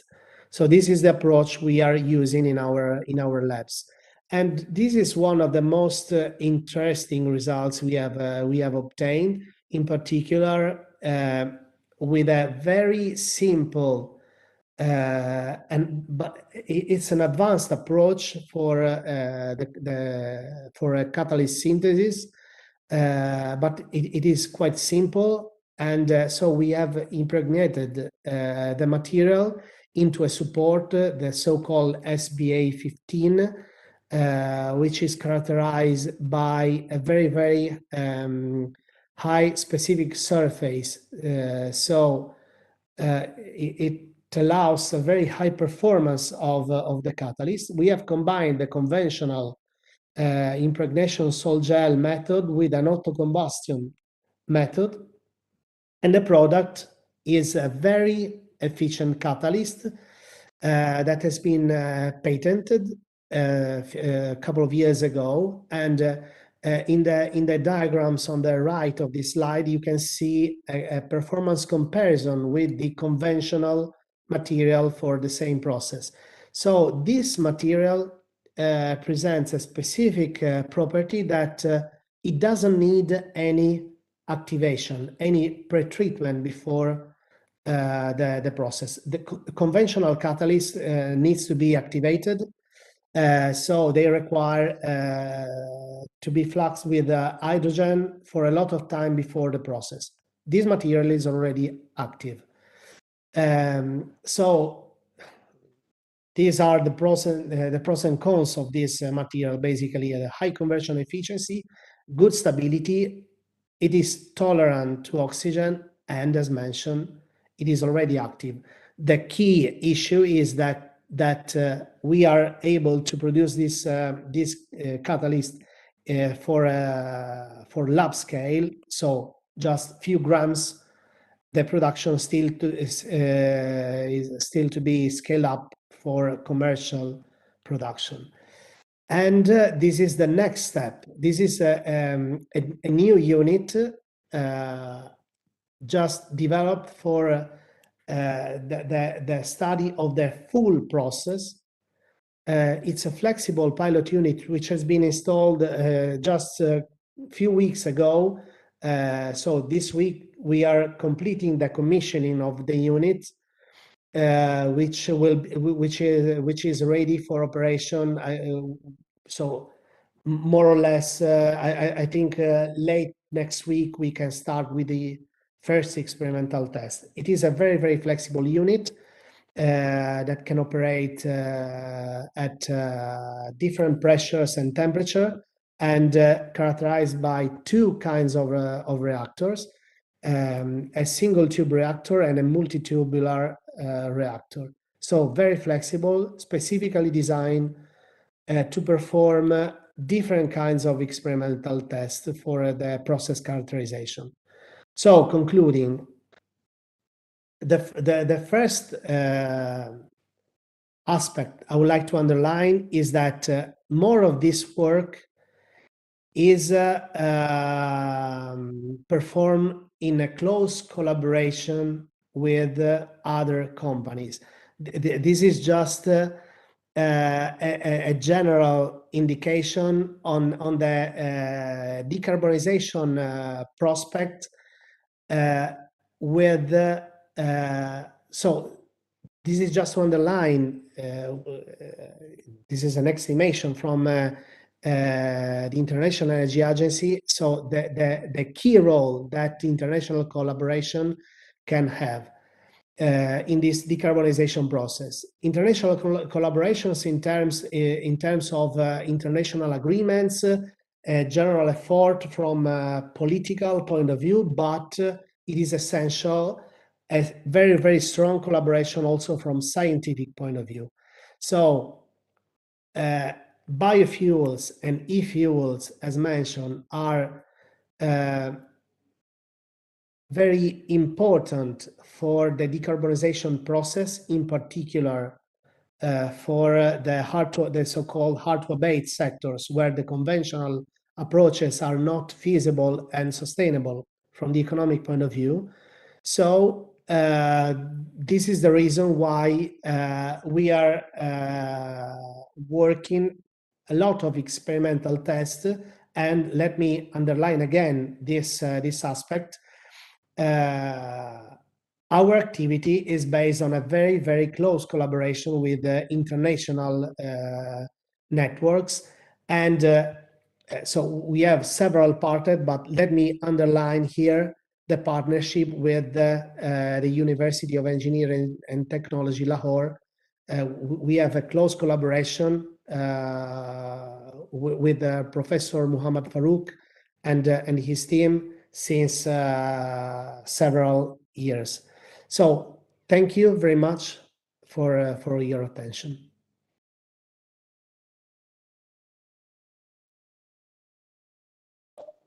Thank you very much, Dr. Parinal. Now, I would like to ask from the audience if there is any question from your side. Okay, let me ask you, Dr. Alberto. It's a very wonderful talk, and you got some interesting results as well. Particularly, I'm interested about the nanocatalysts you have made, and it's a pretty new thing for us. Can you please tell us what makes that catalyst more O2 tolerant? I mean, what's the difference between other catalysts and this catalyst? Why it has more O2 tolerance? So the reason is that basically in the conventional catalyst, so the metal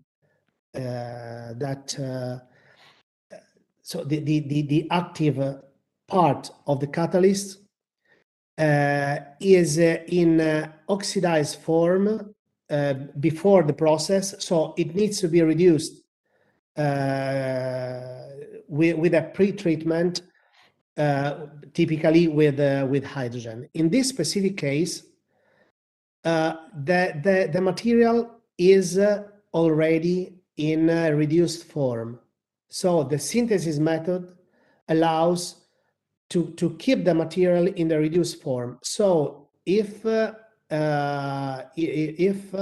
the catalyst is left in the atmosphere for a lot of period, it doesn't change its property.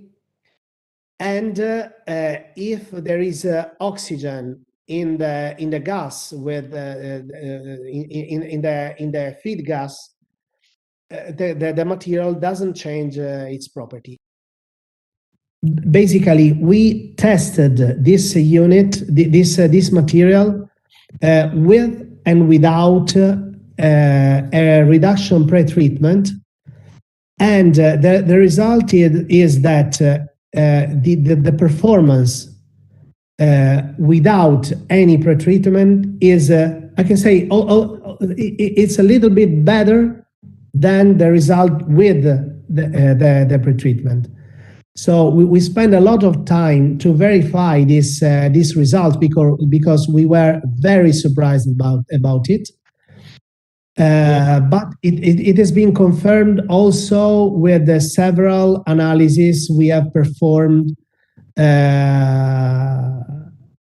several laboratory analyses we have performed on the two materials, so before and after the treatment. That's wonderful. Thank you very much. Now I know why this is more O2 tolerant. Now I would like to ask my team to present a shield. It is e-shield, just like e-fuel. So thank you very much once again, and congratulations. And let me ask one of my team members to present it to you. Thank you. Thank you very much indeed. Thank you. Thank you very much.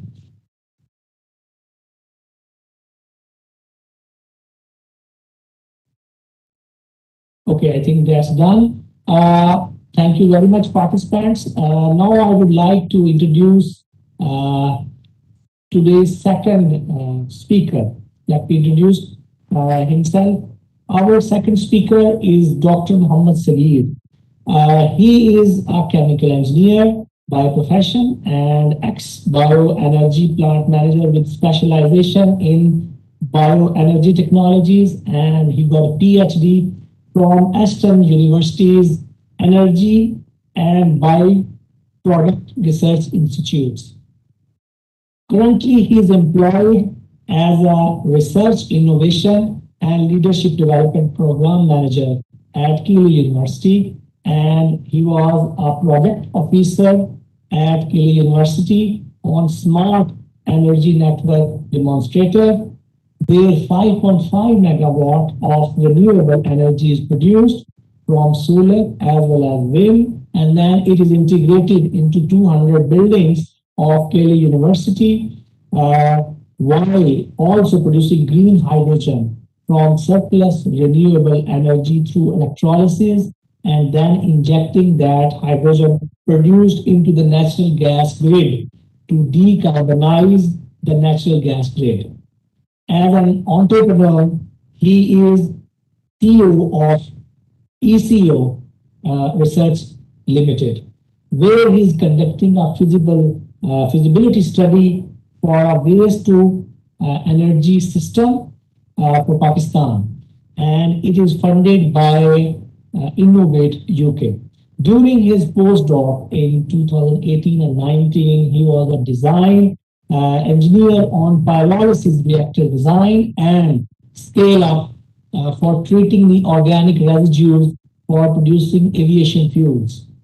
He is a serial entrepreneur with 2 business startups specializing in manufacturing of biodiesel, biomass pyrolysis, and gasification technologies. He has served as bioenergy plant manager from 2012 to 15 at European Bioenergy Research Institute, where he was managing a 1.4 megawatt biomass fluidized bed gasification plant. His portfolio of skills include various things, but a few I would like to tell you. It is chemical engineering, NIBOS certificate, managing safely, hazard analysis, ILM leadership and management certificate, and PG certification. Today he will be talking to us. He'll giving a talk on waste to energy feasibility study for a small scale gasification system development for Pakistan. Now, without any delay, I would like to ask Dr. Muhammad Sagir to present his talk. Thank you very much.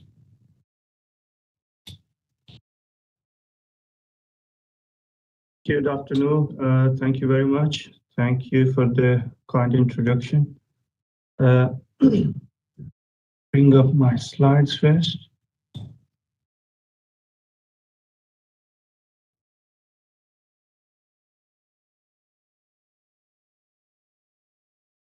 Are you able to see my slides at the moment? Yes, they are quite stable and you are audible as well. Okay, excellent. Thank you very much. Thanks for the introduction and thank you for giving me opportunity to be in this excellent event online today.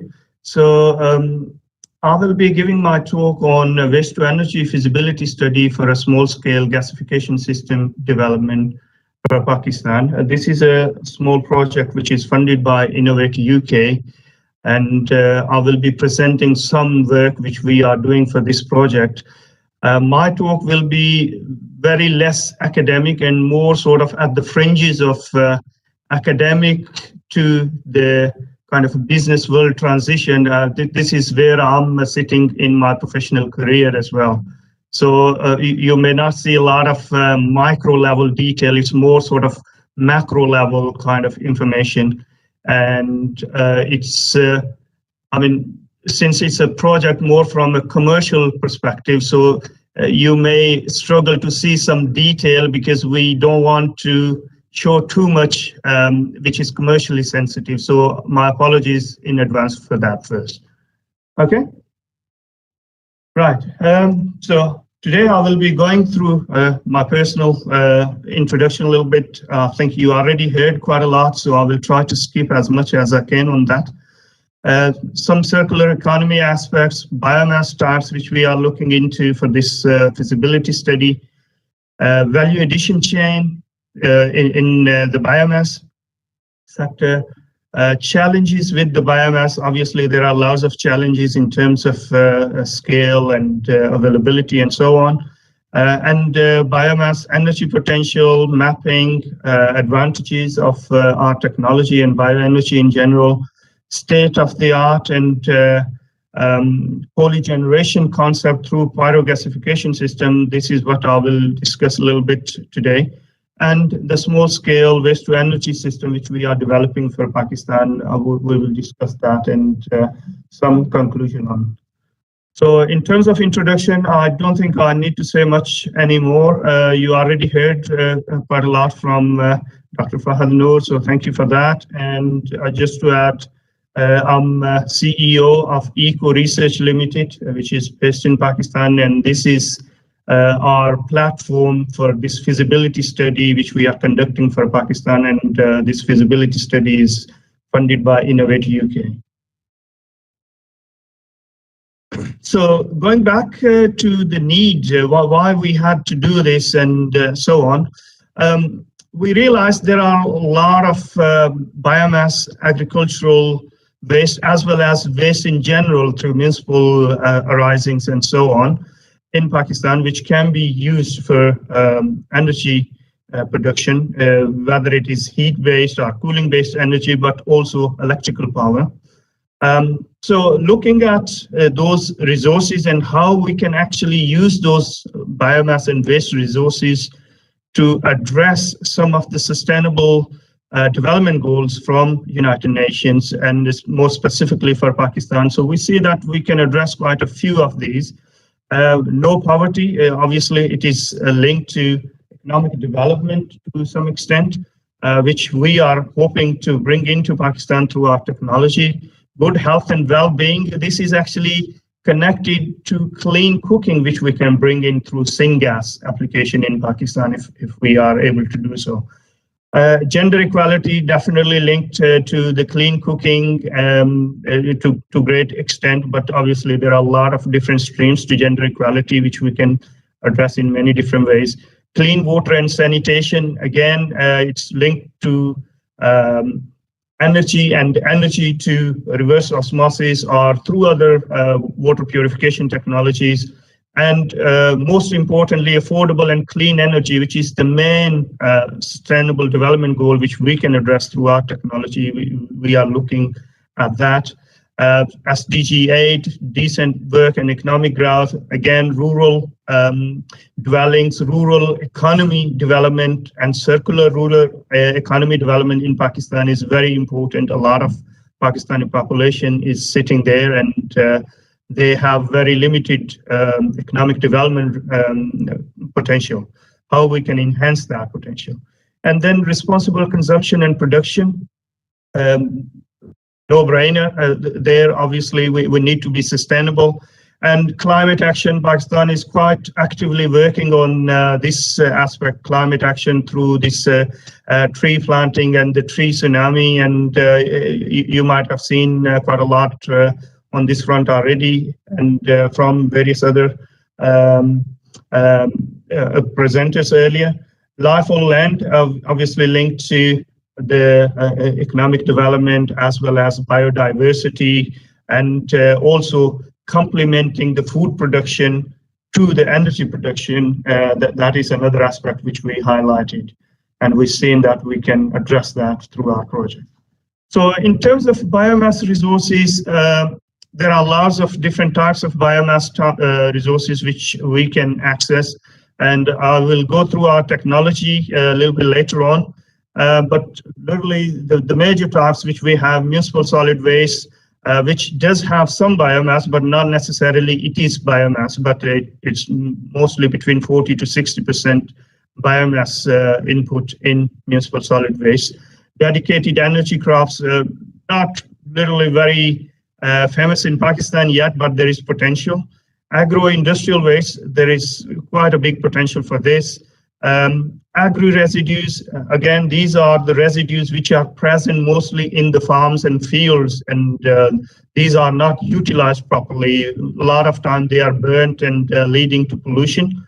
And forestry residues, I think on this side, we are using quite a lot in a negative way, where we are causing a lot of deforestation, but there is still some potential through sustainable forestry management practices. We can utilize some forestry residues. And then there is a whole carbon cycle, which I'm sure we are quite familiar with.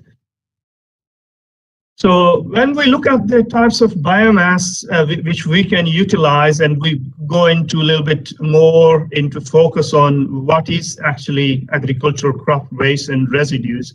So we see there is a lot of materials which are, for example, straws, husks, leaves, sugarcane bagasse, and these kind of things which are agricultural crop waste, which we can utilize in many different ways and forms, and it's already being utilized to some extent in Pakistan. But there is a huge potential, and that potential hasn't been fully met in Pakistan. Paper mills, paper and cardboard, they are another big consumers of biomass waste. For example, they use some of the rice straw and perhaps bagasse in paper mills. Bagasse co-combustion is quite, I think, established industry in Pakistan, mostly through sugar mills, where they are producing their own power and also exporting some of that additional power into the grid. Low value end uses from selected materials. There are a lot of low value uses of biomass material. People sometimes use them for very little value or not use them at all, and they burn it simply because they don't have enough time to actually clear the fields, or the way they harvested the crop is not facilitating complete, should I say, removal of the biomass from the field. So for example, some of the combined harvesters, when they harvest the crop, a lot of residue is left in the form of stem in the field, whether it is a wheat straw or rice straw, and I think that material most of the time it gets combusted and wasted. How we can actually use value to this material. So I will present some material later on how we are looking into recovering that material. And there is a lot of surplus biomass which is not used, especially in the form of these straws. And there is quite a large quantity which is used in animal feed, for example, through the wheat straw application. So there are a lot of opportunities for using this biomass for rural economic development and also electrifying the rural areas of Pakistan, because Pakistan still has 30+% of the population still not connected to electric grid. So there is huge potential which is there in terms of access to electricity, but also in terms of economic development. Once they have access to electricity, there is a lot of activity which can be, and economic development which can be achieved through this access to electricity. And obviously more jobs can be created both in terms of electricity production and biomass supply chain management. And there are a lot of other industrial, municipal solid waste, forestry, plastic waste, which can also be efficiently used. And I will talk about these. In terms of challenges with biomass, we are quite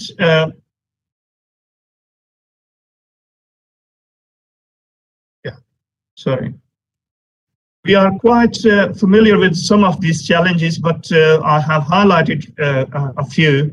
I mean, you can see one of the major picture, somebody is burning biomass simply because it's too much in the field and they have either no need or no resources to recover this biomass. Also, this is leading to pollution and loss of this potential revenue which could have been generated by recovering this biomass resource.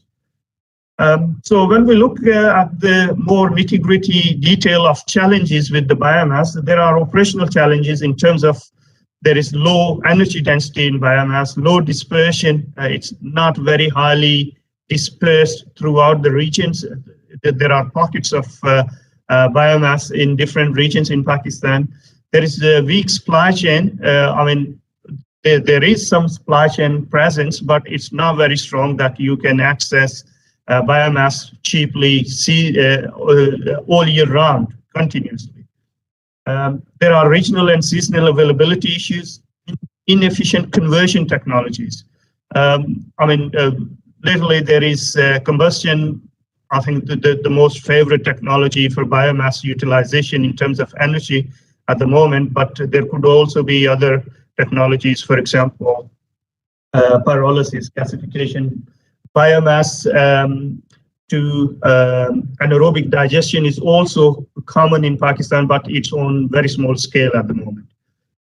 Economic challenges with the biomass, feedstock costs are varying quite significantly from season to no season, or out of season, or from peak to off peak seasons during the crop production and so on. Which is quite reasonable and common, but how we can address this if we are developing a biomass-based project. This feedstock cost variation will not be sustainable and healthy for a biomass project, for example. High risk due to financing, insurance, and so on. Obviously, lack of financing or very limited financing because there is no good locally developed advanced thermal technologies apart from combustion. There is quite a lot of risk associated with that. And Pakistan in general is mostly aiming for very large projects, which are also not helping because for large projects, money mostly have to come from overseas or through the foreign lending institutes. Social challenges, competition for uses of biomass, for example, food versus fuel, but it's not literally very highly evident in Pakistan yet. Land use, again, food versus fuel, but mostly at the moment, food is the major concern in Pakistan rather than producing biomass for fuel, but we can complement both by utilizing waste biomass. Short field clearing duration, that is again another issue with biomass because after the harvesting of the crop, for example, let's say wheat straw or rice straw, there is very limited time to recover all the material in a district, for example, and this is another constraint. Environmental issues, which are both in terms of nutrient loss when the material is combusted, and if it's combusted on the field, it leads to the loss of a lot of microbial and beneficial microbial activity. And obviously, there could be some element of ashes and carbon intake into the soil, but that doesn't justify the combustion. Regulatory challenges in terms of policies and subsidies, very limited or exist literally none. In terms of facilitating the recovery of this biomass for energy conversion technologies. Systems, no specific rules to regulate the work of utilization of biomass resource, and in terms of regulations, no specific mechanisms to manage the development of biomass resource industry. So very limited work or little work is done in this sector. So if we move ahead, excuse my different currency usage in this slide. You will see it's in pence per kilowatt, which is a pound to pence kind of analogy I used here. So if we have, for example, if we want to add the value to biomass, we need to look at the cost, and we need to look at the calorific value which we can recover. So you see there are two horizontal axes on top, calorific value 10, 15, 17, all the way up to 21 megajoules per kilogram of biomass. And then there is cost in pence per kilowatt. By the way, 1 pence is equal to about 2.3 rupees in Pakistan, if you want to convert it. So you see that if the biomass is not processed, it's just on the field or it's in the form of waste. Literally, there is very little you can get for it. As a owner of the feedstock, you can not get a lot of money for it. So literally -5 or -3 or -1 is telling us you will have to pay some money to get rid of this feedstock as an owner of the feedstock. But if you move along the supply chain, and if you can densify it, or if it is a cow poop coming out and you can store it somehow and give it to an aerobic digester project, then it may be just at about zero cost. So maybe you don't have to pay much, but you can get rid of it free of cost, or nobody will pay for it. But if you see, if we are moving along the axis on the right-hand side, we have material now segregated and reformed and pre-treated in some ways. And you can see there are wood pellets, for example, here.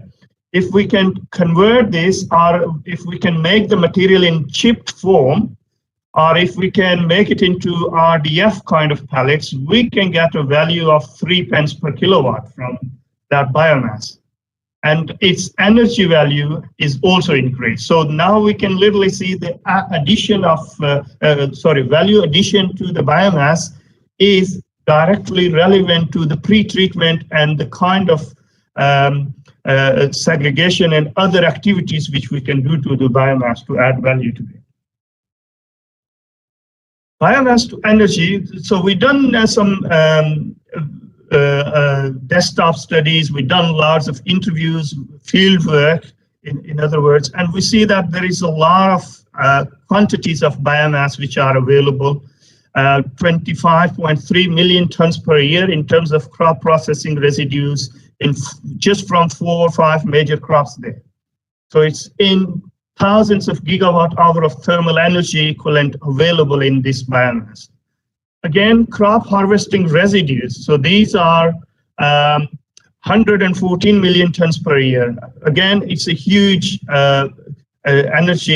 thermal energy equivalent available. Animal manures, which can be deployed for biogas processes, 24,000 gigawatt of energy, which we can recover. And municipal solid waste, again, it's not fully established sector in Pakistan, but there is huge potential. We only represented here what can be recovered easily. In terms of bioenergy production from biomass, there are a lot of different bioenergy technological pathways, and I'm sure the audience is quite familiar with a lot of those, so I don't go through very nitty-gritty detail. But in general, there are thermochemical, biochemical, and direct combustion methods. So each one of those give you different end product which you can use. So for example, through thermochemical conversion, you can produce biodiesel through transesterification of plant oils, bioalcohols, and you can also produce biohydrogen, biomethane, and so on. A lot of different chemicals and drug, and obviously you can also produce electricity and heat. Through biochemical, we can produce quite a few of these alcohols and a lot of recovered materials. And through direct combustion, mostly we are able to recover electricity and heat. And this is already applied in Pakistan, but we can see there is very limited end use of the biomass to the end product which we can produce.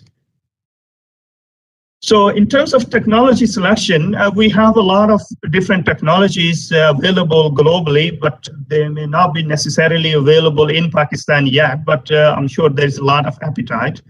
Anaerobic digestion, it's mostly done around ambient temperature between 30, maybe 35 degrees Celsius. That's the optimum temperature. And it leads to biogas, or if you separate the biogas into methane and CO2, you can do further processing to produce bioalcohols. We have pyrolysis, which is done under thermal conditions between 300 to 650 degrees Celsius under no oxygen conditions, and we can have 3 different products: biochar, biooil, and syngas. Then we have gasification, which is done at partial oxidation conditions at high temperature, and it can give us syngas and or biochar, which can be used in many different ways. It can be used in boilers, furnaces, gas turbines, engines, and so on, for producing heating, cooling, and also in chemical synthesis, biohydrogen production, and so on. Combustion, which is already quite well established in Pakistan and used quite a lot. It leads to heat production and heat to steam and steam to electricity through steam cycle. Transesterification, very limited use of this in Pakistan because most of these plant oils and fats are used in animal feed production, but there is potential for these to be used in biodiesel production, for example. So what kind of products we can derive by using those technologies?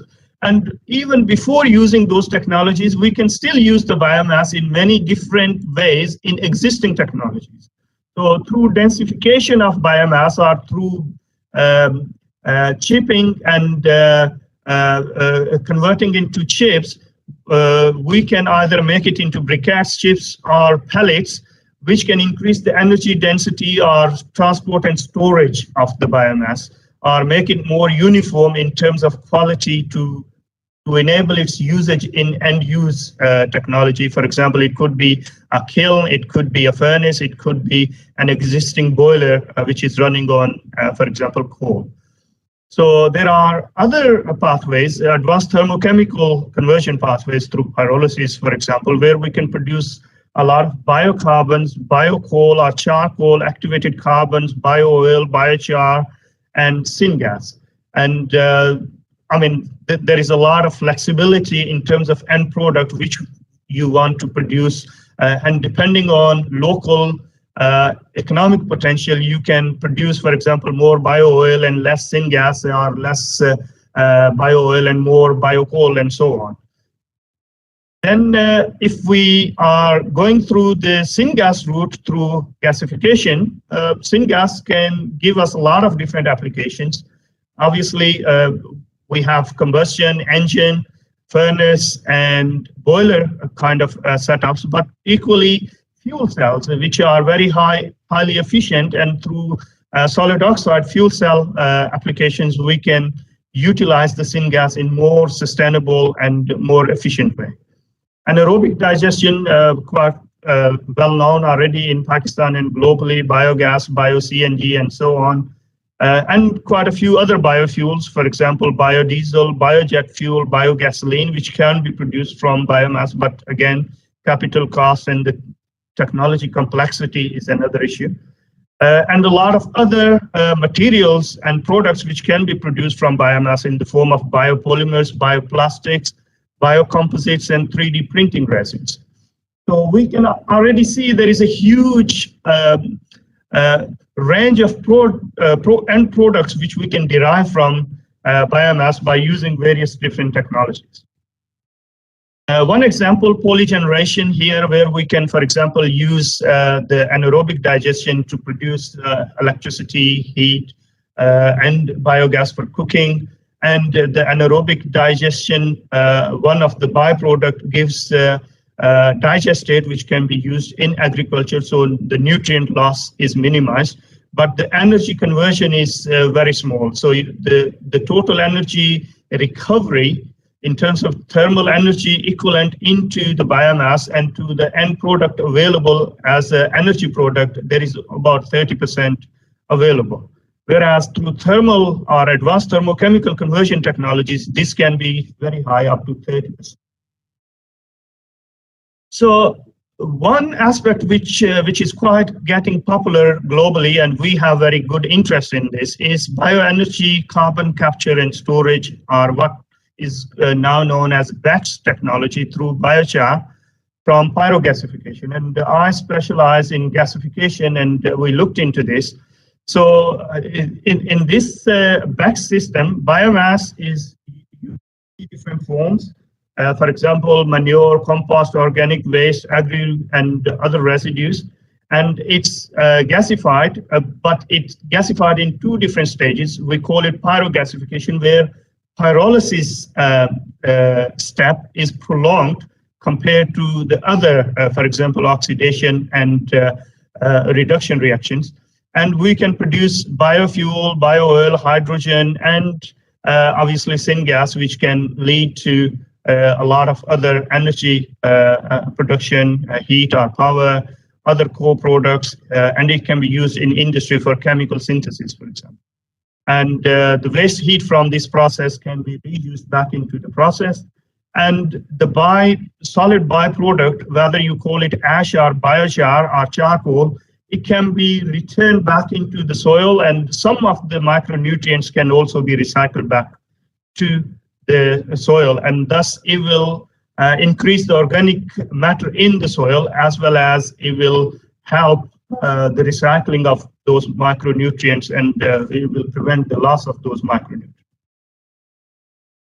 So the state of the art in pyrogasification technology is where we can use complex and mixed waste residues, because your project cannot rely on one type of biomass feedstocks. You need to design your technology or plant or system in such a way that you can use all kinds of organic matter or residues in your system, because you need to have it operational for 365 days a year, and you need to have as low cost as possible biomass feedstocks, and those feedstocks mostly will be very complex. They may not be readily pre-treated, and if you want low cost, they may be in the form of this straw standing in the field, in the farm, and if you don't recover it, it will be going into flames, and it will lead to a lot of those PM2.5 and PM10 emissions and so on, and it will also lead to loss of this biomass. If we use the pyrogasification, we can have a combined energy efficiency of 80% with the heat recovery, if we can recover the heat as well.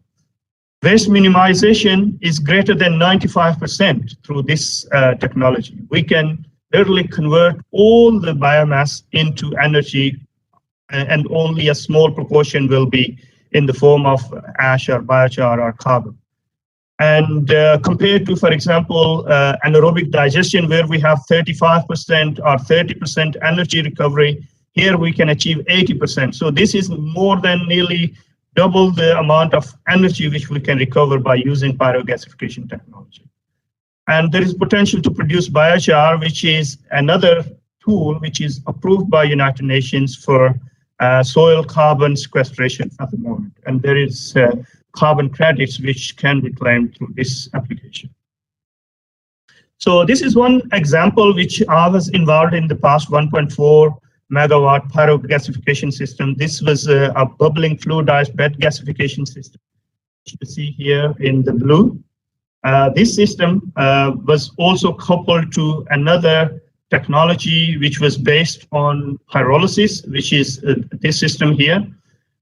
These pyrolysis systems were able to use complex residues which conventionally cannot be used in the gasifier. And we were converting these residues into pyrolysis gas and biochar. And rather than making bio-oil, we were feeding hot pyrolysis vapors into the gasifier to actually convert it into a uniform quality syngas, which can be used either in an engine or a boiler or a furnace. And obviously, if you are going for an engine application, you need to have all the solids removed, you need to have tar removed, and you need to bring the temperature to something like an ambient temperature for the engine to accept the fuel. And obviously, engines were fitted on the ground floor. So this was 4 floors, 3-story building. Even on the roof, we had some cooling system installed. Another such system based on pyrogasification technology is Viking gasifier. This is based at the Technical University of Denmark, where they have separated and elongated the pyrolysis stage. So drying and pyrolysis is taking place in an auger reactor, and the hot pyrolysis vapors plus the biochar or carbon or ash, whatever you call it, it's not ash actually, it's not combusted. This is fed into a downdraft gasification reactor, and you can see there are tar reduction steps which are taking place here. And in 3 steps, in each stage, you are losing the tar by an order of 10. And at the outlet of the downdraft gasification, we are getting a tar content of less than 5 milligram per meter cube. Tar is a material which has a molecular weight of greater than benzene, 78 molecular weight, and it normally condenses in the pipelines and in the whole integrated system to cause problems. And once it condenses, it can cause problems to the turbines, to the pumps. It can block the, for example, pressure transducers sometimes, and it can lead to a lot of other problems, even downstream in the combustion system, whether it is a gas turbine or it is an engine or other system. There are a few downstream processes which can be done to actually clean this syngas to make it usable in the engine. And at the after doing the pre-treatment, they managed to get 1 milligram per meter cube of tar.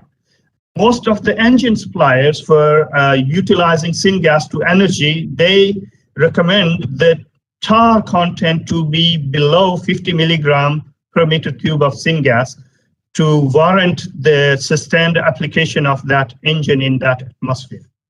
So it is very important to remove those tars. So how can we get high value added products from biomass and other ways? So we've seen that bioenergy production at low carbon footprint is possible through pyrogasification. We can also produce activated carbon for industrial applications. If there is interest, we can even, before all this happens, we can even turn the biomass into biocomposite materials, wood plastic composites. This is new kind of application which is coming forward in industry at the moment. Biochar for agriculture and horticulture to actually retain the organic carbon in the soil and also recycle the micronutrients, it is achievable. Waste to energy and then water desalination. We have one project in Saudi Arabia where we are using livestock waste to actually convert it into energy, and then that energy is used in RO water desalination system. So this is quite cool and kind of a new fashionable technology for some countries. Waste to energy in general, I mean, there are a lot of different ways we can talk about this. And waste-based integrated process is best suited for remote locations. Obviously, you can't set up such a system or integrated solution in the middle of a city. So it has to be somewhere where you have access to ample space for plant installation, but also for the storage to give you better process economics. And it can feed into a lot of farms, warehouses, greenhouses, airports, hospitals, and a lot of other plants and industry.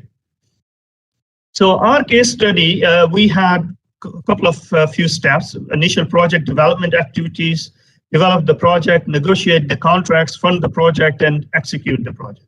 So we have kind of finalized the first step, where we have developed the business concept, and we already formed the business, and we received the funding. We are completing the feasibility study, and we are raising the seed equity to actually increase our financial capability so that we can go into next stage, where we can develop the business plan, select a site, and also develop our technology to the kind of pilot scale. And we can implement some sort of a project where we can test a lot of materials, and we can also meet the legal requirements. And then we can go into, for example, once we've proven in the pilot scale that we are able to achieve the return on investment, and also we are able to utilize the different kinds of biomass waste feedstocks, we can go into EPC contracts, we can license the technology, and we can also manage a lot of feedstock supply chain risks. And also further scaling up and wider implementation, we need to acquire more equity or finance, and we need to locally engineer our technology so that it can be widely adopted in Pakistan. So in the phase one of this project, which you see in the red highlight, we are working in this sector where we are only aiming for our syngas produced from our pyrogasification system to be used in a furnace or a boiler only. We know that there is competition for biomass combustion in existing industries, but we are aiming to go in very niche industries. For example, we are aiming to go for application in ceramic manufacturing and in porcelain manufacturing, because these industries cannot use conventional biomass. They need to use some sort of a gas in a clean environment so that their products cannot be affected by the hot gases coming from the combustion or through the gasification. And ultimately, we are aiming to go into power production at some stage, but power production requires a lot of gas cleaning as well as gas cooling network to actually enable the gas usage into the engine, unless it is a gas turbine. But in the gas engines, if we are going for that application, we are going to cause a lot of capital cost increase because we need a lot of downstream processing equipment, which we are trying to avoid at phase one, so that we can directly feed the hot syngas into thermal application, mostly in furnace and boiler kind of atmosphere. So we already developed a small scale 20 kilogram per hour research test rig. It's a 20 kilogram per hour co-flow two-stage pyrogasification system, operates between 800 to 1000 degrees C, temperature less than 500 millibar pressure. So it's just a low pressure system compared to steam-based system where your pressure can be very, very high, 60, 70 bar, for example. We can use a lot of variety of feedstocks. We can use tar content below 300 milligram per meter cube of syngas through our system. And syngas composition, we measured 4% methane, 17% carbon monoxide, 17% carbon dioxide, hydrogen 13%, and a lot of other balance in the form of nitrogen and water vapor and some other alkane and alkenes. So gasifier types, I don't want to go in too much detail, but we are focusing on co-flow with a kind of a downdraft arrangement. There is updraft, there is stationary bubbling fluidized bed, there is circulating bubbling fluidized bed system, and there is pressurized atmospheric systems, which are all there as an intra-and flow system. In terms of biomass to bioenergy project, we see that biomass supply chain security or biomass supply chain development is very, very important. So this entails residue collection, first mile transportation, interim storage, biomass processing, and last mile transportation. And each one of these have its own advantages and disadvantages and leads to further costs incurred to the biomass. And as I said, for a successful biomass project, we need to keep the cost to as minimum as possible, and more processing and more steps are involved, the cost is going to increase. So in terms of harvesting and collection, we obviously need land need to be allocated where we are going to harvest the biomass from. We need harvest scheduling. We need to monitor the quality of biomass. We need to look at weather conditions for the collection of the biomass. We need to have pre-treatment facility location analysis so that we are not too far from where we are going to use it. And then we need storage, and that again needs a lot of detailed planning. And after storage, and that is local storage where we are aggregating the biomass, we need to transport the biomass to another energy conversion location. That's where, for example, our project is based. So we are collecting from a field or from a district or a village or a council level, and then we are bringing it to a site where we have a sufficient scale of the system where we are going to use the material. So all these steps incur a lot of costs. I'm quite conscious of time, so I'm going to speed up a bit so that we don't lose time. So in terms of biomass availability within Pakistan, so we established that biomass is quite abundantly available, but the problem is with the biomass collection and biomass infrastructure, which is related to the collection. So one big limitation is we have very limited time to recover the biomass to actually make it useful and add value to this biomass and also generate revenue. We identified areas around Punjab where there is a big concentration. So by the way, this red color or darker color indicates high energy density or high density of biomass. Light green or dark green indicates there is less biomass concentration available. So if you see here, we have technical feedstock potential mostly in, let's say, in South Punjab and some regions around Sindh, but also in immediate Punjab around Gujranwala, Lahore, Faisalabad, Sialkot, Gujarat regions. So we are mostly aiming for one project site around this area at the moment. And these are some of the nitty-gritty numbers which we managed to get by doing detailed analysis. And these numbers are for what we call it locally MUN, which is 40 kilogram. It's a local unit which is used in Pakistan. And we've seen that there is 200,000 MUNs of wheat biomass, which is technically available and it's not utilized at the moment, for example. It's already used, some biomass from wheat straw is, for example, used in animal feed, but there is more available which can be recovered, but it is not recovered at the moment. So I have shown here quite a few big districts where there is high concentration of biomass wheat straw. Likewise, for cotton biomass, we can see Bawalpur, Brahim Yar Khan, Bawal Nagar, they have very high concentration of cotton biomass. Again, there is potential for a lot of gasification projects around that region, and perhaps also Khanewal, Multan, Lodra, Bihari, and so on. Sugarcane biomass, again, it's quite abundantly available in Raim Yar Khan, Faisalabad, Sargodha, and so on, which is, again, giving us potential projects, sites in that area. Rice, it's a major crop in Sialkot, Gujranwala, Nankana Sahib, Kasur, Okara, and so on. So again, we can see there is a concentration of rice-based feedstock around this region, which we can utilize for a couple of energy projects in this area.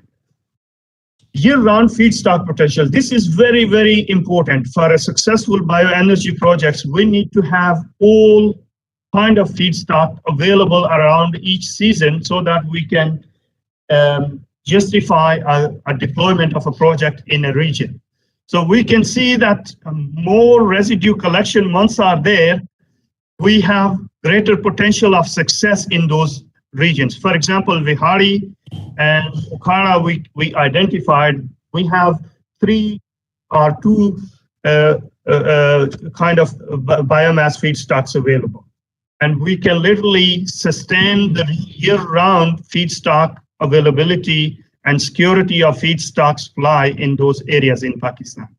And if you see down below here, nearly 1,000 megawatt of power equivalent can be produced just in these seven different regions which we identified here. And our technology at the moment, we are only aiming for maximum 1 megawatt. Dr. Saveer, can you please quickly finish the talk because we are running short of time. I know. Yeah, okay, I'm coming to that. I think I only got 1 or 2 more slides. Yeah. So in terms of our technology and uses, we identified sanitary ware manufacturers, porcelain manufacturers, and there are a lot of other steel, rice mills, textile mills, cement industry, a lot of other thermal power plants, food factories, and a lot of other boiler and furnace-based industries which can be end users of our technology. Our business model at the moment, we want to build our first demonstrator of 50 kilogram per hour so we can test a big variety of feedstocks and we can generate more data for techno-economic analysis. So we have identified 2 scales of our plant, and this is small scale again, 50 kilogram per hour and 250 kilogram per hour, and 250 kilogram per hour will be sufficient for porcelain and sanitary ware applications. A lot of these industries are concentrated around Gujranwala, Sialkot, Gujarat region. I don't think this is important to go through because we are, the top line here, we are aiming to achieve break even in 3 years. And this is our motto and ambition at the moment. Traction so far, we had a couple of funding already to establish our first project in Pakistan. And we estimated we can deploy about 10,500 plants of around 1 megawatt in Pakistan. And we can generate about 31,000 jobs in Pakistan with a market share of 5% in Pakistan. So this is my final slide. We can see there is a huge potential for bioenergy in Pakistan. Through advanced thermochemical conversion, we can address a lot of different industry needs of Pakistan. We can address the gas shortages in Pakistan. Power production is not on our radar at the moment. We are only aiming for thermal applications. And we want to address a lot of these sustainable development goals through our technology deployment. That's all. Thank you very much. Any questions, please? A wonderful talk. Thank you very much, Dr. Mohammed Saveer, for giving us such a wonderful talk, and it is interesting as well. Now I would like to present you a virtual shield, and let me ask some of the team members to present you the virtual shield. Thank you very much for such an excellent. Thank you very much. Talk. If Ihtisham is there. अस्सलाम वालेकुम sir ठीक है आपने ये session and कर दें और I am very thankful to you for your participation in this session as a session chair. I would like to present you a virtual sheet for your participation and your for your time. Thank you so much. Thank you very much. Thank you very much. Dear participants, It was a 2-day conference, and we had lots of prestigious scholars who presented their talks in an interesting manners. Now we move towards the closing ceremony. Let me ask the Narmeen Ishaq to move towards the closing ceremony of the conference. Thank you very much.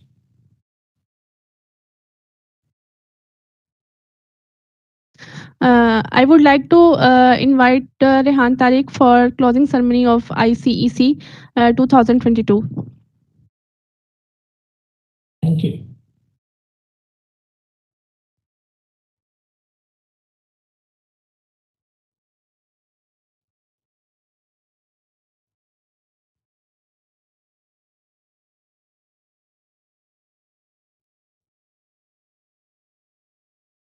Assalamu alaikum and a very good evening, ladies and gentlemen. I warmly welcome you all to the closing ceremony of International Conference on Energy Conservation and Efficiency, ICECE 2022. Ladies and gentlemen, before we move on, let's begin the formal proceedings in the name of Allah, the most beneficent, the most merciful. Bismillahir Rahmanir Rahim. In the name of Allah, the entirely merciful, the especially merciful. قُلْ أَعُوذُ بِرَبِّ الْفَلَقِ. Say, I seek refuge in the Lord of daybreak. مِنْ شَرِّ مَا خَلَقَ. From the evil of that which He created. وَمِنْ شَرِّ غَاسِقٍ إِذَا وَقَبَ. And from the evil of darkness when it settles. وَمِن شَرِّ النَّفَّاثَاتِ فِي الْعُقَدِ. And from the evil of the blowers in knots. وَمِن شَرِّ حَاسِدٍ إِذَا حَسَدَ. And from the evil of an envier when he envies. Jazakallah. Now, ladies and gentlemen, let's pay our gratitude to the land of pure. Let's rise for the national anthem.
खुदा करे कि मेरी अर्ज़े पाक पे उतरे वो फसले गुल जैसे अंदेशा ज़वाल ना हो। यहाँ जो फूल खिले खिला रहे बरसों, यहाँ खिज़ा को गुजरने की भी मजाल ना हो। यहाँ जो सब्ज़ा उगे हमेशा सब्ज़ रहे और इतना सब्ज़ कि जिसकी कोई मिसाल ना हो। और खुदा करे कि मेरे एक भी हम वतन के लिए हयात जुर्म ना हो, जिंदगी वबाल ना हो। Ladies and gentlemen, before we move on further, let's take a quick look at the flashback of this 2 days conference on energy efficiency and conservation.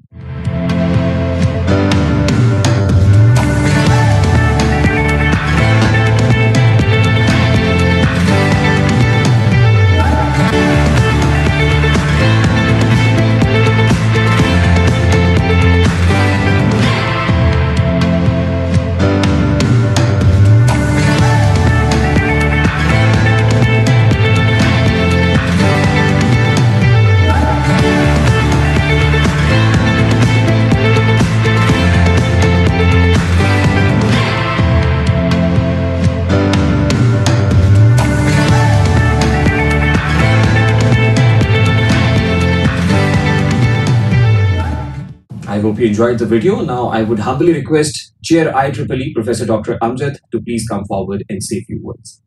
Hi, my name is Amjad Hussain, Chair IEEE Lahore Section. The conference is being organized by the Khwarizmi Institute of Computer Science, University of Engineering and Technology, Lahore, since 2017.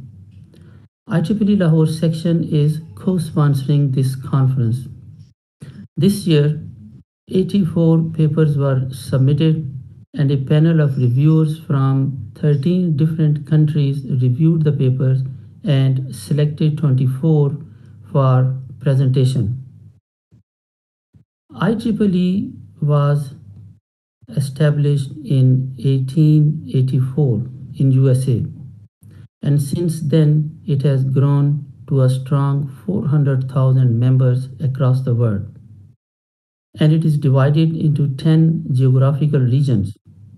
We are in region 10. In region 10 there are 60 sections, and in Pakistan we have 3 sections of IEEE: the Lahore section, the Karachi section, and the Islamabad section. We have around 40 student branches in IEEE Lahore section, and we have 6 technical chapters. IEEE has 39 technical societies. It has more than 150 journals and periodicals where research papers are published, and annually IEEE sponsors around 1,600 conferences. Thank you very much, Professor Dr. Amjad. Ladies and gentlemen, on the conference sidelines, this year, the National Productivity Organization joined hands with Center for Energy Research and Development to organize a student competition. It was basically based on 2 modules. One of the modules was the poster competition, and the other module was the Clean Tech Idea competition. What this competition was all about, let's take a quick look at the competition promo.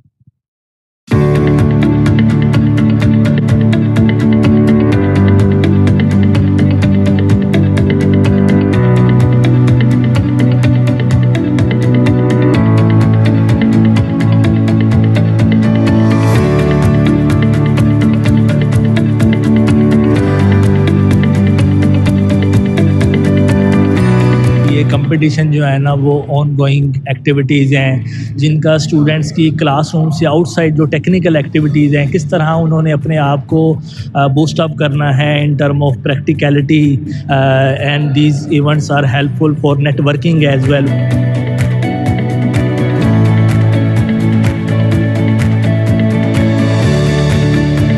Conference का ये मकसद है कि हम पाकिस्तान में इस तरह के सोल्यूशन लेके आएँ जिसमें क्लीन और चीपर एनर्जी जनरेट करने की अपॉर्चुनिटीज़ के ऊपर डिस्कशन है। उसके अलावा आइडियाज़ जो हैं रिसर्चर्स, क्योंकि हमारे पास इंटरनेशनल लोकल रिसर्चर्स हैं जो इंटरेक्ट कर रही हैं, यूनिवर्सिटीज़ पाकिस्तान से और बाहर से पार्टिसिपेट कर रही हैं, इंडस्ट्रीज़ आ रही हैं, और जो हमारी अपनी रिसर्च लैब्स हैं centre for energy research and development में और अल-ख्वाज़मी इंस्टीट्यूट में जिन्होंने एनर्जी से रिलेटेड प्रोजेक्ट्स किए हुए हैं वो अपनी रिसर्च को शोकेस कर रहे हैं।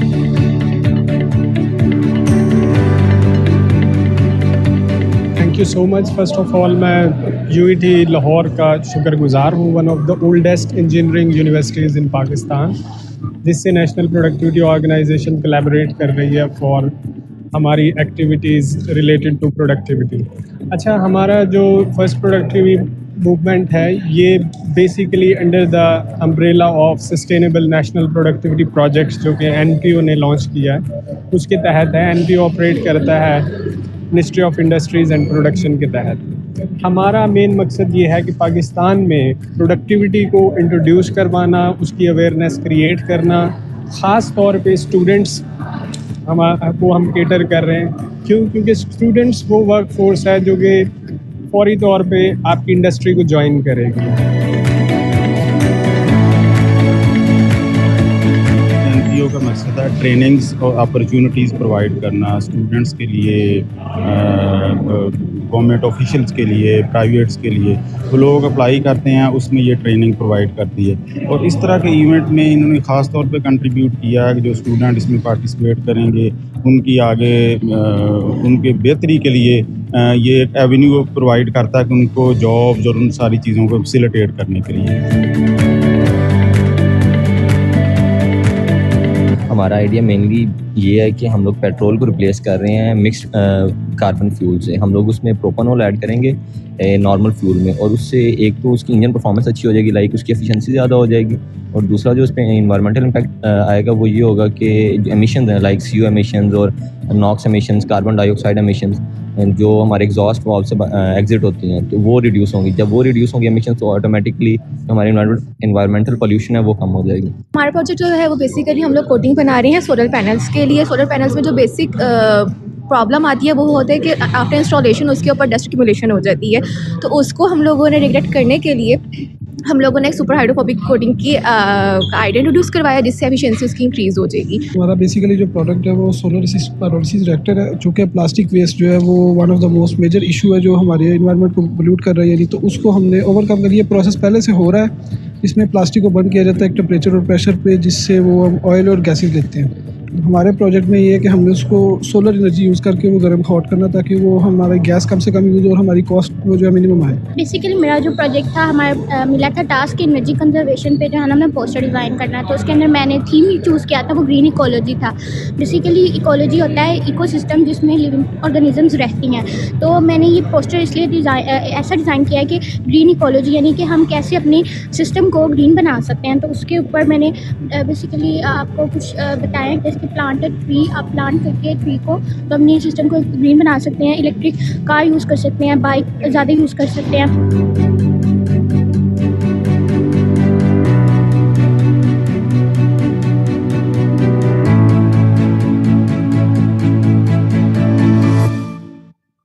So, ladies and gentlemen, this was about NPO productivity competition.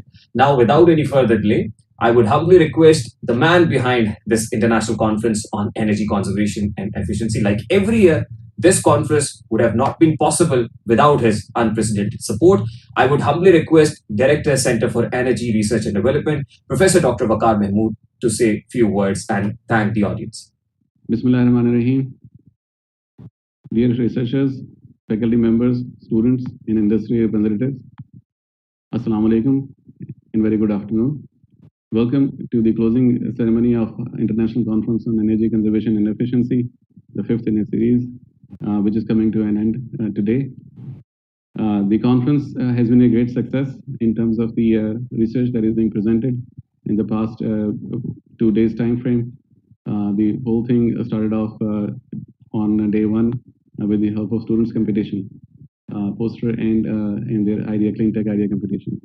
And then the main event of the conference kicked off yesterday. The opening ceremony, we were fortunate to have Federal Minister of Science and Technology as a chief guest. We also had a message available from Governor of Punjab. Then we have a message available from the Prime Minister's Task Force, Chairman of the Prime Minister's Task Force on Science and Technology.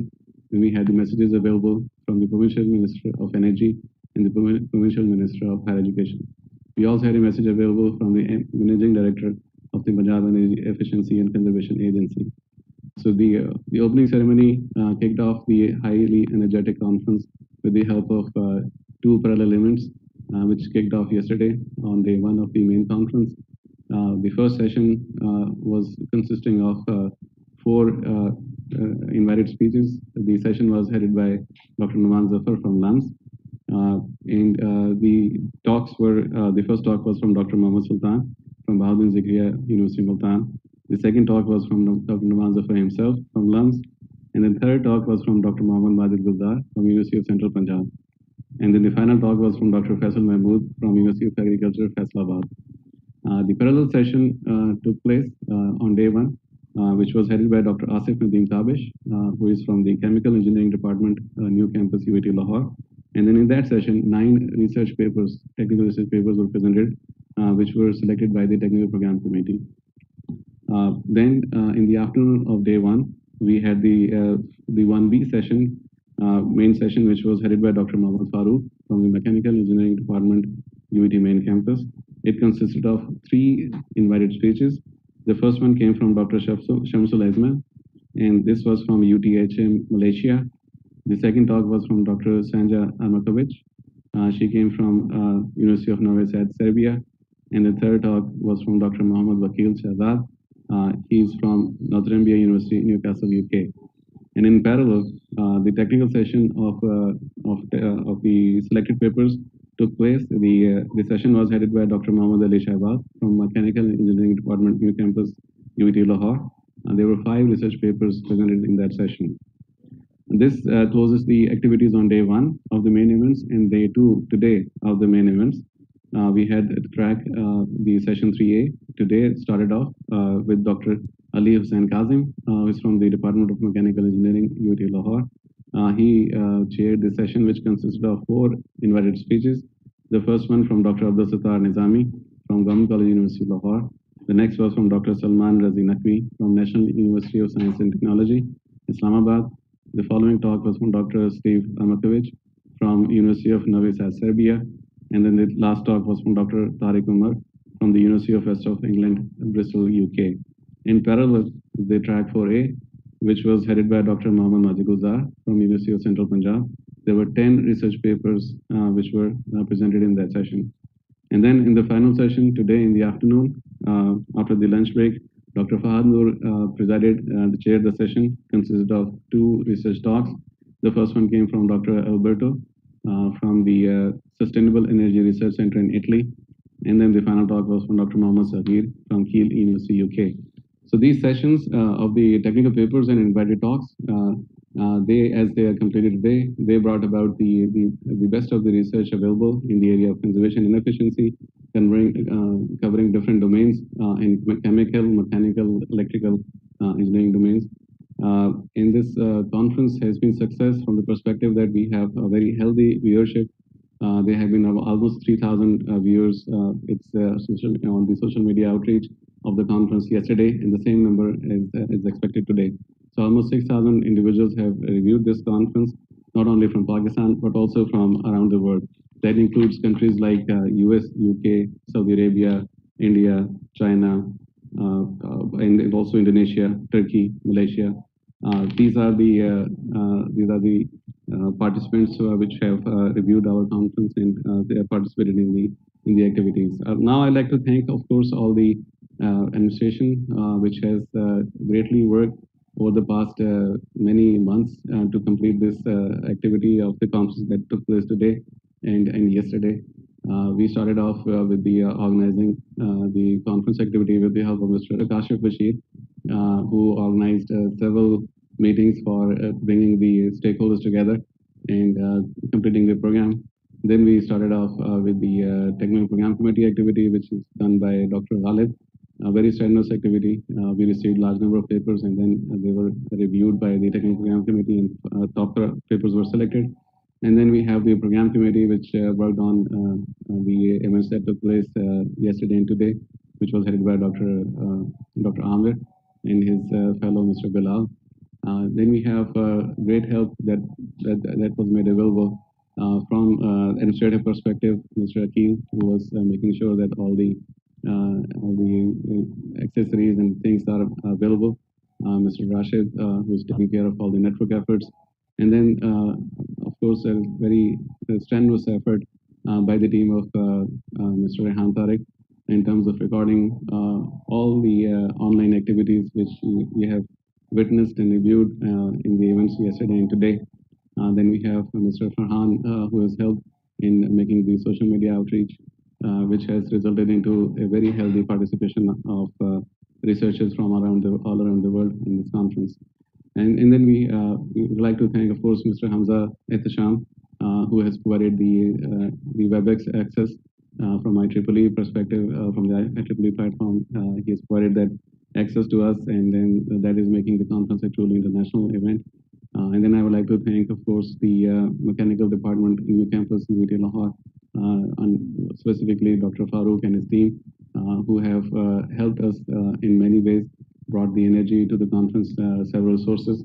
So this has been a truly collaborating effort. We have participation coming in from mechanical engineering department, main campus, UET Lahore, the new campus, chemical engineering department, main campus, and the new campus, and then of course electrical engineering department.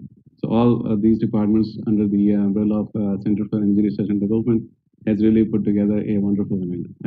And with these words, I'd like to thank you all for making this such a great success. Thank you very much, Professor Dr. Bakar Mahmood. And thank you very much, all the organizers and the audience, for your patience. So, ladies and gentlemen, this is Rehan Tariq signing off from International Conference on Energy Conservation and Efficiency. Take very good care of yourselves. Thank you, everyone. Assalamu alaikum and a very good evening, ladies and gentlemen. I warmly welcome you all to the closing ceremony of International Conference